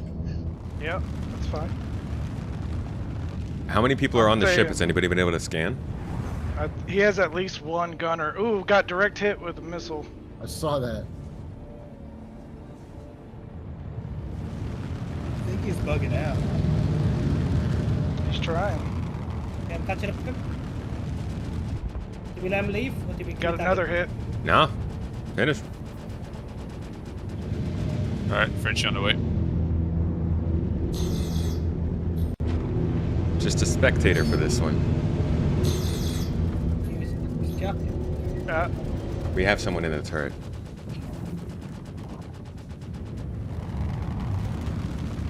He jumped. He just Yeah, jumped. he did. He got Nice. He didn't want well that. done. Cheers, Yeah, man. more for him. Alright. That's why I'm we coming roll as a in. group. Yup. Alright, back to the target location. Azon and who else is in a fighter? Solid work, guys. There's a comic blows as well. He's far away though. Who else is in a fighting capable ship?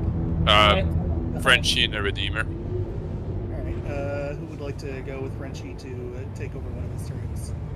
I will go to mine.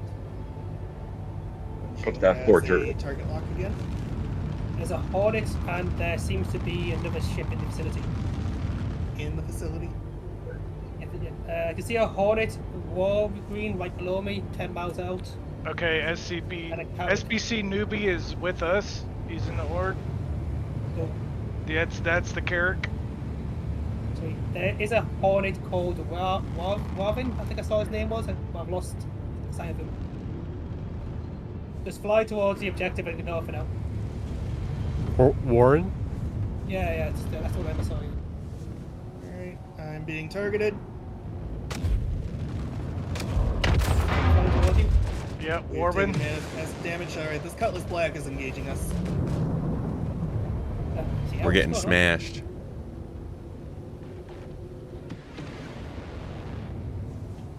Got hit like directly with the missile, yeah? Yeah. Left engine's almost torn off. This person come from the outpost? Yeah, he came from the outpost. Jeez. The Hornet's on the run. What is this, Cutlass Black we're fighting? Black is about to take us out, by the way. I'm on him now. I'm on him. There we go. He's built to me. Ooh. He's getting lit. That's a lot of land. How is he still good? There he goes. He's not good anymore. There he Finish goes. him off. Hard done. Get him up. Get him there. Hard death complete. Goodbye. Oh, another? All right. Targeted. Just got out of jump. There's a lot of people out here. SBC newbie is here in a Carrick. Okay. Someone's. They are in the org, but are they in the chat here? They are not. The No. channel is currently limited to 8. Gotcha. Okay. I think we should Hey, keep catch it you later, at 8, Casper. Just for the sake of clarity. Yeah, I might get a bit hectic otherwise. Alright. Let's see. I want to head down to the outpost to see if clean it out. Where the hell is this outpost? I'm flying towards it. Follow me. 10 clicks hour. Base and Keel is coming in. 3,000 meters. Stozer, I don't have a marker for you, but okay, I see someone shooting in the direction, so I'm I don't. that's, Yep. I'm seeing. Because I'm in third person, so That's it's Jackson you Swap, see. that's No, where we need to that's. go. Yeah, the other direction. I'm on site. I'm There we on go. location. Alright. She's heading to Hazen. All right, Frenchie, 20 kilometers out. Going towards Stozer. Actually, because that's my my crew, right? Alex Seba is a cuddy, and I'm just going beside it. To my left. Mess with the toes, you get the foot. I love it. Airborne, can you bring it in real close to Okay. Oh, what the heck, door? Enemy on Frenchie. I'm over. Hazen, I've got a good beat on this location if you want to go. Alex Frenchie. Zebra right in front of Frenchie is not friendly. I'm engaging. Keel's coming. Okay. I'm gonna bring it towards you guys now. 15 clicks out. Okay. If you don't want to be sitting still, Punji, we're ready for a fast drop if you need. All right, Frenchie, bring it towards Keel. I'm still click out. I don't think he's gonna make it this far That's in, me. anyways. That's got the missile lock. It's won't target the fucking right guy. There you go. He's jumped. Alright, ramp is supposed to be going down. Frenchie, There it about is. to land. Alright, ramp's down. Go. Gunner, if you would like to disembark as well and provide backup. Yep, we're both out. Oh, I got a contact. We will. We'll maintain until everybody else can get down here. Oh yeah, Oh. I don't think everyone else is going to get down here. I think everyone else is going to be committed to air defense for the time being. So Yeah. go and have fun. Frenchie landing for to get a group. I'm gonna. Okay, I'm gonna let me fight colors first, and then I'll come over. Okay. All right, Seth. Let's take it slow then, because I don't exactly know what we're up against here, and I only have a pistol. Oh, hold on. I'll give you something. Quinto, could you transfer We got- over to the Right. Cutlass? Yeah. Thought someone shooting missiles at me. Oh, I've got an FS9 actually. Forgot about that. Actually, Quinto, scratch that. I think we're gonna take the MSR, as much as it pains me to say that. The MSR is gonna fare better in a fight. Whoa! I'm being targeted by someone. Was that a missile turret? I think so. Something just launched missiles off the ground over here. What the heck was that? What is that? Is that a ballista? Can we deal with it? It's attacking me. Let me see. We're approaching. It's a missile turret from the outpost. Let's see if we can shut this thing down. You have the cutlass flying towards you. I'm still engaging him. Cover me, Seth. I was just charging my... Let's see if there's anything on here.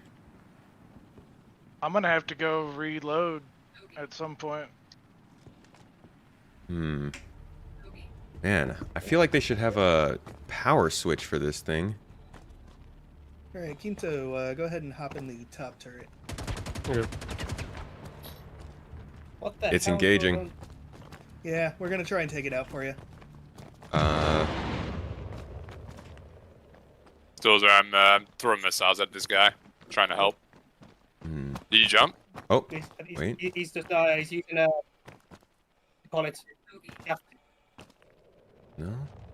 Oh, no, he's still here. You just use shafts, right? Yeah, he's to my right. It's just on my range. Oh, no, that's Keel. Yeah, I don't think there's any way for me to shut this thing down, guys. Sorry. You might have jumped. That's fine. Just stand right next to it so I have an easier time spotting it. Okay. Until you shoot the missiles, then I will move. He's backing off currently. Oh, He's God. coming back? Oh, interesting. It's actually not targeting us, I don't think. No, the cutlass is, No. is 7k out. 7k out. 7k out? Okay. It's looking in Stozer's direction, but he's too far. But yeah, it's not targeting you guys who are right here. It was targeting me for a while. This is it a was me it was citizens. shooting This at. is a Citizens of Pyro settlement. We're actually here to kill them. So Oh. Oh, so we're gonna want to take these turrets out proactively anyways. Frenchie, if you land, I'm gonna come down to you. Oh. Okay, alright. Going back to the ground. all right, we can wait for you guys then. Me Yeah, and they're Seth will be launching right here. missiles at me. Yeah, they're attacking us. I'm gonna go a bit further away. I'm gonna have to head to a station. I'm at 50% hydrogen fuel and low on ammo. Man, my frame rate is so bad. Alright, I'm going for a landing. Still there. Okay.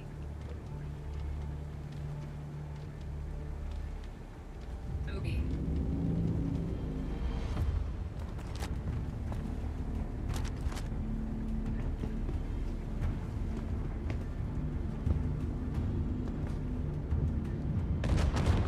There we go. Missiles Turret down.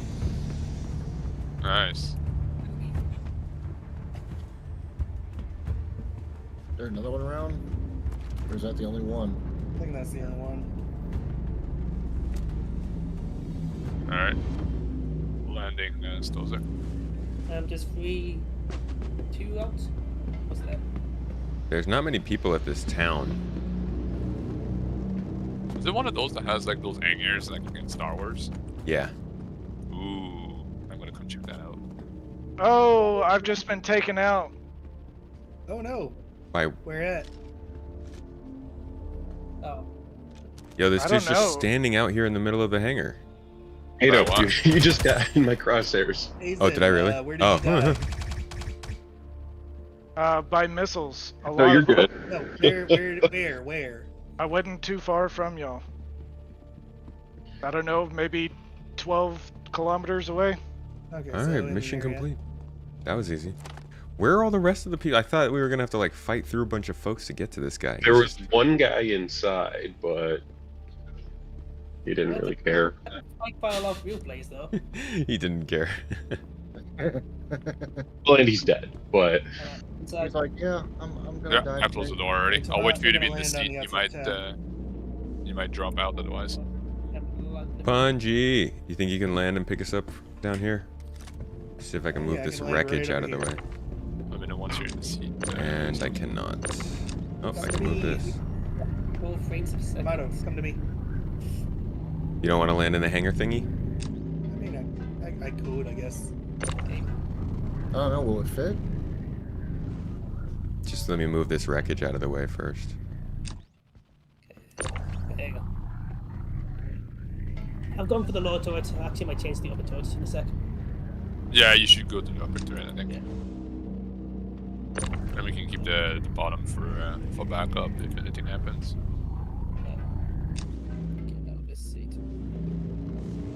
Wait. There's still one more piece. Uh-oh, it's too big. Yeah, I can't grab this last piece. Oh, okay. Alright, we're on our way, Bungie. Alright, there we go. Ramp down. All right. Someone's shooting a grenade launcher at us? I think Seth might have thrown a grenade.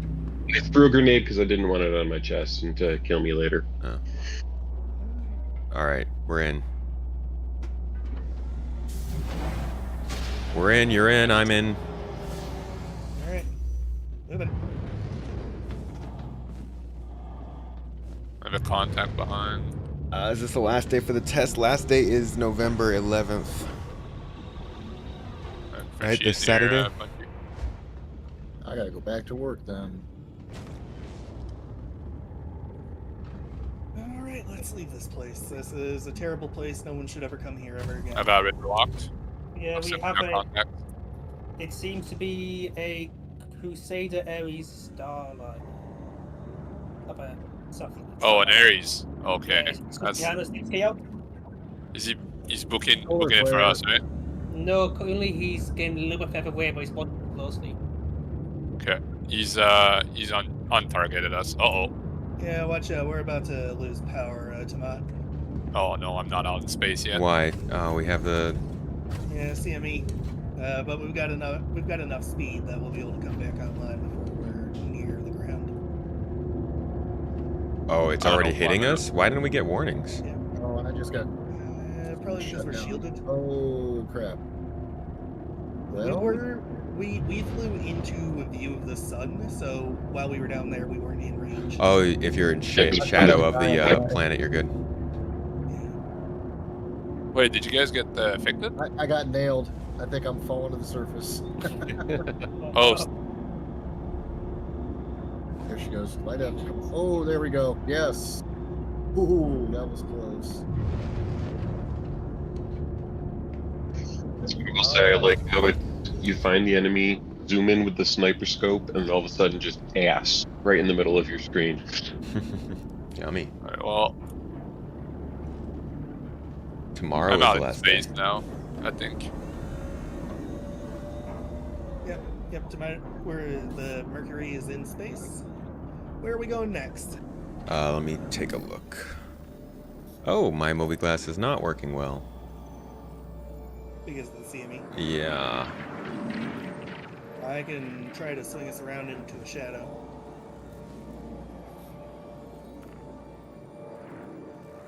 I'm not going to be in a turret when the flash happens, so we get another blinding thing. I want to jump to you guys. Maybe it works better up here.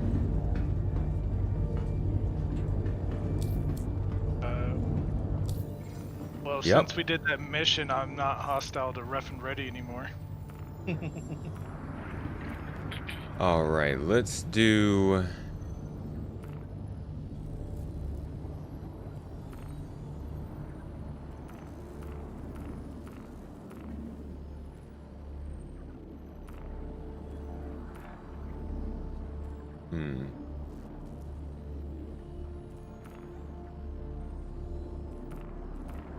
Trying to find whatever the biggest one would be.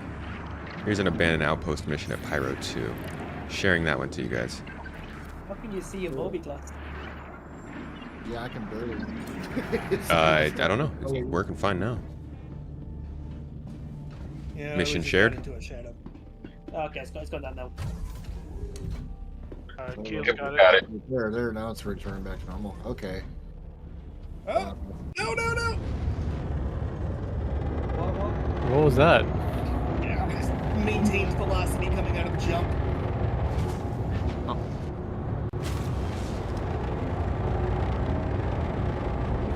We used the elevator because it was already down.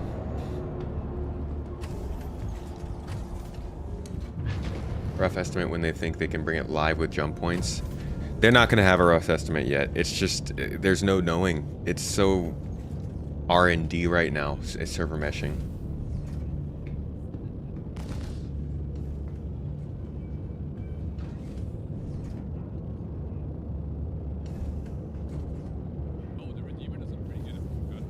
I wish.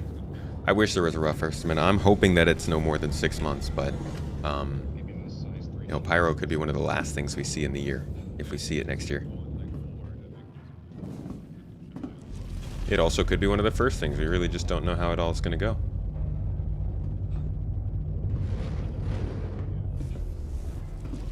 Wow, why is my frame rate so bad? My poor CPU.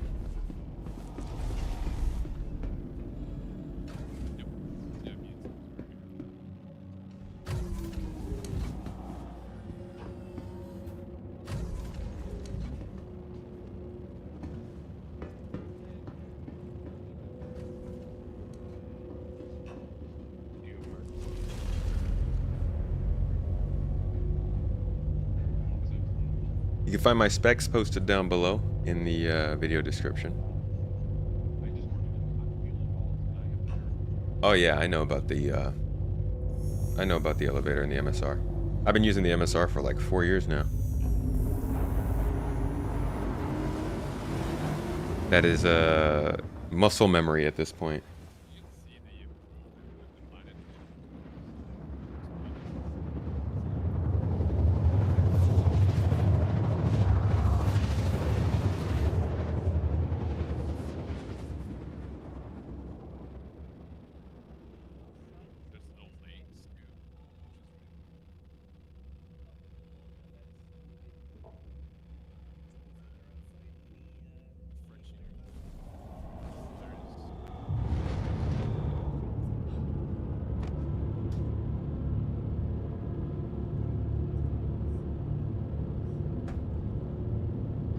Man.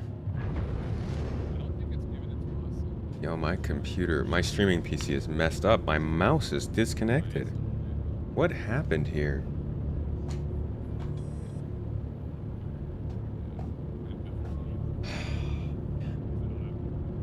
I think my motherboard is malfunctioning or something. Crap. Okay, I'm gonna have to figure out how I can end the stream later.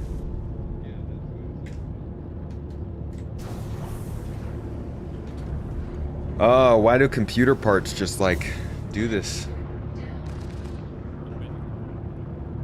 I guess it is an older motherboard, but still. Just cannot have a broken PC. Did the flare affect the PC? No, I've been having these problems for a while. Over the last hour or so.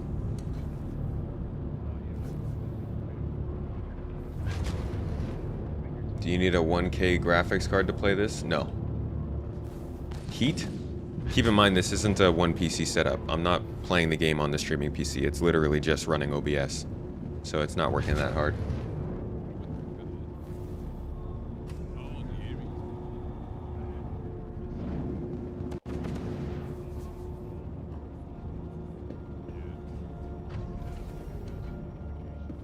Heat over time just kills USB ports.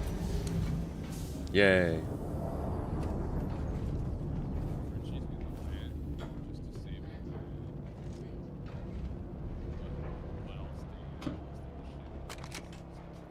We'll stay on watch and just like. Yeah, Bungie's gonna stay in the pilot seat just in yeah, case. And we'll just scan the air. All right. Doobie's in the party. There's a redeemer named Mateo or something that attacked me, and I'm like about 1,000 kilometers from Stozer. That's actually how I found you guys. Doobie, party invite. Yeah, we ended up attacking that guy, I think, unless there's another guy. Oh crap! This is just now. Okay. Oh no. Okay, if you need help and you're close, let us know. We'll. No, I outrun. Nice. I think I just got trapped, guys. What? You... See if I can set some boxes in there and you can jump out.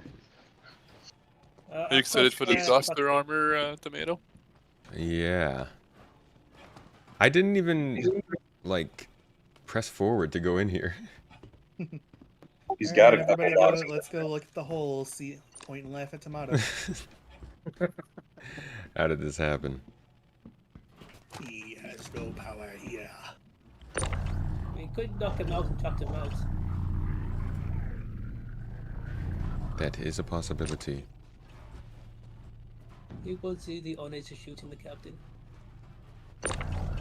I think that's how this is gonna have to go down. I'm not gonna be able to stack these boxes, man. Oh! Nope. What if we knock you out, tractor beam you if you want to tractor beam? Ah, okay, there we go. You can mantle up this thing. It's just really bad. Oh!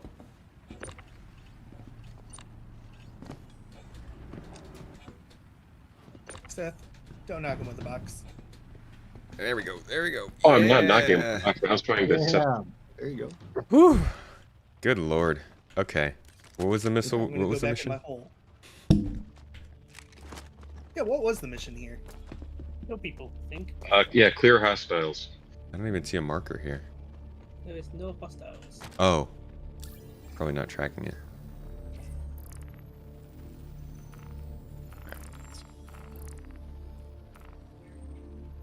Punch is gonna head out and help them look for bodies. That was that's on Pyro 3. So is this just When they spawned in. bugged? Did we finish it somehow? Pyro 2. And an outpost. Oh, there are dead bodies here. Perfect.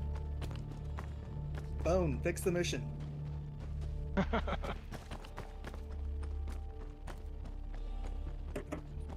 Or did you just untrack and track it again? Yeah. Okay. But it didn't really change anything for me. I think this mission's just not working. Yeah. Bomber. Bomber final mission.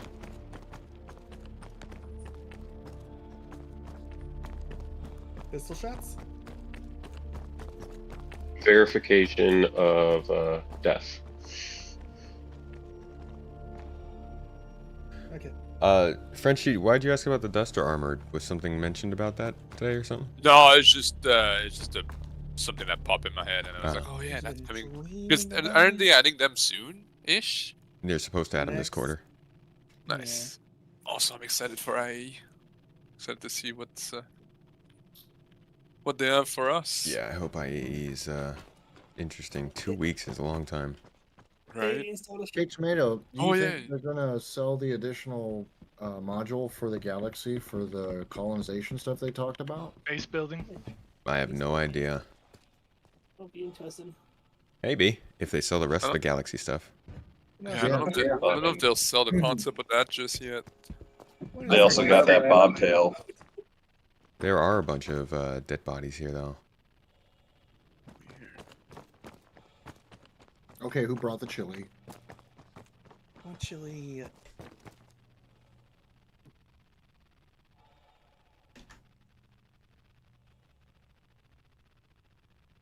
Chili.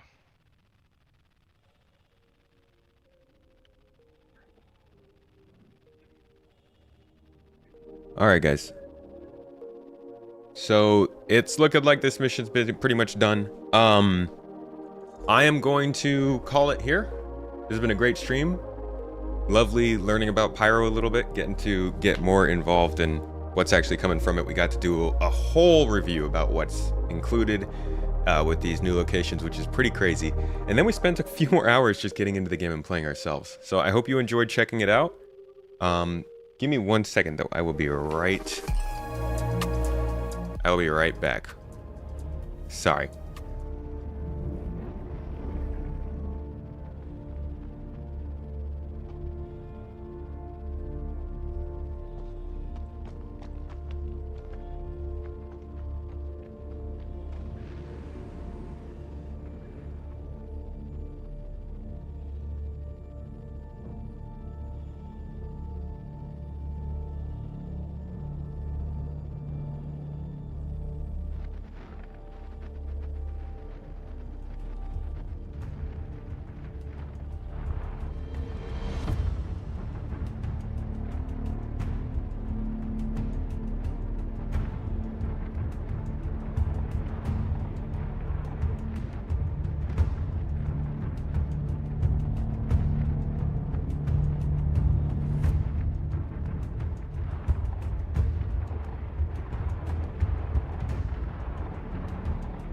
Okay, I did it.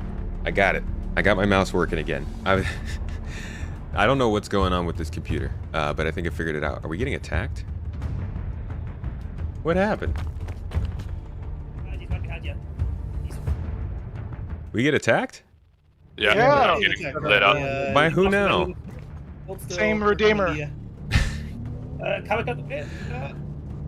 They're a little salty, huh? You lost a gun. Yeah, I lost a gun. Want to keep firing, then want to chase the bomb? All right, Tomato. Yeah, just head We're out gonna to the get field blown there. up We're here. coming right over. Yeah. Oh, don't worry about We me. should have I'm had logging off from right people here. in here instead of just one. Okay. I'll just do as much damage as I can before we go. Sorry, we couldn't We're change gonna our die. places. Yeah, this is not looking good. No, it's all good. This is good. Yeah, we're self-dead. You do have a good view. You guys get out here. Frenchy down. Light 'em Yeah. up. No. Foot off. We dragged him away quite a bit. Yeah, he's got laser repeaters on his. Yeah. I assume. Oh wow. There's a Carrick here. They're about to take us out. We're bailing. Yeah, where am I? Oh, I'm on the Carrick. Oh, I'm getting to your turret. What am I doing on the Carrick? How did you land on the Carrick? No, I spawned in your Carrick. Oh, nice. What says Nice. the spawn point? That's pretty cool. Well, get on a turret. Yeah, go Yeah, get to upstairs work. and get on one of those size 4s. All right, that guy, that Redeemer is after us. I think the MSR is Yeah. gonna have to bail entirely. Keel's in the AO. Go for it. Just got in. Definitely got something personal against that MSR. Mateo is south. Okay, he's back up. Yeah, I'm gonna get into the left-hand side of it. How has he been chasing us around like that? That's What turret are you in? You're facing. I'm gonna get to the right-hand side. Port? Is it port? No, port. Whatever. You see me pop out in a second. Okay, so I'm back. Got him. I'm in. Seth, Nope, would you he like got to- me. Holy shit. That was Oof. fast. Yeah. Yeah, laser repeater redeemer is no joke. I fell out of my ship. I'm incapacitated. All right, y'all.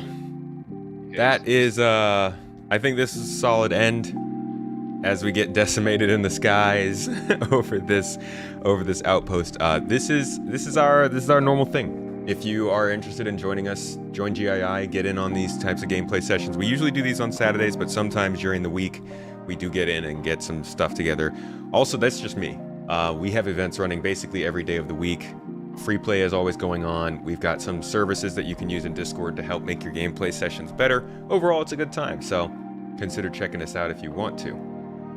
As Mrs. Tomato was mentioning, we also have a Greenhouse podcast coming up this Saturday, so if you guys like the podcasts we do and want to get in on it yourself, feel free to join in for that and come and share your opinion. Saturday, same time as the normal stream.